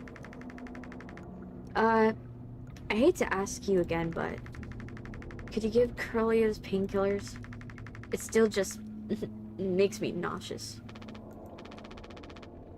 You're not serious. Look, I've entertained your sentimentality up until now, but I'm trying to actually fix things on you. I'm getting us through this. It's find the code scanner. It's figure out the door code. It's get the axe. chop up the phone, but it's not too much. And the best of all, give Curly his fucking meds. But I'm bearing it. I have to. Because the captain has to take responsibility on this ship. I'm sorry. I didn't mean to. Go make sure Daisuke doesn't choke on his own vomit. No, I can't. I'll take care of it, Anya. I always do. Dude, this dude is mad because now he realizes that everything that Curly did, like everything Curly did, Curly was the most suitable captain, and what Curly did as captain was for the best of the crew, and he is realizing very quickly he is not a captain. I don't understand the pressure you were under. I think it was supposed to say, I didn't understand the pressure you were under. And you try to tell me. Yeah, he sucks. Our worst moments don't make us monsters, huh? You were a good captain, Curly. And you'll be one again. I'll get us both through this. Yeah, but you're making the worst decision, man.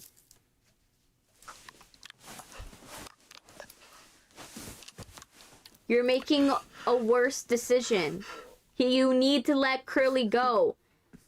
Even if he survives this, he will not be a captain ever again. He will probably not survive coming out of this. And so you're basically dooming him to a reality of him dying. But obviously not in pain. 6 hours until judgment. Jimmy, get out here.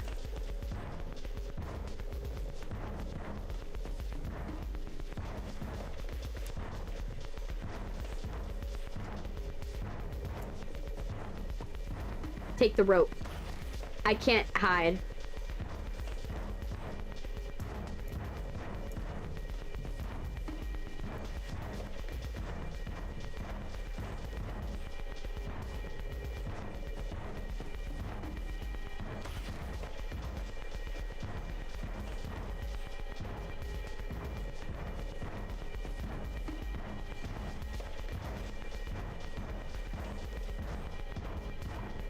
Take metal pipe. I'm gonna chop you into 20 pieces. Okay.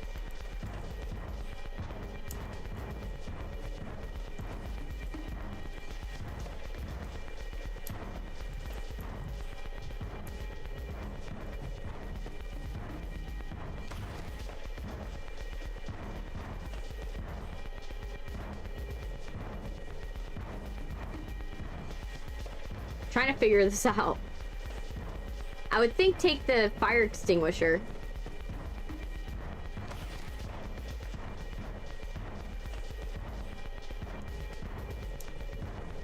There's something I'm missing, obviously.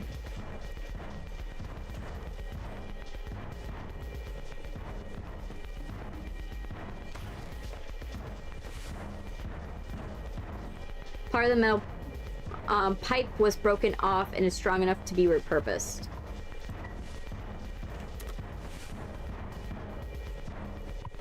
Use the rope.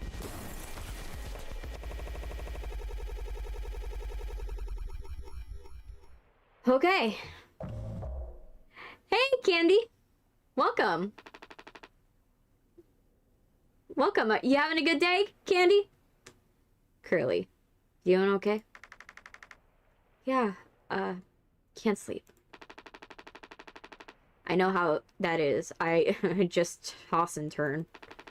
Or stare at the ceiling all night. I actually kind of like the nighttime window screen. If you can believe it. So I just come and look at it sometimes. If you look really, really close, you can see there's a dead pixel in the upper right corner. That's so. Nope, don't see it. In the back of my mind, it's always there. Now I'll go bonkers looking for it. Cheers. I don't think it ruins the illusion, though. It's peaceful. But maybe I'm just used to looking at the bigger picture. How many days till of transport do we have left? Let's see, off the top of my head, around 237 days. Just under. 8 months. Hey. Do you think Pony Express put a lock on the medical room door? Why do you think Pony Express put a lock on the medical room door, but not on the sleeping quarters? I suppose it's for the same reason we put the lock on the cockpit. Safety. Hey, Jesse! Welcome. 5 months after the crash. Oh, man. Yeah. I love the symbolism of the dead pixel. Like, I'm gonna talk about this for, like, a second, and then I'm going back with the game, but, like, I like the symbolism of the dead pixel in the top right corner of the screen. Because it's, like, one, it's a symbolism of... Hey, Kuma.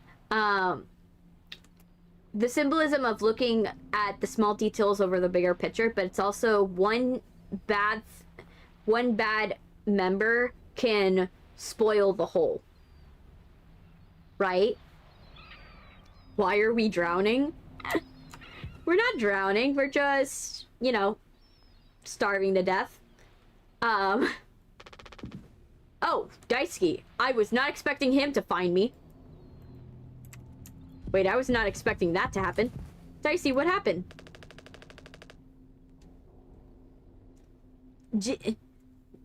Jimmy, it's a total emergency. Calm down. What is it?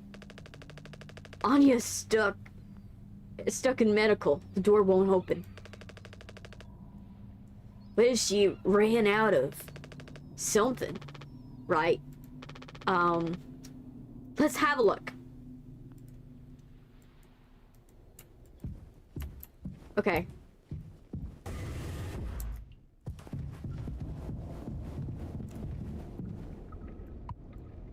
Yeah.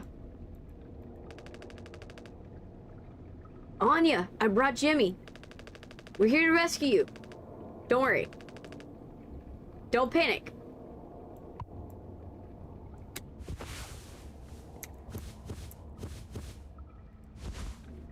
Okay, so we're gonna have to get in through the fence. I presume. Not there. Let's go this way. Down.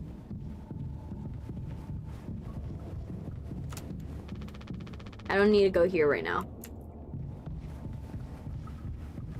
Well, we can't open the door. So the only thing I remember is that there's a vent. Good question. Yeah. The fuck is that sound?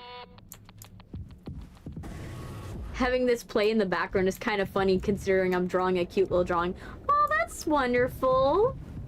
It's always nice when you draw a little cute little drawing. It's always fun. I don't need to be here right now. Then where? I feel like I need to go in a vent. Or maybe there's like a... Like, I don't see the hatchet. Right? I don't see the hatchet, so... And it's definitely not in the wall. So where?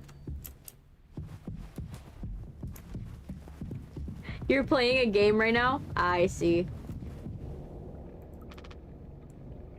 I heard the lock's broken. Anya. Hey, Anya. Can you hear me? Yeah. I can hear you, Jimmy. The rest of our medical stash is in there, too. Damn, it could be bad. Did you try to really put your back into it? Any wrenches lying around? How heavy is the medical kit? Anya. Anya, is the door stuck? No. What do you mean? Look, we're all stressed, but you can't go breaking down every little hardship.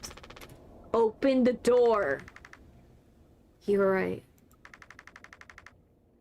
You were right all along. Should have done this from the beginning. I always believed that our worst moments didn't define us, didn't make us beyond repair. You think I want this either? Make no mistake. This is my worst moment. Far from it. It's the best decision I've ever made. Open the door. I'll take care of it. Anya. What do you mean? Curly's still in there with her, right? Yeah. I don't think. Daisuke? You and Swansea. Oh, thank you for subscribing, Jesse. Thank you. You and Swansea know the internals of the ship better than anyone. There's absolutely no other way into medical. Well, Swansea said it was strictly off limits. Like super mega, not allowed above all else. The utility room. That busted vent in there loops into the medical. But I mean, technically a person could totally fit in there, though. If there was only a way, we'll make it work. You listening, Anya? Fine. Come on, Daisuke. So you're gonna try to kill Daisuke by having him go in the vent. By the way, thank you for subscribing, Jesse. I really appreciate it. He's just gonna have Daisuke die in that vent. Just to open the door. He doesn't even, I don't even think he cares that Anya's in the medical room. Like with medical room, and she does not sound like she's psychologically well. Like he's only caring about like Curly right now. Because of his guilt. Swansea, I need your help. I know you said utility was dangerous, but I'm good right here, fellas. You know, I'm not letting you in there. It's off limits. Look, if there's any possibility, Jimbo, letting you scratch at that foam wall would be useless. You'd only tear the ship apart anew. Nothing to be done about it. Bad luck. Tail missed the donkey. But Swansea, see, this could be really bad. Just hear us out. Hey, Harvey. We're God's hand-picked favorites on this planet, I reckon. Means we get to name it. Let's hear it for the Wake Rock. Whoever's going anywhere else, it's gonna be my problem, since I'm the happiest man on Wake Rock there has ever seen. Let's go, Daisuke. There's no point with him. Yeah, it's sad. 8 hours until judgment. Oh gosh. Don't do anything. Stop. I can fix this. Oh my gosh, another follow. Oh my gosh. Thank you, Yakamon boy. Thank you, Yakamon boy. Yakakuma.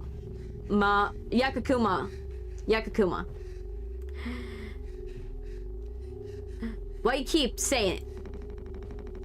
Are you hearing yourself? I'm sorry. We still have disinfectant, right? The one from the extra medical stash. Get it now. The cocktail. The cocktail? What are you blabbing about? That was your fault. You would never have. I had no choice. You... useless! You idiot. There has to be something else. Find disinfectant. So we don't have the disinfectant anymore. So... question is, why do we not have the disinfectant anymore? Is the good question. How did we lose it? All the cans are gone. Yeah, sadly, Daisuke is not doing well. Daisuke's definitely not doing well. Let's see how let's go the scenic route. Because I want to see how bad the ship is now.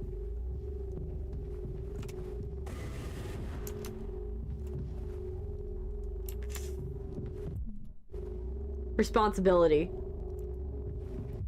Responsibility. Oh, wow. A grave. I can't read what it says. Okay.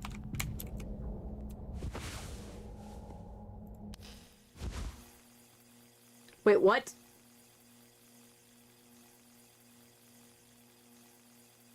I don't know what happened there. Ooh, this does not look good. We are hallucinating.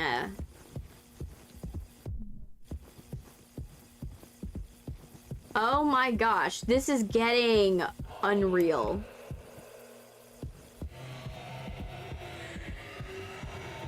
Sylvia won't talk to me. Oh, well, I hope, you know, she eventually talks to you. Oh my gosh, this is getting worse. Yes, the crew deserve better. A blind beast, aimless and restless. You can't run from it. Oh, wow. So it's a metaphor for the responsibility that Jimmy can't run away from now.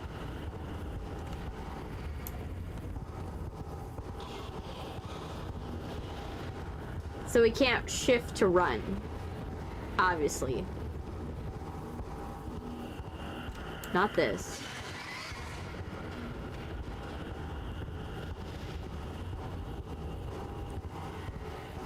Good luck in this area. Wait, am I able to die in this area?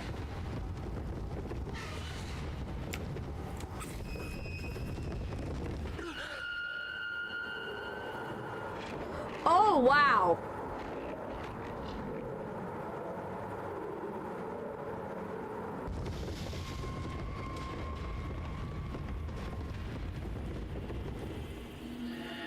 Well, I didn't see that.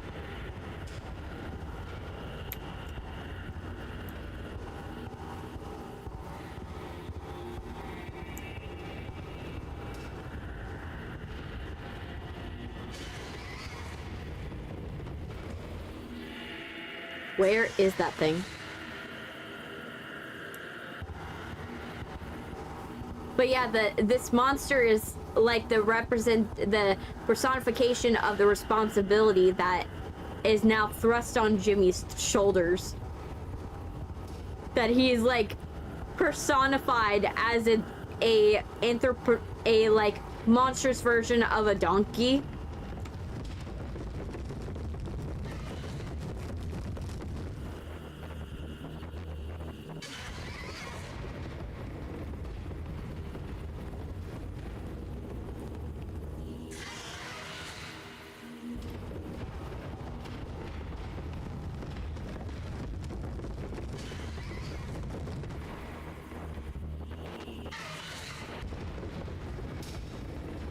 It's somewhere around me. Well, she won't be because I may have forgotten to give her the dress I promised her. Oh, no. But it's more fitting if it's like a donkey or a donkey. The reason why is that he's hallucinating the mascot of Pony Express, basically. Hey, Callie Valentine.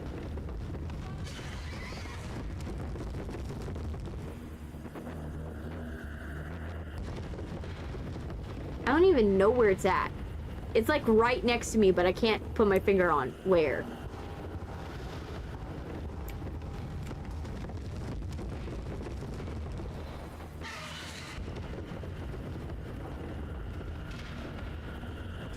Okay.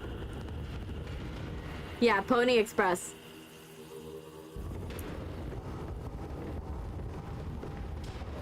So he's personified the mascot as his, like, sleep paralysis demon, basically.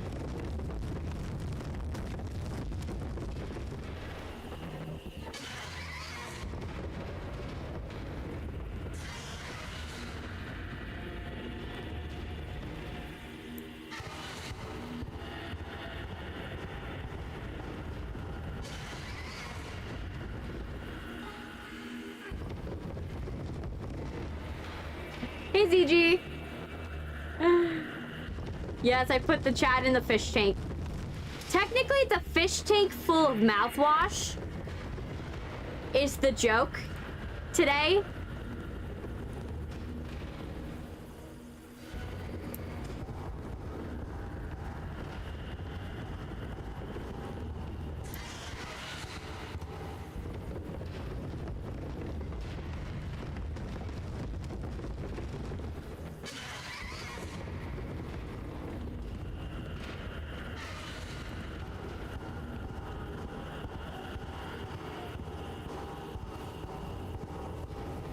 So I put them in a fish tank full of mouthwash as a joke, because I was like, well, it feels like I shouldn't do, like if the joke is we're going to be playing mouthwashing, why not do the obvious joke of putting chat in a fish tank? We know we stink. We don't have to put us in a mouthwash tank.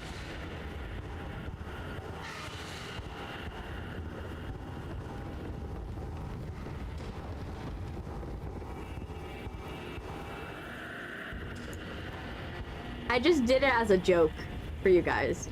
I thought it was like a funny thing for you guys. Okay, I don't know. I'm almost there. So at least we're almost there. Hopefully we can just like get there. Like, I feel like we're there. Just give me the mouthwash. Take it. Okay, we got the mouthwash. Let's go and... Okay, yeah, sure. We'll use the mouthwash. I'm sorry. I messed up. Okay, ZG. Yes, I'll hydrate. I'll drink my, my horchata, café con leche.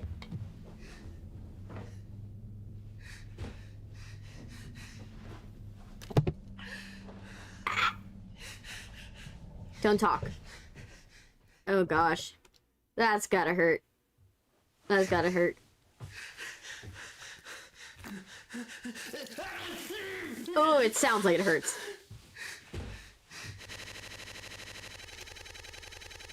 Sounds like it really hurts. 5 months after the crash. I think the vent in utility connects to medical. But you heard what he said. It's too unstable to try to break the foam. It could risk the air seal. I just don't want to mess it up like I did before. You heard it, Anya. I wouldn't put it past her to do something extreme right now. You and me, Daisuke, we could save Curly. Swansea won't help, so we'll figure it out ourselves. We've got this. But even before the phone, how do we even get the door to utility open? Swansea's practically camped in front of the door. And he has the key. I have an idea. You have to trust me. Wait, does Has-Been Hotel characters even shower? I presume that would be a yes. You need to knock him out. You're gonna have to fight him. No. He has his limits when it comes to booze. We'll make him pass out. Safe. Simply safe. We might even realize we don't have anything. Fact. There's a recipe for a mocktail in the kitchen. We can follow the steps. But use different ingredients to add a kick. Well, that's not good. The fact that we're doing this is not a good thing. Like, I know it's for a good reason, but it's like, oh. Water, tonic. Drink recipe. Mouthwash and isopropyl. Oh gosh. I hate both of this. I hate them all. I hate this.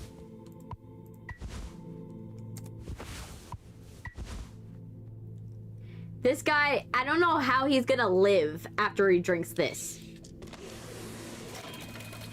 We are technically... This drink is not good. Do you know how strong isopropyl alcohol is? That will literally give you alcohol poisoning. And the fact that he's still alive in the next shot, like the aftermath that we saw, I'm shocked that he hasn't doubled over from alcohol poisoning.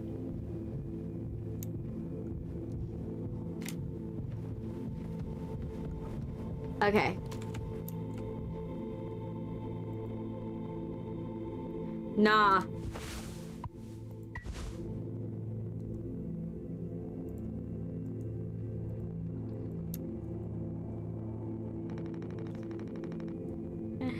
You taking and teaching my intern?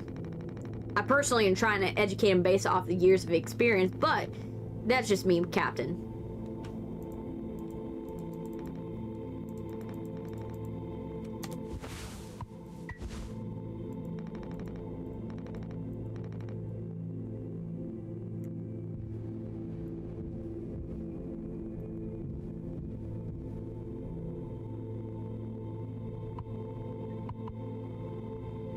Oh gosh. He'll live. You think he'll live? Oh my gosh.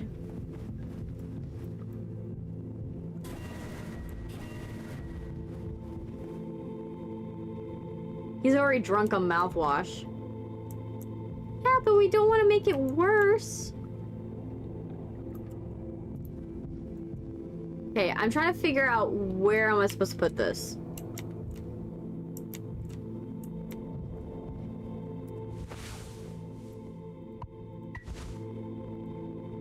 I'm clicking on it.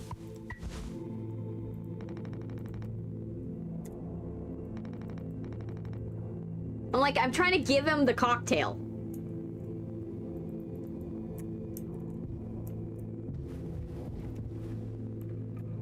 Like, accept your poison, man.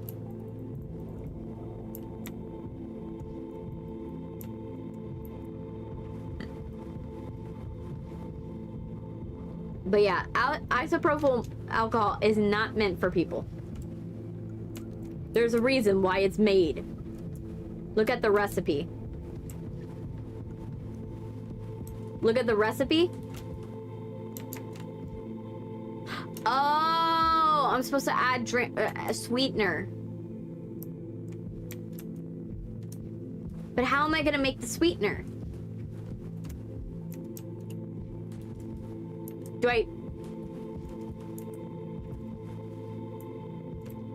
How do I make sweetener? Do I just use more of the mouthwash?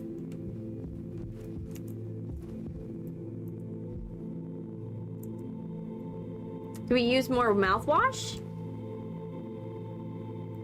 Ask Daisuke? Okay. We're out of sweetener. Any ideas? Might have accidentally, some mistakenly misplaced, few by accident? Right. So look around my stuff. Anything? Okay. So look around his stuff.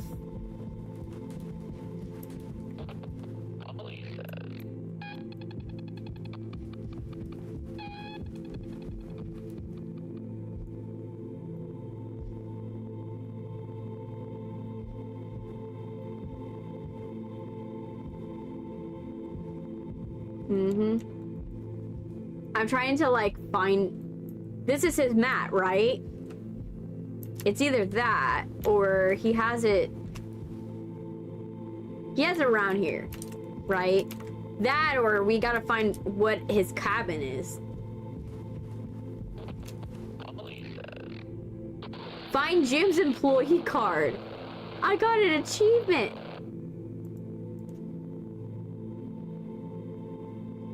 His sleeping bag. You got a point. Ah! Oh, I was just looking at the wrong one. Okay. Tab, use. Tab, use.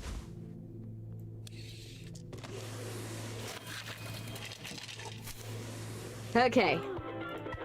Take the spiked cocktail. Oh gosh, let's give this guy alcohol poisoning.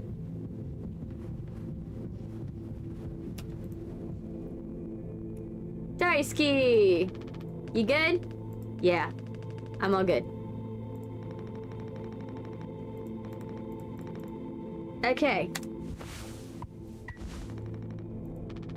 Look, we need to keep working together. If this is how we get through without being at each other's necks, that's all the time I need. Yeah, give it here. Oh gosh. We kind of freestyled the recipe. Yeah, I can tell you had a hand at this monstrosity, kid. You ain't no mixologist. Ain't no mechanic either. Aww. You never should come here. You even decided to let you board, huh? Stick the idiot with a bunch of sad sack adults to see what he learns.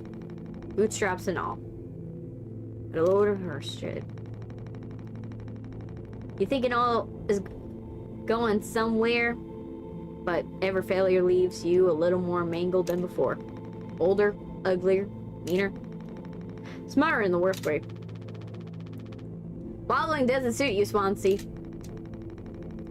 I suppose you think you should all be acting like you.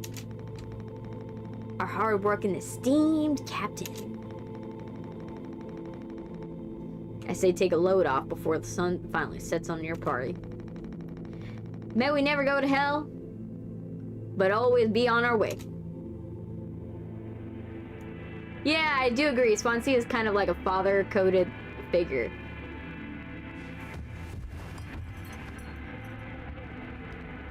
Yeah, he had to do what he had to do. Take the utility keys.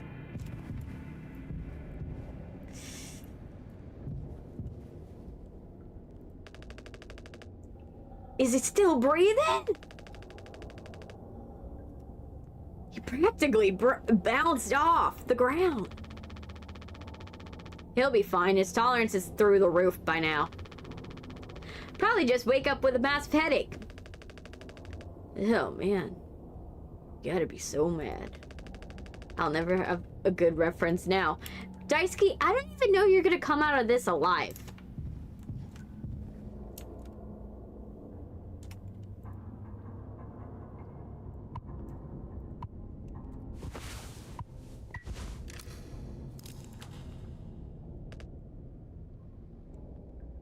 And the fact that the keys have a goose on it. Oh my gosh. The metaphor. This is basically his nest egg. That's the joke. Well, not the joke, the metaphor. It's a net. This is Swansea's nest egg that he's been hiding. Captain, you sure about this?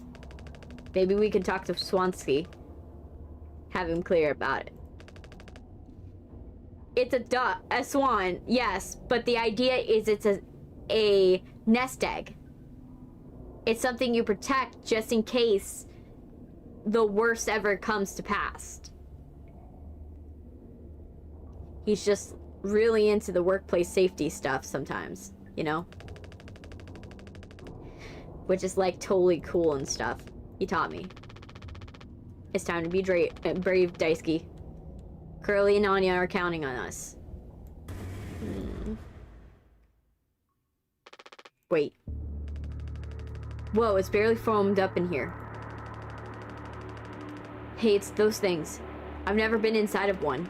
What are they called again? Cryostasis pods. Oh yeah, those things are far out. Totally sci-fi. Oh, it looks like one's still working. How long could these things even keep you frozen? 20 years. I can't believe Swansea has managed to clear all the foam from here. He didn't. What? Think about it. Swansea never let you work with him on breaking utility foam wall, right? No, it needed to be handled delicately. He said I have a way too much athletic strength in the arms. I would have just torn through the foam. I was like, that totally makes sense. Bummer. So I've been in charge of the kitchen instead. He said next level critical to keep the stock organized every day. He had me double, triple, and triple check everything all the time. Right, of course. He never told you he'd gotten in here. No. But look how busy he must have been. There was never any foam here. And Swansea has known the whole time.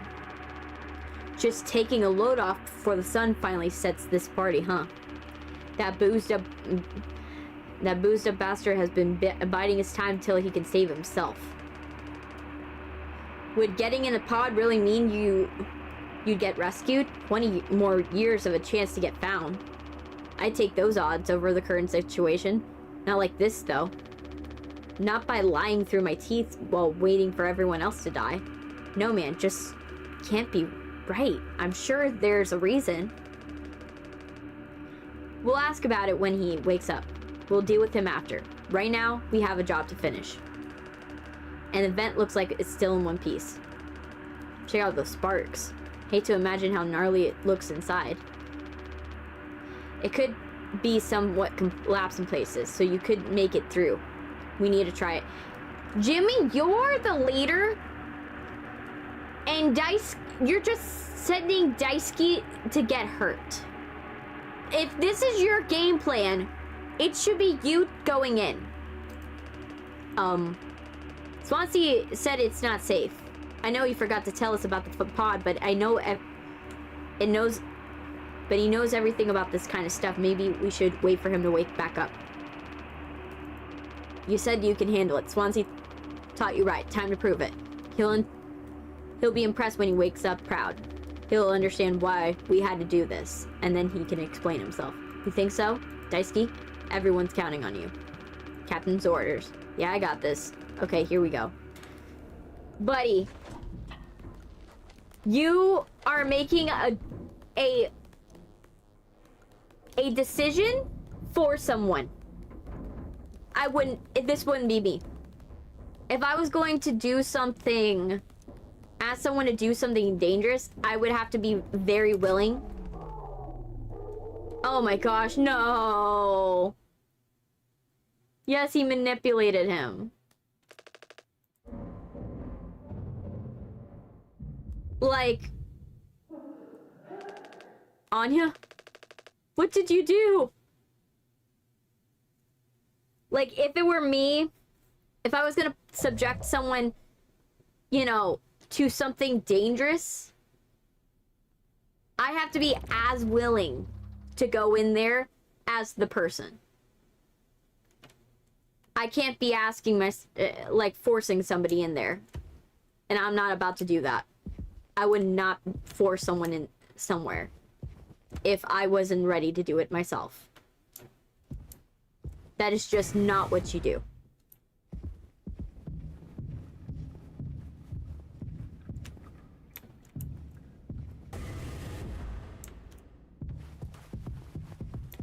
That's how you not be a leader.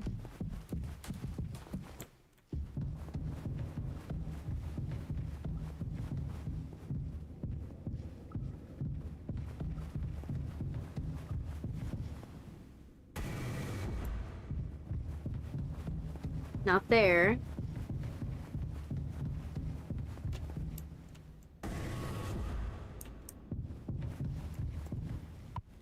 No.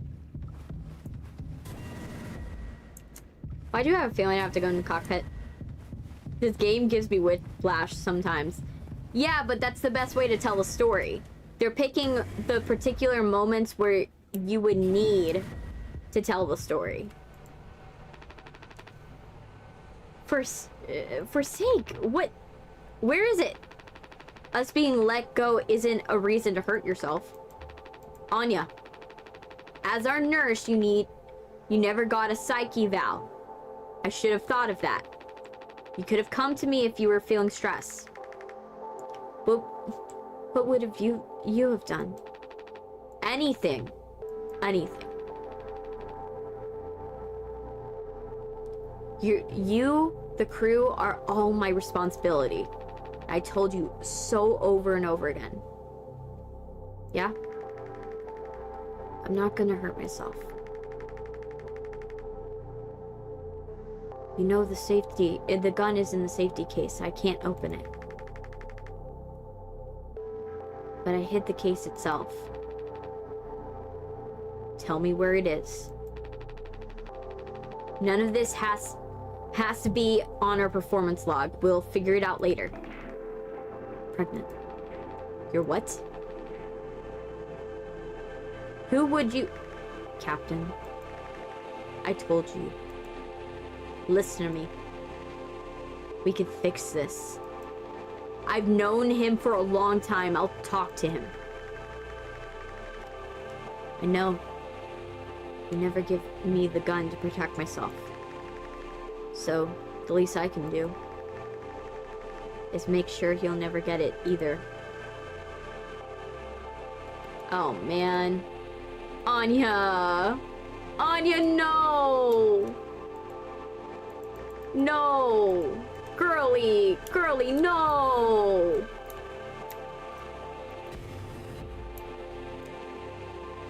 Why am I stuck in place, by the way? I keep getting stuck. Like, it's not letting me go in the center. It's, like, sticking me inside. Like, look at this. It's not letting me... Why is it not letting me go in the center?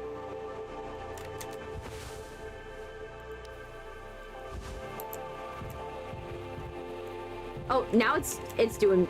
It went back to normal. It, like, glitched out for a hot sec. Okay.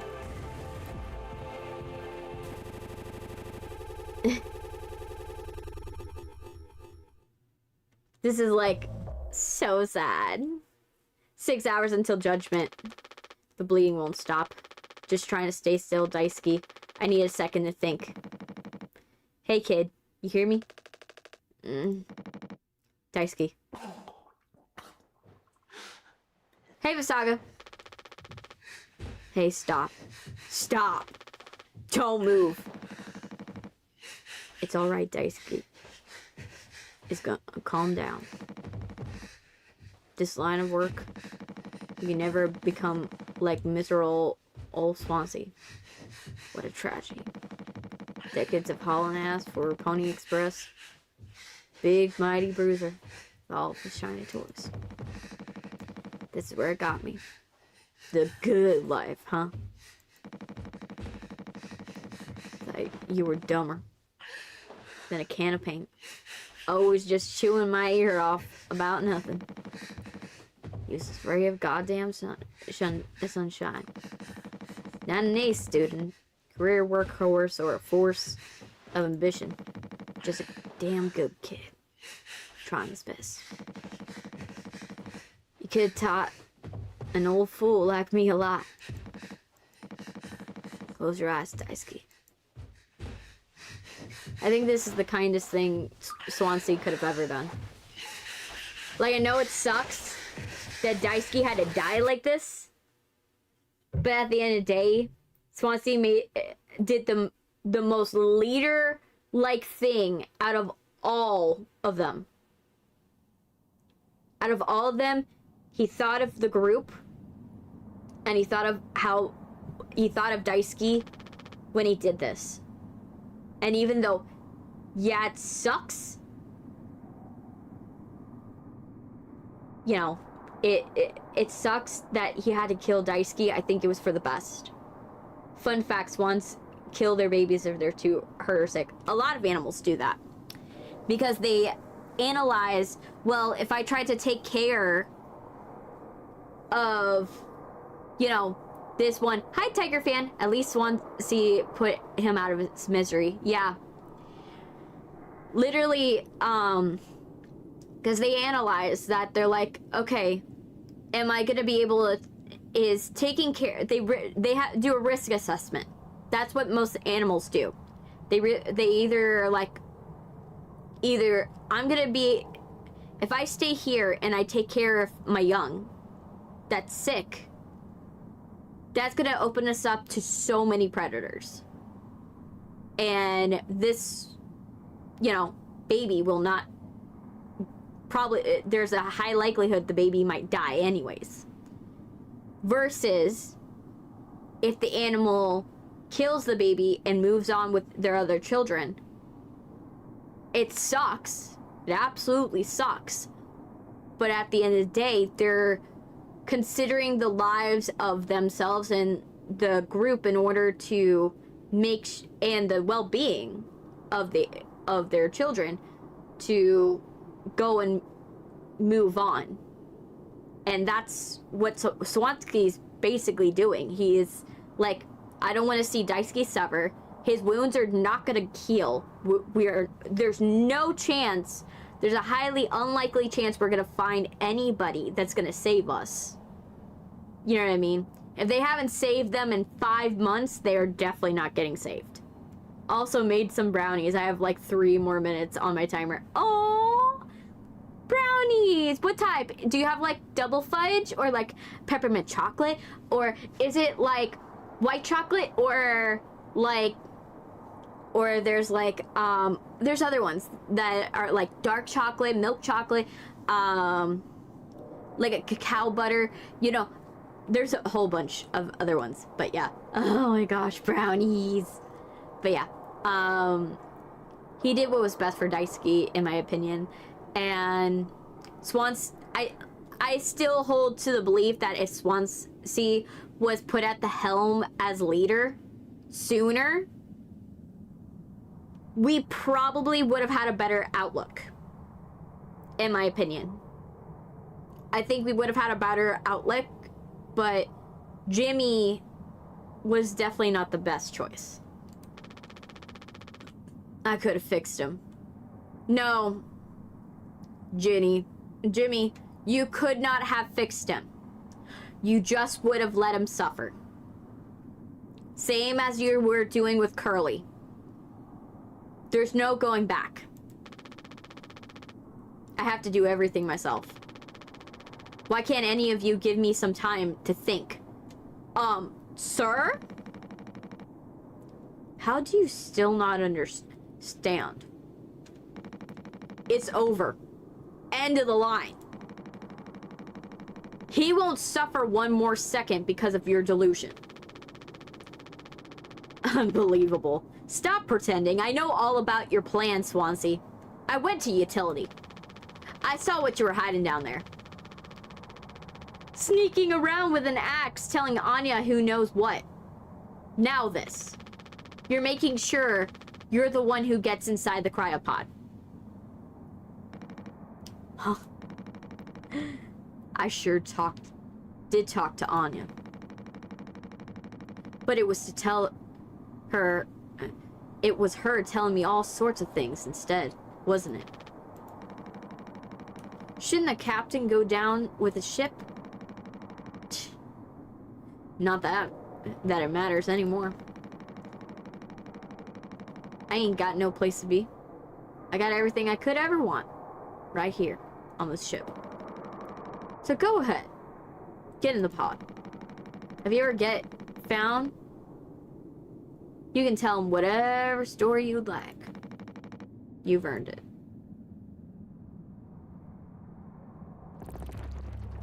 Because he was saving it for Daisuke. He was absolutely saving it for Daisuke. That's the tragedy of it. Like I said, Swansea would have been a better leader.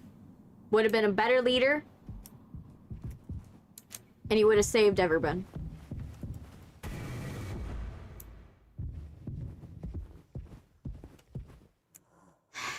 Sadly.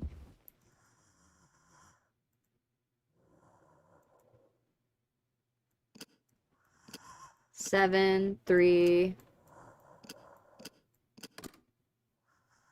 Open the Pony Express protection kit without returning to the cockpit. Oh, wow. I got an achievement for that, for memorizing the code. Yeah, poor Anya.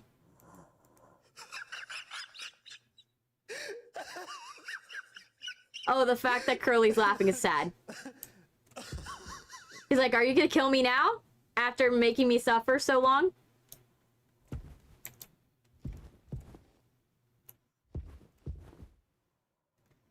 Oh my gosh. Yeah. I got this longest meeting. It happens. It happens, Chance. Yeah, Swansea would morally be better. He would morally be better, and but he doesn't have the qualifications. But oh. Yeah, poor Anya. I feel so bad for her. Yeah. In my opinion, he doesn't have the qualifications, but who's gonna know he took over? Right? If, let's say, he killed Jimmy for opposing. Right? We could just say that he could literally just say that he destroyed the cockpit, killed the captain, and we had to make a judgment on who had to be captain at that point. And Swansea would be the ticket. Doesn't even have to say anything about Anya. Yeah, he doesn't even say anything. That's a tragedy. If he really cared about Anya, he would say something. He would have, like, something to say. But no, he doesn't. I told him, Anya, you should have waited for me. What did he say? Nothing. Nothing that makes any difference. Did he seem angry? Where did he go? He just walked away. Curly, I don't want him in here anymore. Just wait, I need to find him. Everything's gonna be okay. Yeah, I don't think anything's gonna be okay with Anya. Like, what is that sound?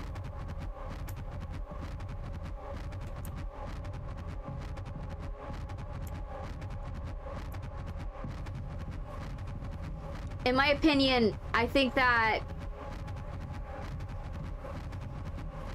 Oh, is this the crash? So that's why he was away. He was checking on Anya.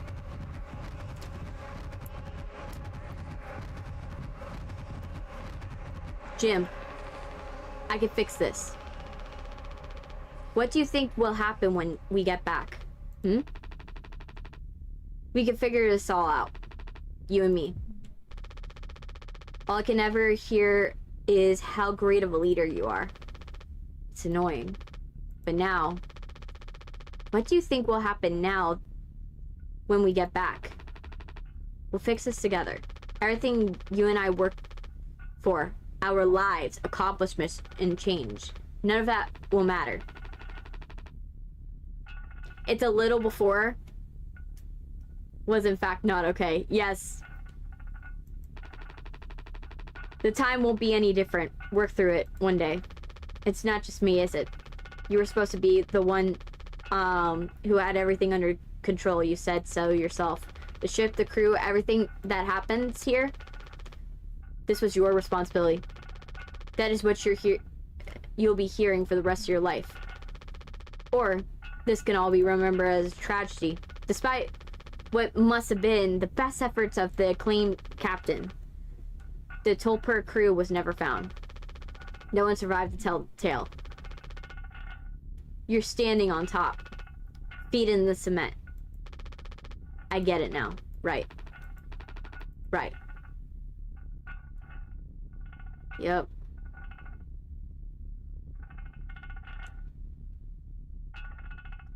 All because he wanted to hide a secret.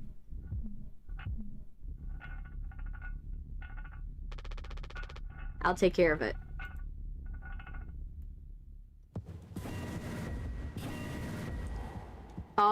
At that point, when I hear I'll take care of it, like, after that entire conversation,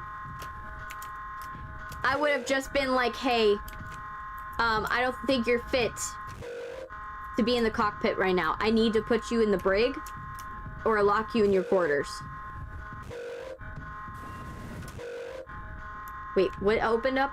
This.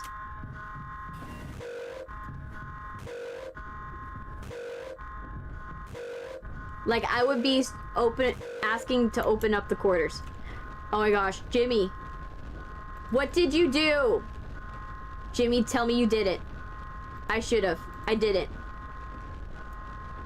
What did you do?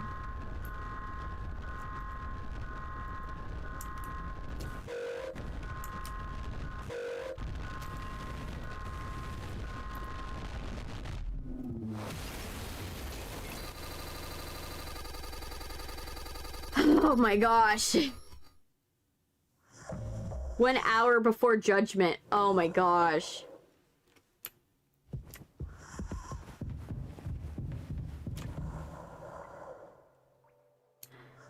Oh my gosh. This is just... Oh gosh, no! No! No! You are hallucinating, bad man! Happy birthday, Captain. This rocks. Here, here. Ooh! Oh gosh, no, no, no. No, this is actually really, really sad. Come on. You have to give a speech? Go on. Have at it. Better make it good. A schizophrenic party, yeah. Our captain. Captain Jimmy. Oh my gosh. Take the knife. No. Can I do anything else?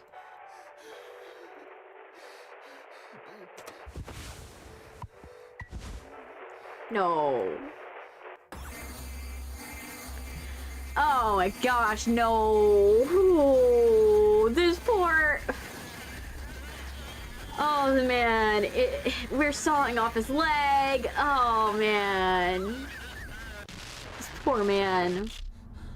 He's suffered enough. A lot of people struggle to put food on the plate. That wasn't enough, right, Captain? The lowest rung of your ladder is the highest. Until it was all swept under your feet, life isn't even worth living at the same level as us. I'll forgive you. All of us do. I won't give up on you. Even like this, I believe in you. We're gonna make it through this. Sometimes we thrive and travel the endless reaches of space, but the other times you have to accept days like these. You taught me that, Curly. Let's eat. And you're wasting his leg, too, because you're giving it to the dead bodies. Oh. Because you just keep avoiding responsibility, man. Curly, despite being one of the more flawed characters, didn't deserve that. He definitely didn't. He really didn't. Oh my gosh. Oh gosh, what are we going into?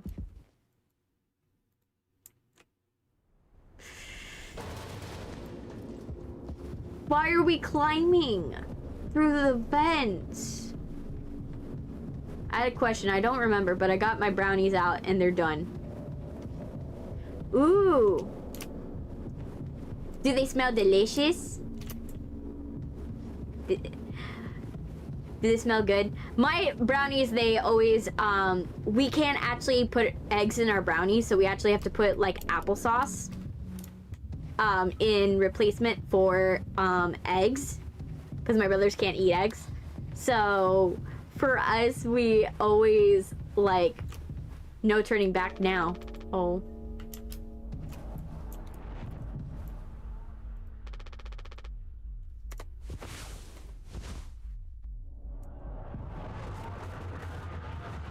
Oh.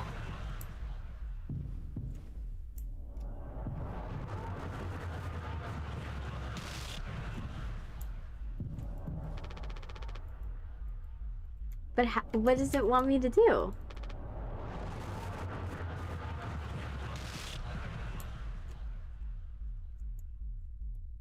Now I can't move.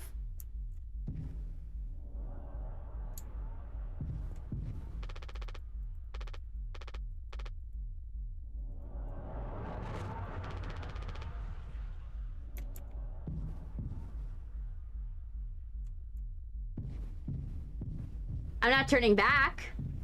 I'm just going backwards.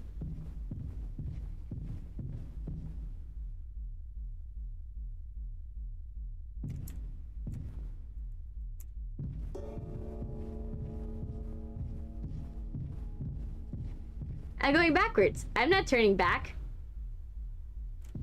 I'm definitely not in denial.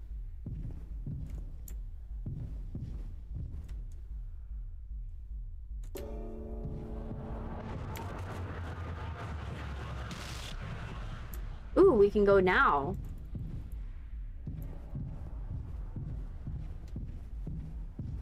Ooh.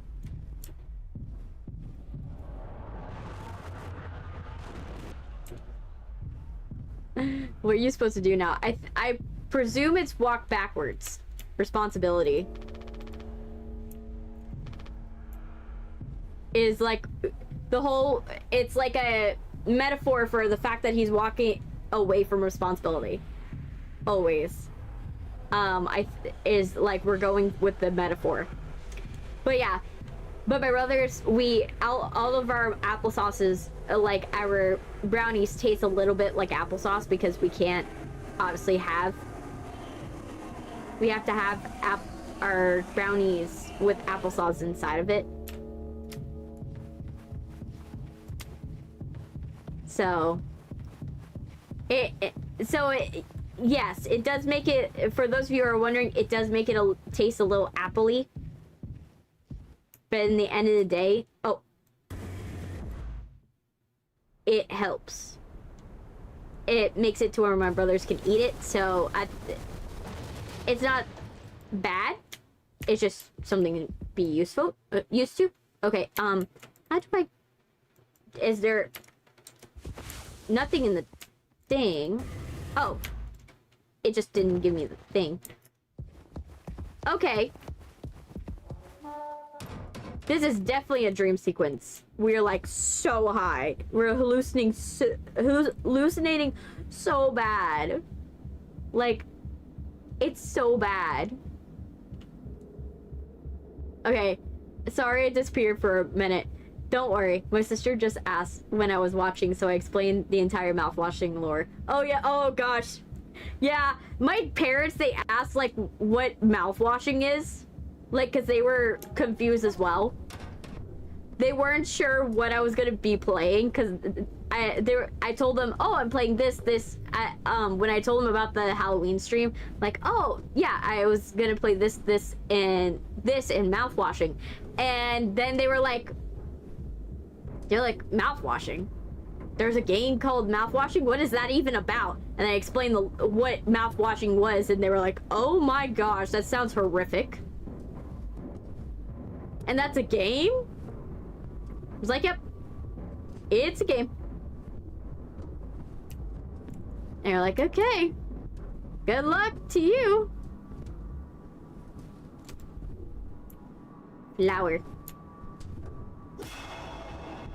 Okay, so there goes an axe. I haven't played it yet. Not yet. Oh, we just fell.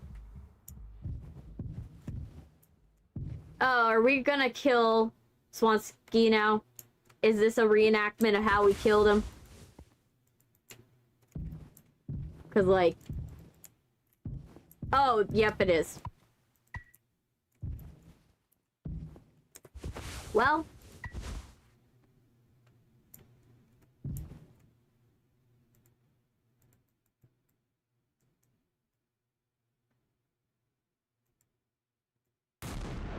Yep. I haven't played Sally Face either.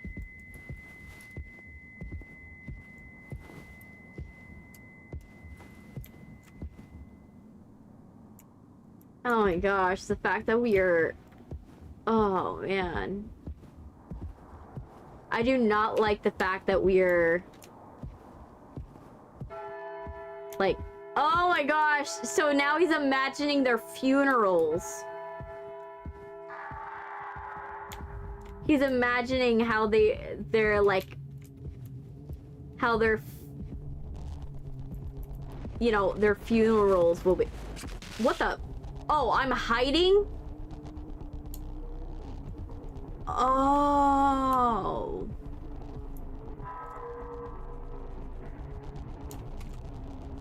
Where is he?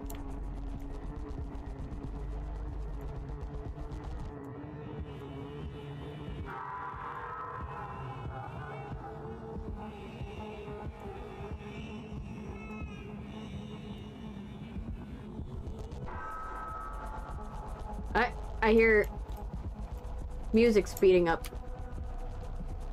I don't know if that's a bad thing.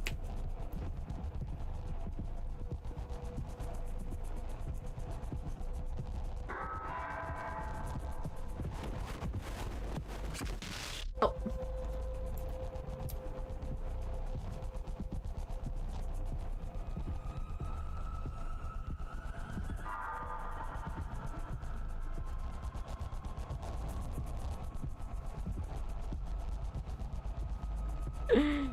Oh my gosh, yeah, I keep dying. Where is he?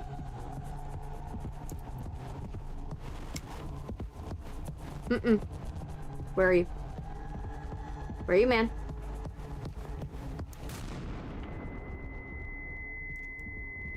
Where is he?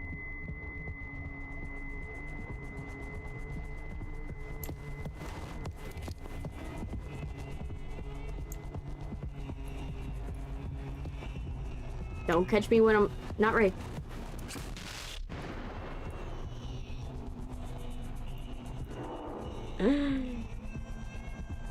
When he comes at you? Okay.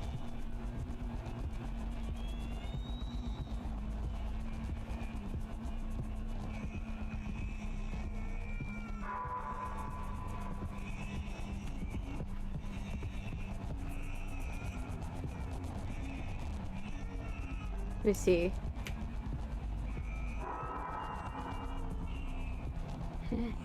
Hey, Milky Way, welcome.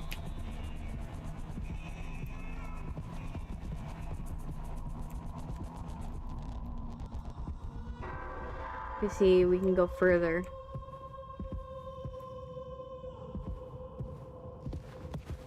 Oh.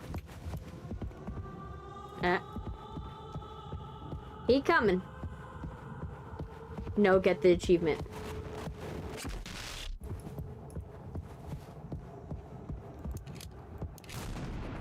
Oh, so you have to hold it.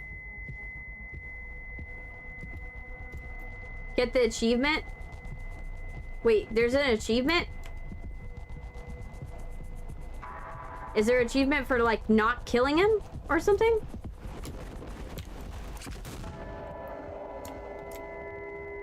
Okay.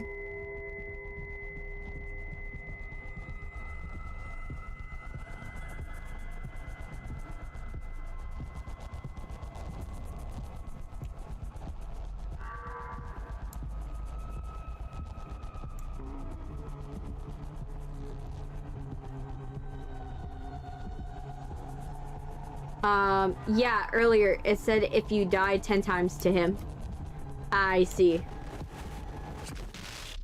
Well, that's probably gonna happen organically, because I don't know what I'm looking for. And I'm not very good at shooter games. I am not very great at lining up a shot. I'm trying to figure out what I'm supposed to do.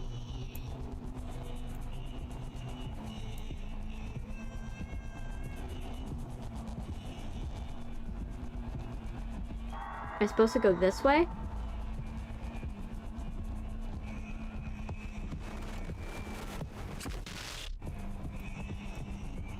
And it also takes forever for the gun to load. Like, I'm trying to make the gun load. But the gun takes forever. Hey, Brody.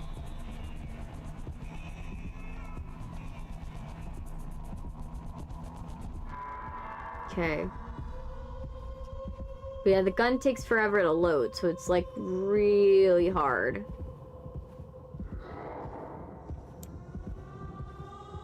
Oh, he's behind me. I keep dying. Only was watching and I was not talking. Yeah, that's totally fine.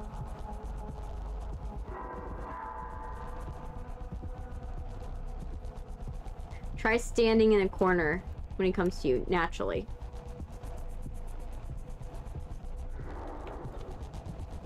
Come on. Just trying.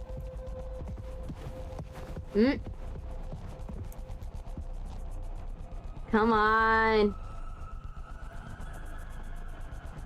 I'm just gonna wait for him to come to me. He's bound to come to me at this point. No, it's totally fine. There's no problem if it's on YouTube side for not talking. It is a problem on the Twitch side though, because Twitch, like I said before, Twitch doesn't acknowledge their lurkers anymore. Wait, where? Ugh. I keep dying. I hate that I keep dying. I'm trying not to die.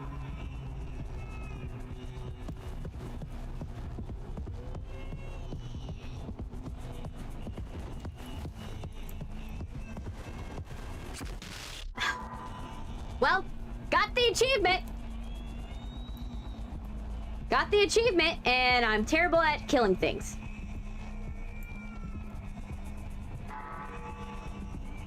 I have died 10 times just once. Swansea. Now, the hope is we don't die 11th time. Okay, you ain't coming this way.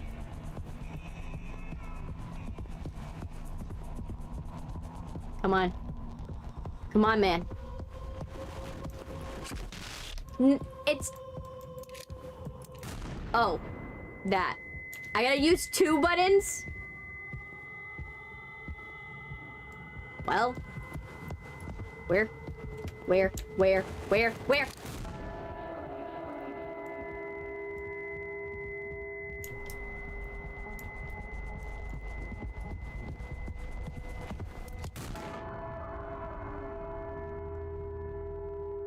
Made it work. I had something to say, so be quiet. I spent 13 years half cut up my eyeball. Drunk, to put it mildly. Then suddenly I saw it. Streetlight shining in my face. 500 gigawatts of power. Yeah. Aww. You made a video on your channel? That's cool. Vision of my bloated body found in some ditch. Scared me straight. So I got a collar shirt, mortgage, and a credit card. All things a good man that make a good man. I hope I could raise my children to be better than their old man. Wanted to believe I would never, I was never one step back away from my worst self. Hey, Xanon! Whose voice is that? It's me? But the truth is, discipline, drive, routine, the endless desperation to get together. Loving wife, great kids, sobriety. I'm telling you. Accomplishments I'd been chasing all my life. Never felt as good as I expected when I crossed the finish line. So now that we're at the end, taking inventory, those nights spinning out of my head, sinking into the sofa, breaking glass in my palms, bleeding dry, and the funniest thing ever. Old dogs laughing, snarling in the waterbed floor, mocking the moon for daring to show its face. All nausea and wreckage, and vomit and ugly cruelty.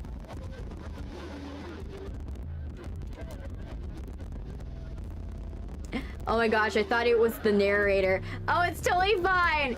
I just have that type of effect with my voice. My voice, a lot of people think it's a voice acting voice. And that's why. It's a Lego video in shorts. Oh, that's kind of cool. Yeah, I'll see if I, when I have a shot later. Welcome to the chat, whoever joined. Yes, yes. The only problem in this world is an empty bottle. Those were the days of my life. Yeah. Those were the best days of my life.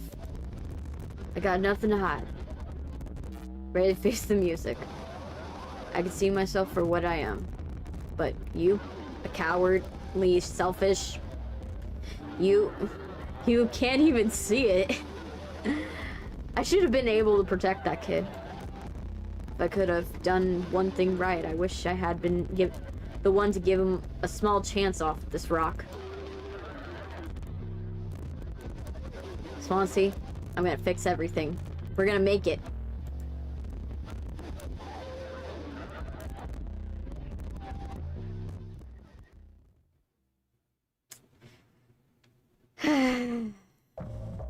Take responsibility. The fact you tied him up to a chair and forced him to die.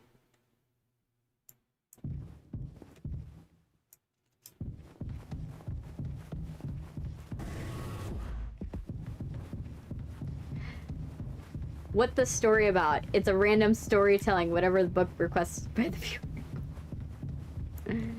Oh my gosh. Yeah, he's dead. He's dead. Can't really see what that says. Give me a second. Saga, I couldn't really see. Do you know Sylvia could create a... Be careful, don't read it. It's a game. Ooh.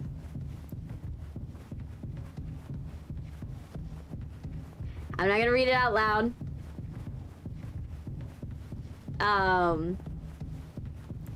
Because our chat will disappear after the stream. Oh my gosh, it's turning into eyeballs. Everything's turning into eyeballs. I don't like it. It's like all eyes on me. Are you feeling nervous? Are you having fun? It's almost over. It's just begun. Don't overthink this. Look in my eyes, don't be scared. Instead, coming in, the water's fine. Oh my gosh, why are we going through the intestines? Why are we going through intestines? I don't like it. We're going through the human digestive tract. Oh my gosh.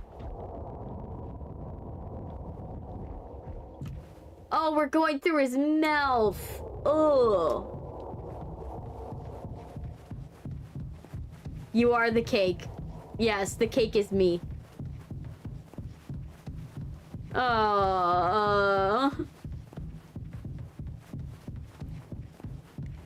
Oh, poor Curly.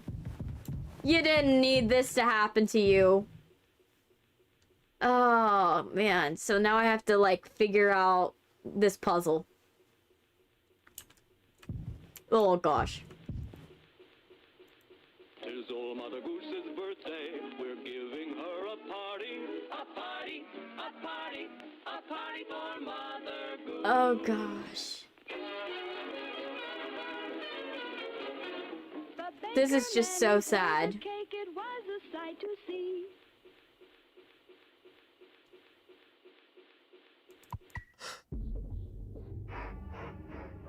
Oh, gosh. Take Curly's leg off. The fact that it's like this. This is like like it's definitely horrifying.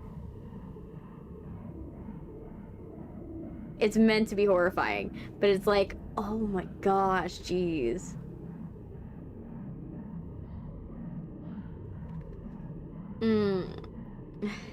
Ew. Oh, it's so sad.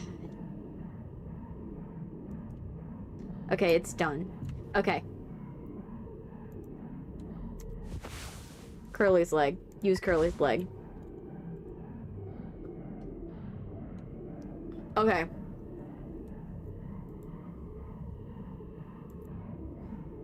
Okay, so...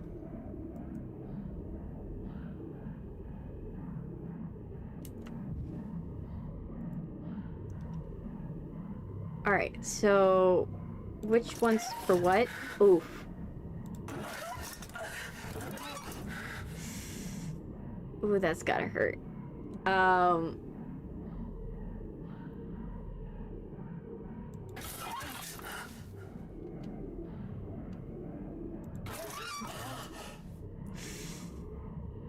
So that goes down there.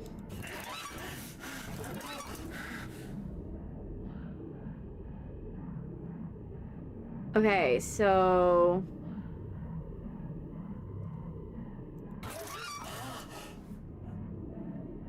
Okay, so we need... It goes this way, right?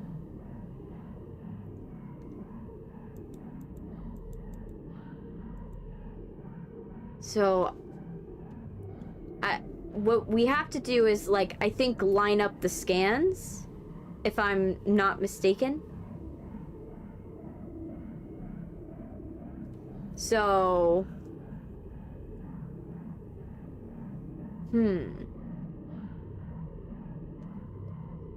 This part is... going...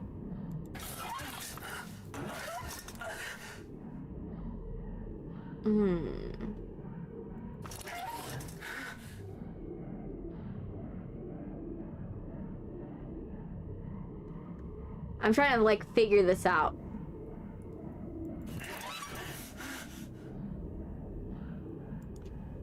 Huh. Okay, I'm trying to solve what I'm supposed to see. What am I supposed to see?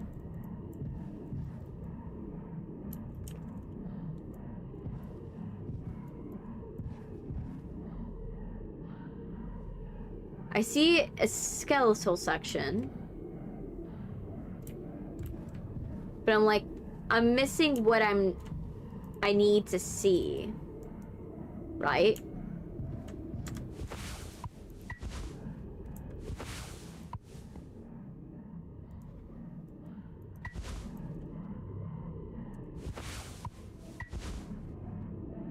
Okay, so we need to figure out how to connect them, but we don't have an idea where anything leads.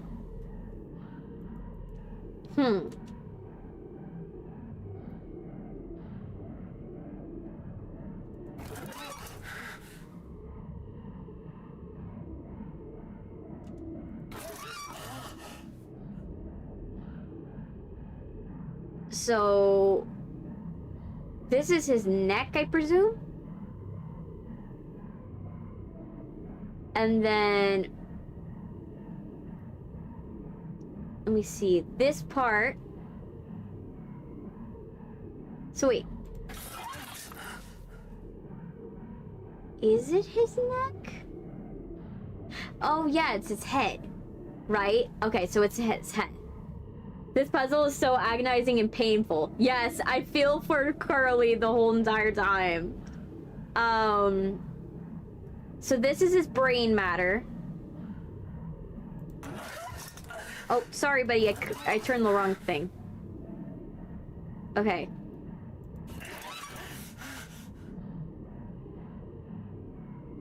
So... Okay, so I think this... That doesn't make sense. This goes down here, right? It goes like this, right? So then...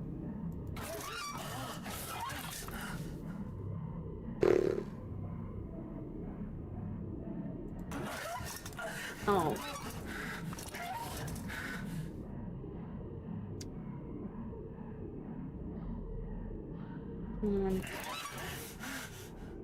No.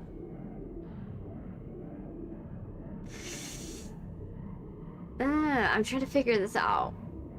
I didn't even notice it's his head. Yeah, this is his head. The problem is, it's hard to tell. Like, if this was a little... had more contrast, I would be able to tell what it is. But yeah. Okay.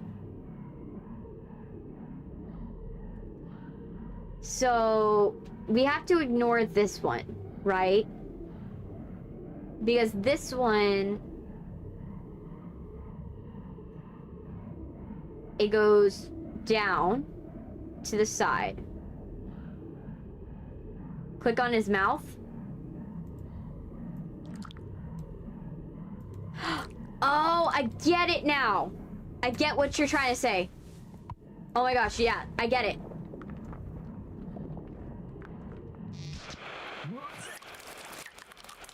I get it. Oh my gosh, yes.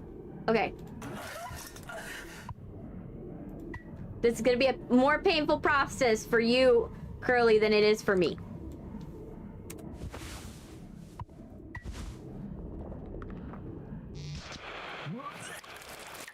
Okay, so I had it right here. And then... Okay, so then... Yeah. It's sad that it's trial and error and you can't, like, actually come up with the answer without, like, actually hurting Curly. I don't like that because it's brutality for brutality's sake.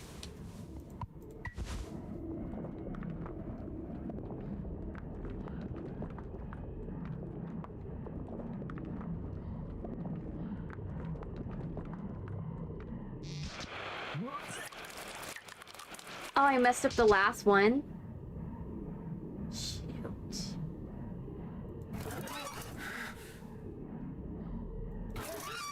Not that.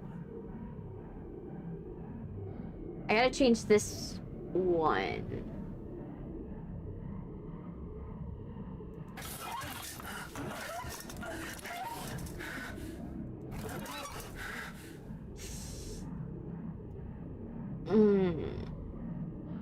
Like it. Because we technically got most of it right.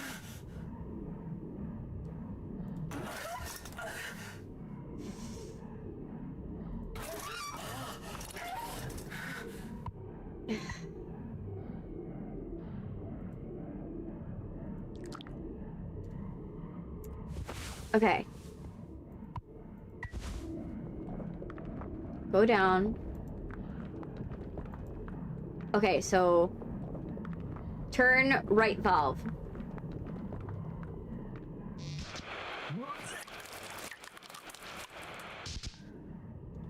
Right valve. This one? This one. Okay.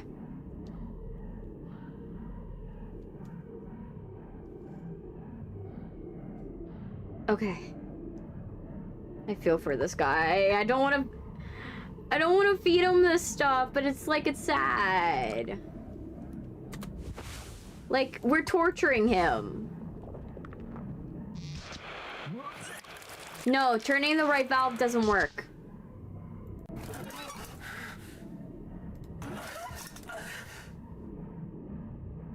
And the top left one is his neck.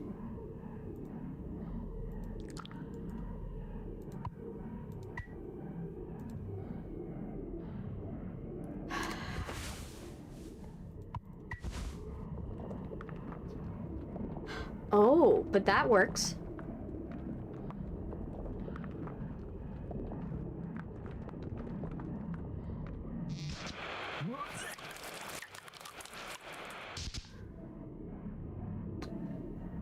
Okay. So now I get it. So it functions like this. So if we turn this like this, right? Then it's gotta go like that.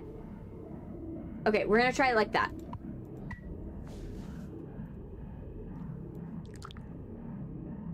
Okay, and then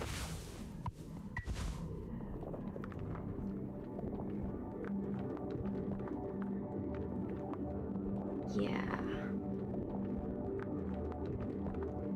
Bingo.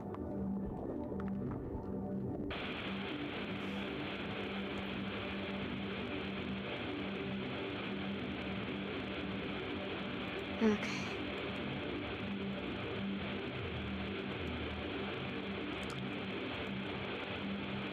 What am I supposed to do now? Am I supposed to feed him his other leg? Help me. Oh gosh. You are higher than anything, man.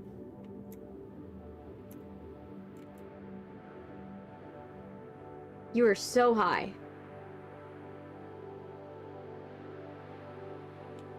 You're higher than space. Like, this guy is higher than space.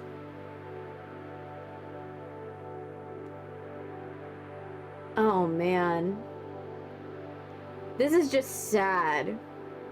And the fact that he was like, why don't we have, like, it will be a tragedy instead. We can have a tragedy instead of, like, anything. Like, that should have been your sign, Curly, to stop him. Like, the fact that he was like, oh, yeah, I don't have to accept responsibility. We can have a tragedy. I want to go home. We are home. We don't... Why don't you finish what you started? Don't worry. If anyone else finds us, I'll play the victim. You'll be the better man in the end. I could have stopped it. I'm taking responsibility. No, we can be heroes. Both be heroes. We're a team, just you and me, like we used to be.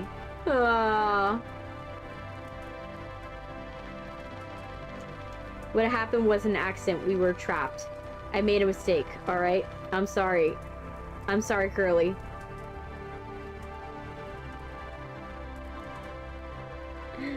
Oh man, this poor guy.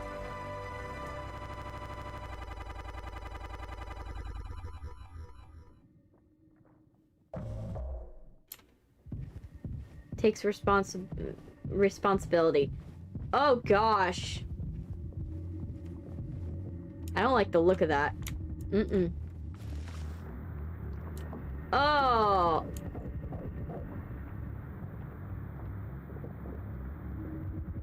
We're doing a sonogram.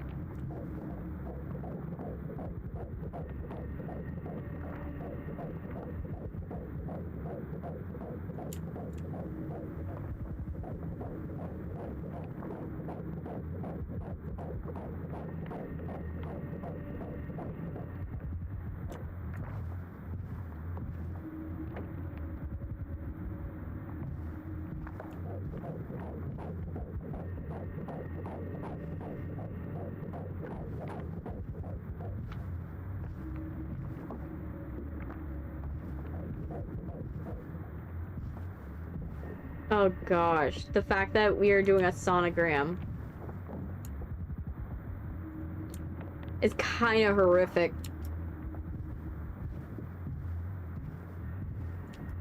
Definitely mission did fail.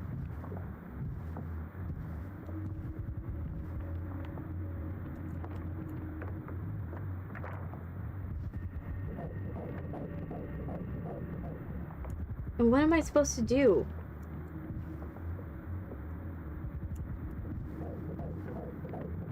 What am I looking for?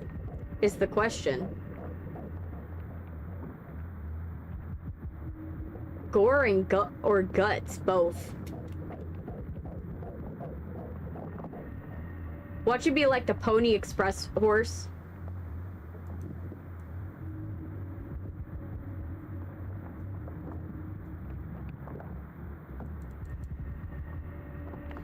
I don't even know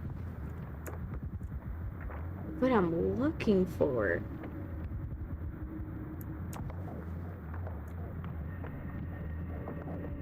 Yeah, I know.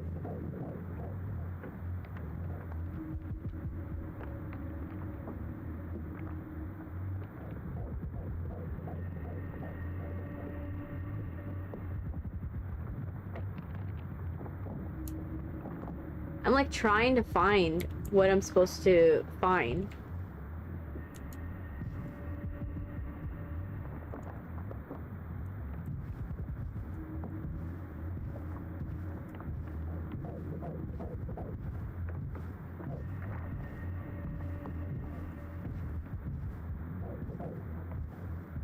Is this like a fool's errand? Like I have to look for it and I'll find it? Or is it like I won't find anything and I just gotta move on to the next area? Right? I don't know if this is a mini game or not.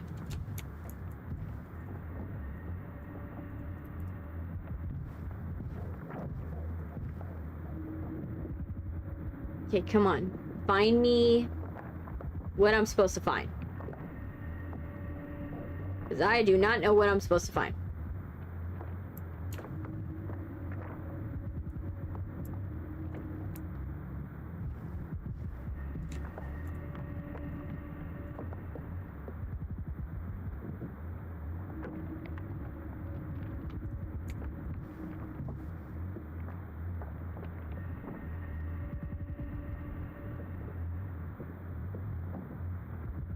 I'm like trying to figure it out, but I'm like obviously missing what I'm supposed to be doing.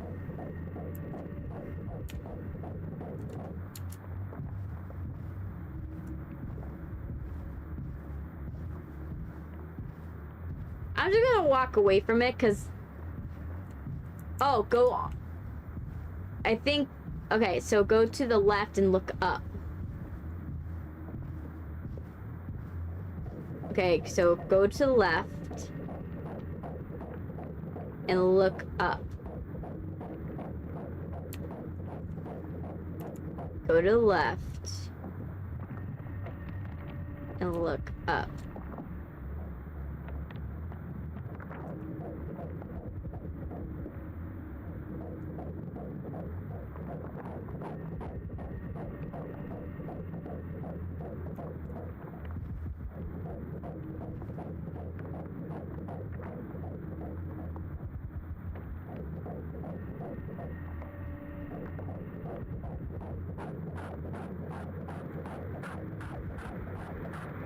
Oh.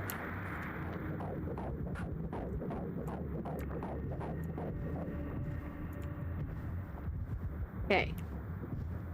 So it's wherever it kicks is do it.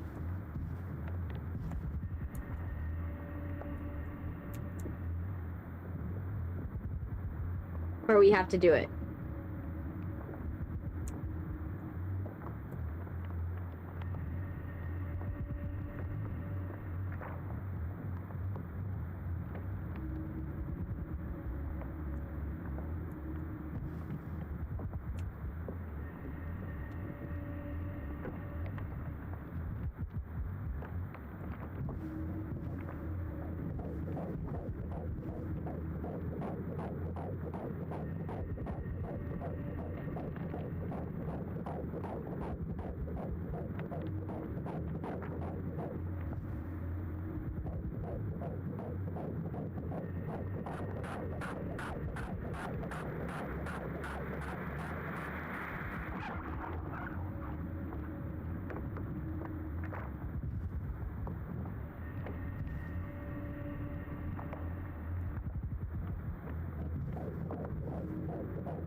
Now it looks like an eyeball.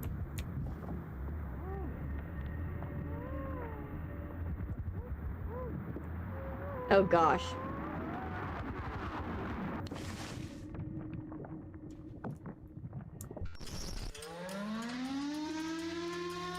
Yeah, that's not great.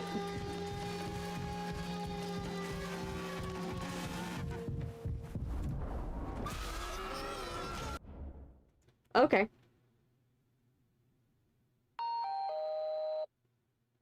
Is that a doorbell? Really gets rid of the bad taste in your mouth, huh? Your wreckage. Your silence.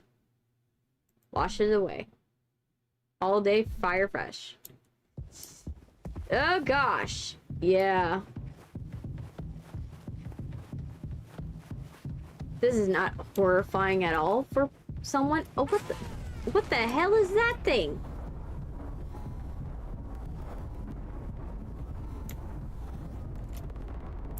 Am I supposed to avoid it? Oh, yes I am.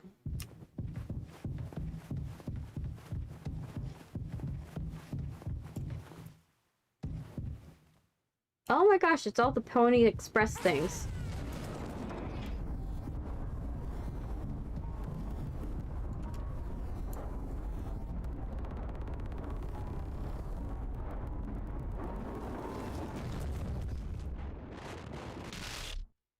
Okay. Yeah, it sounds like a big bug.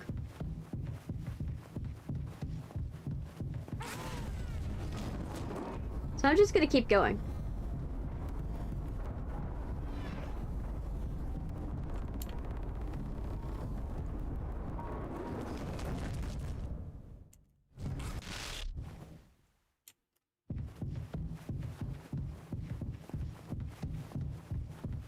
It seems like it's just coming straight for me. That or I'm messing up the ARG every single time.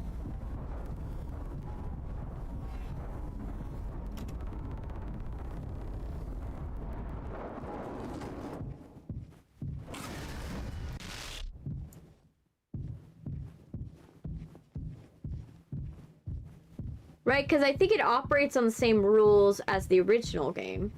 Of like, just like, don't run. Otherwise it'll alert it to your presence.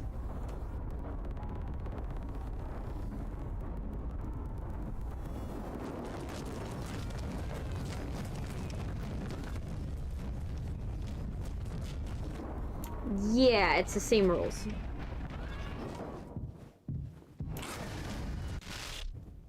Okay. So you have to stay out of the path or something. Yeah.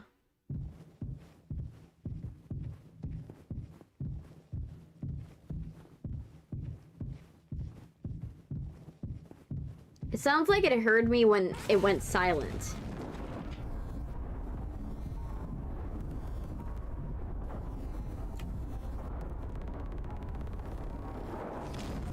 Avoid its path and you'll be fine. Wait, what? How did I die? Yeah, I'm playing a horror.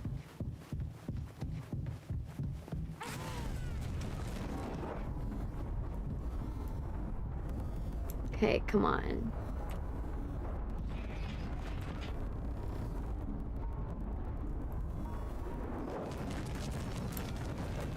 Okay. Oh. Well, it's going that way. Then. I gotta figure out where it is. Okay.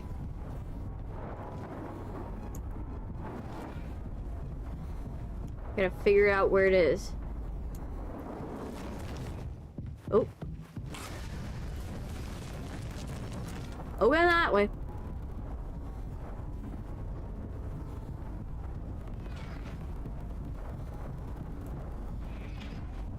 Okay.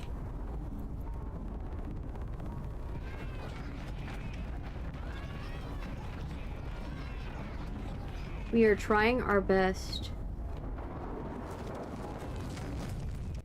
Oh, shit.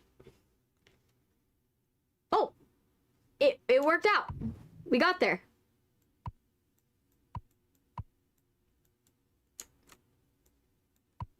Okay. Okay. I guess we run away from our responsibility. Into these things. Let me see what you guys are saying. Now hungry for Jimmy John's. Oh, you're hungry for Jimmy John's after that? Oh, wow. Just, here popping off saying, that new things. I see. They're coming out of every corner. I know. Why does it sound like gargling?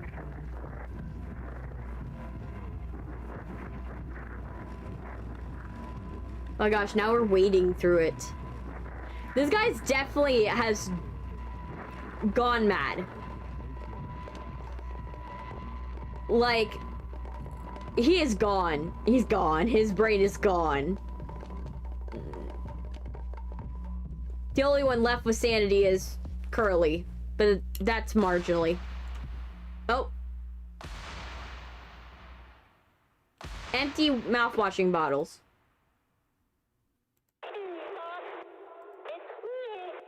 It's me. Or what should I call you, old man? Seems a little above your pay grade, given all this. Look at the wall.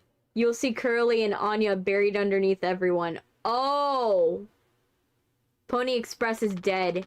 And so are you. I know what you're thinking of this predicament of yours. Poor you, caged and misunderstood. Is that a cell inside? Polly says, sorry. Oh. Shut up. Curly tried his best. I did too. But he's the better man. I see that now. We can both still make it. I'll take care of him. I'll take responsibility. Curly. Captain. I'm so sorry. You really made that. Yes. Yes, I do.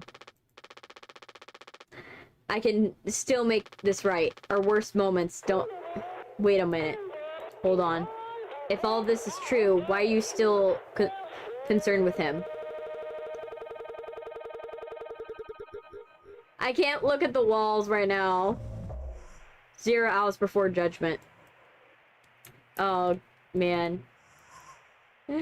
Sylvia wanted to tell you something, but I don't think you saw. Oh! I probably did, but I did see it, but what the message said, it was not to say anything about it out loud. So I didn't say it out loud. Jimmy can't have his cake and eat it too. Yes. Oh, man. If it were me... Go home. Oh. This is so sad. Curly. Curly. I'm sorry, man. I'm sorry what's gonna happen to you. I don't think this is right.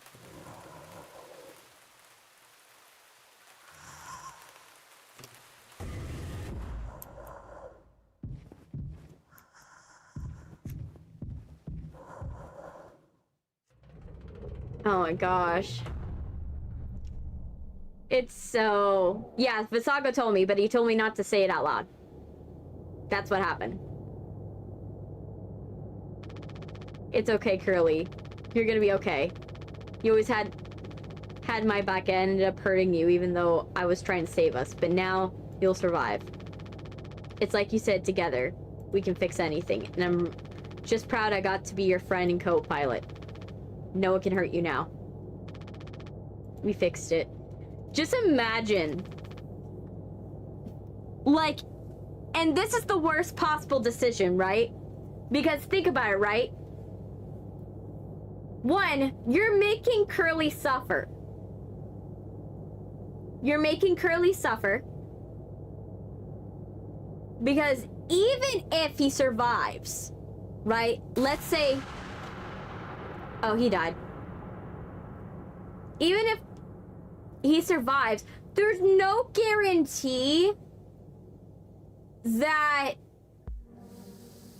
this cryostasis thing will have enough power to power itself for 20 years. Like they said. They said, oh yeah, it will give you 20 years of a chance. Right? That's not a guarantee. Hey Ollie Can, welcome. Like, it's not a guarantee that he even gets that 20 years. And that's what he's missing. Like, there's no guarantee. And even if, right, Curly can't say anything or tell anybody what happened. Maybe they might have something they might be able to do for Curly. Like, maybe. If he's, like, really lucky. But I'm putting this in just chatting. By the way. But it's very unlikely Curly will be able to do anything.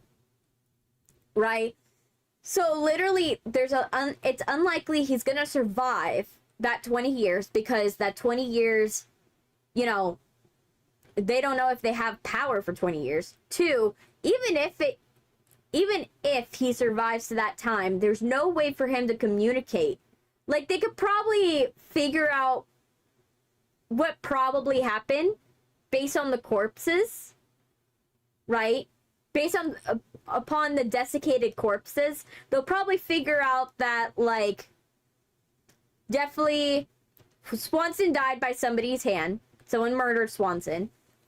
Daisuke died by somebody else's hand. And Anya offed herself. They'll figure that part out. And considering that you are so cut up, there's no possible way you did it. So they're gonna probably figure out that it was all Jimmy that did it.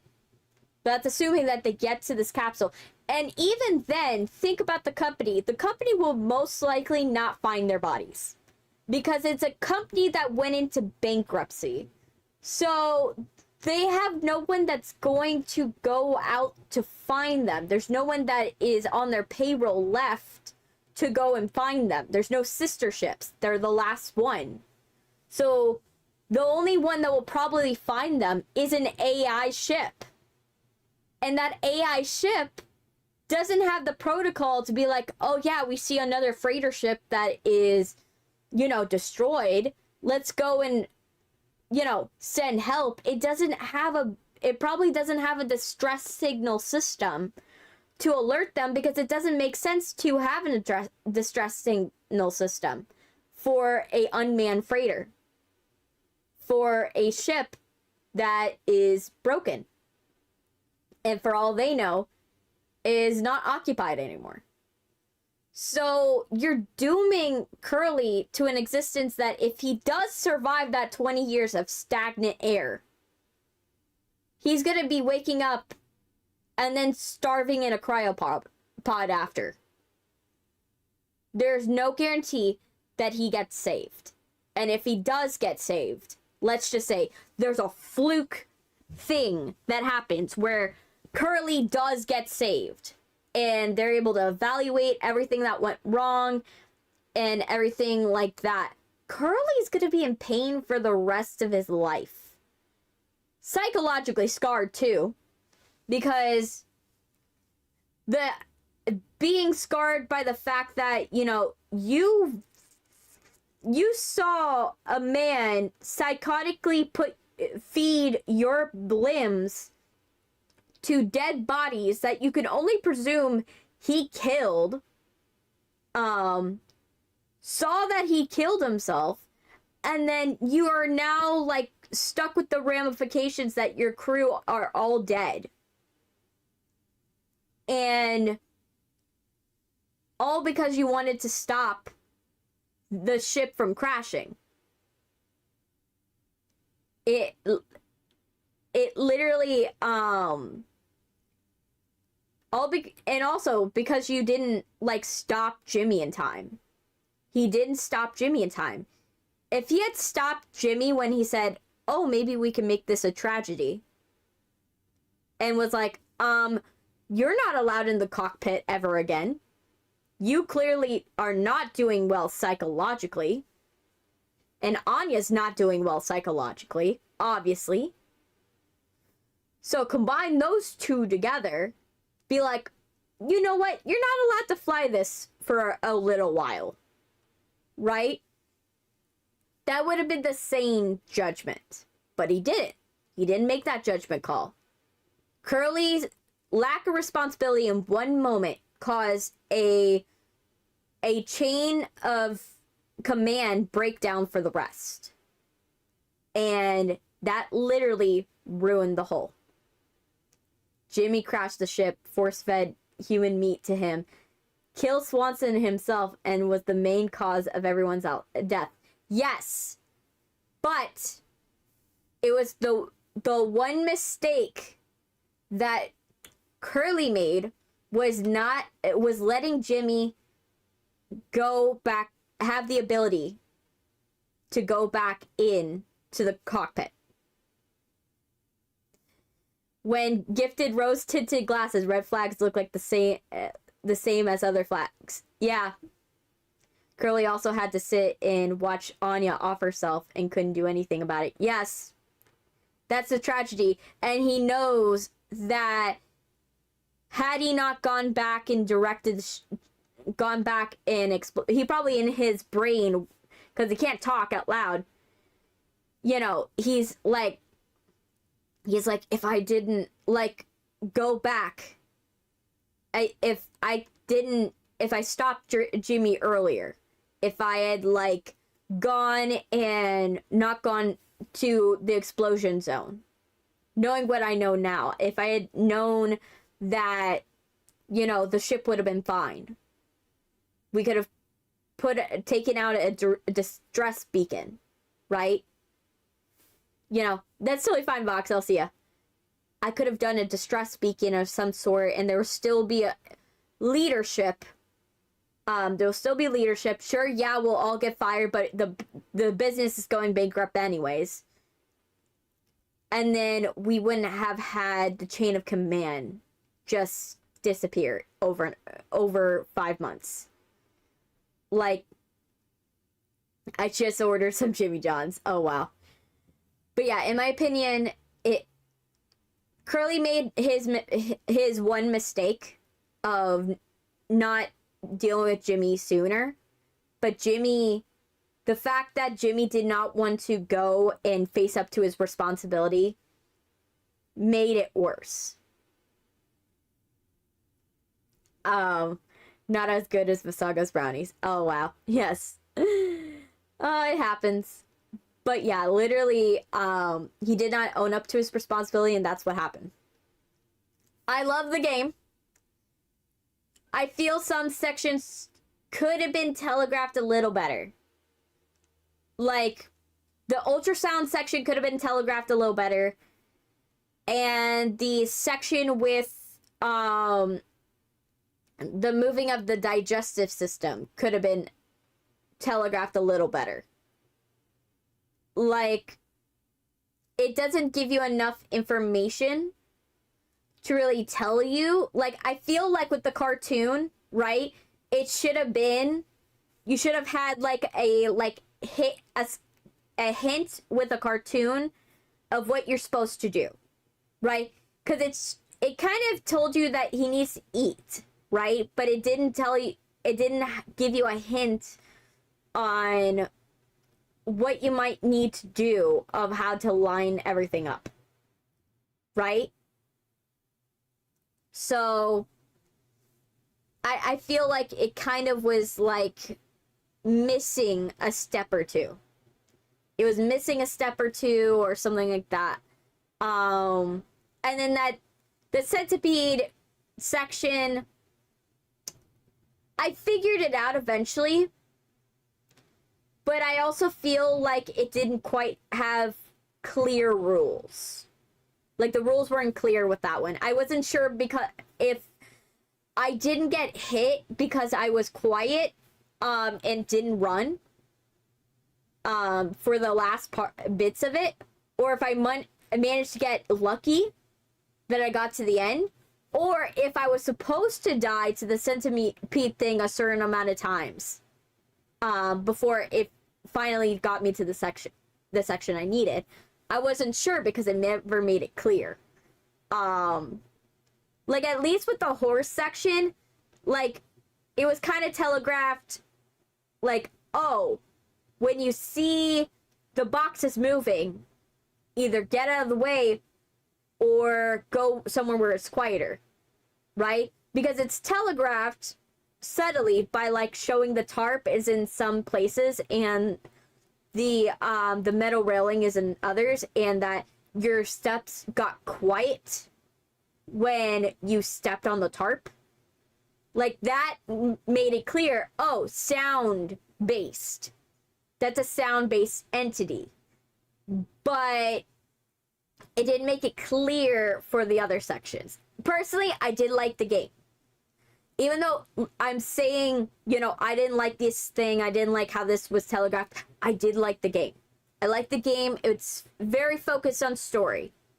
Like, the story elements are really good. The gameplay elements could be fixed a little bit better. But in my opinion, I did like the game. I enjoyed it, and all that stuff. And for those of you who joined me after the fact, please subscribe. Please subscribe. And for those of you who are subscribed already, remember to turn on your notification bell so you know when I stream. You know, that way it lets you know immediately. Because I know only 13% of you guys that are, like, subscribed actually have the notification bell turned on. I know 13% of you. I'm not calling out who, but you need to turn on the notification bells. You guys on YouTube. You need to turn on your notification bells. So that way it lets you know that I am going live. And you don't have to worry about, like, knowing if I'm live or not. Okay? That way you guys are notified. You guys need to get notified. You know? So please, subscribe if you are not subscribed. Follow if you're not followed. And, you know, if you are subscribed, make sure you click that bell so that way you guys know when I stream next. I know I tell you guys the schedule, but sometimes that schedule gets messed up, or like you guys always see, is sometimes I have technical difficulties that pushes these streams back. So please go and click the notification bell so you are notified when I go live. You know, when I go live or when I do a short or stuff like that. You know, I gotta let you guys know.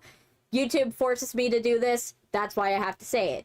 And if you like this video and, you know, comment or do anything, it does help me going forward. So I can, you know, get this video to more people. I think that's where we're gonna stop for today. Have a wonderful day, you guys. I will see you guys on Saturday when we do Five Nights at Freddy's 4. You know, we'll be a tiny child trying to hide from the animatronics. So that'll be fun.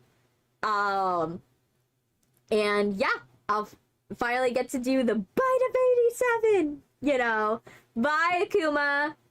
See ya. Bye, guys. You know, oh, let me put my waving hands. Where's my waving hands? Waving hands. Where's my waving hands? Waving hands. There we go.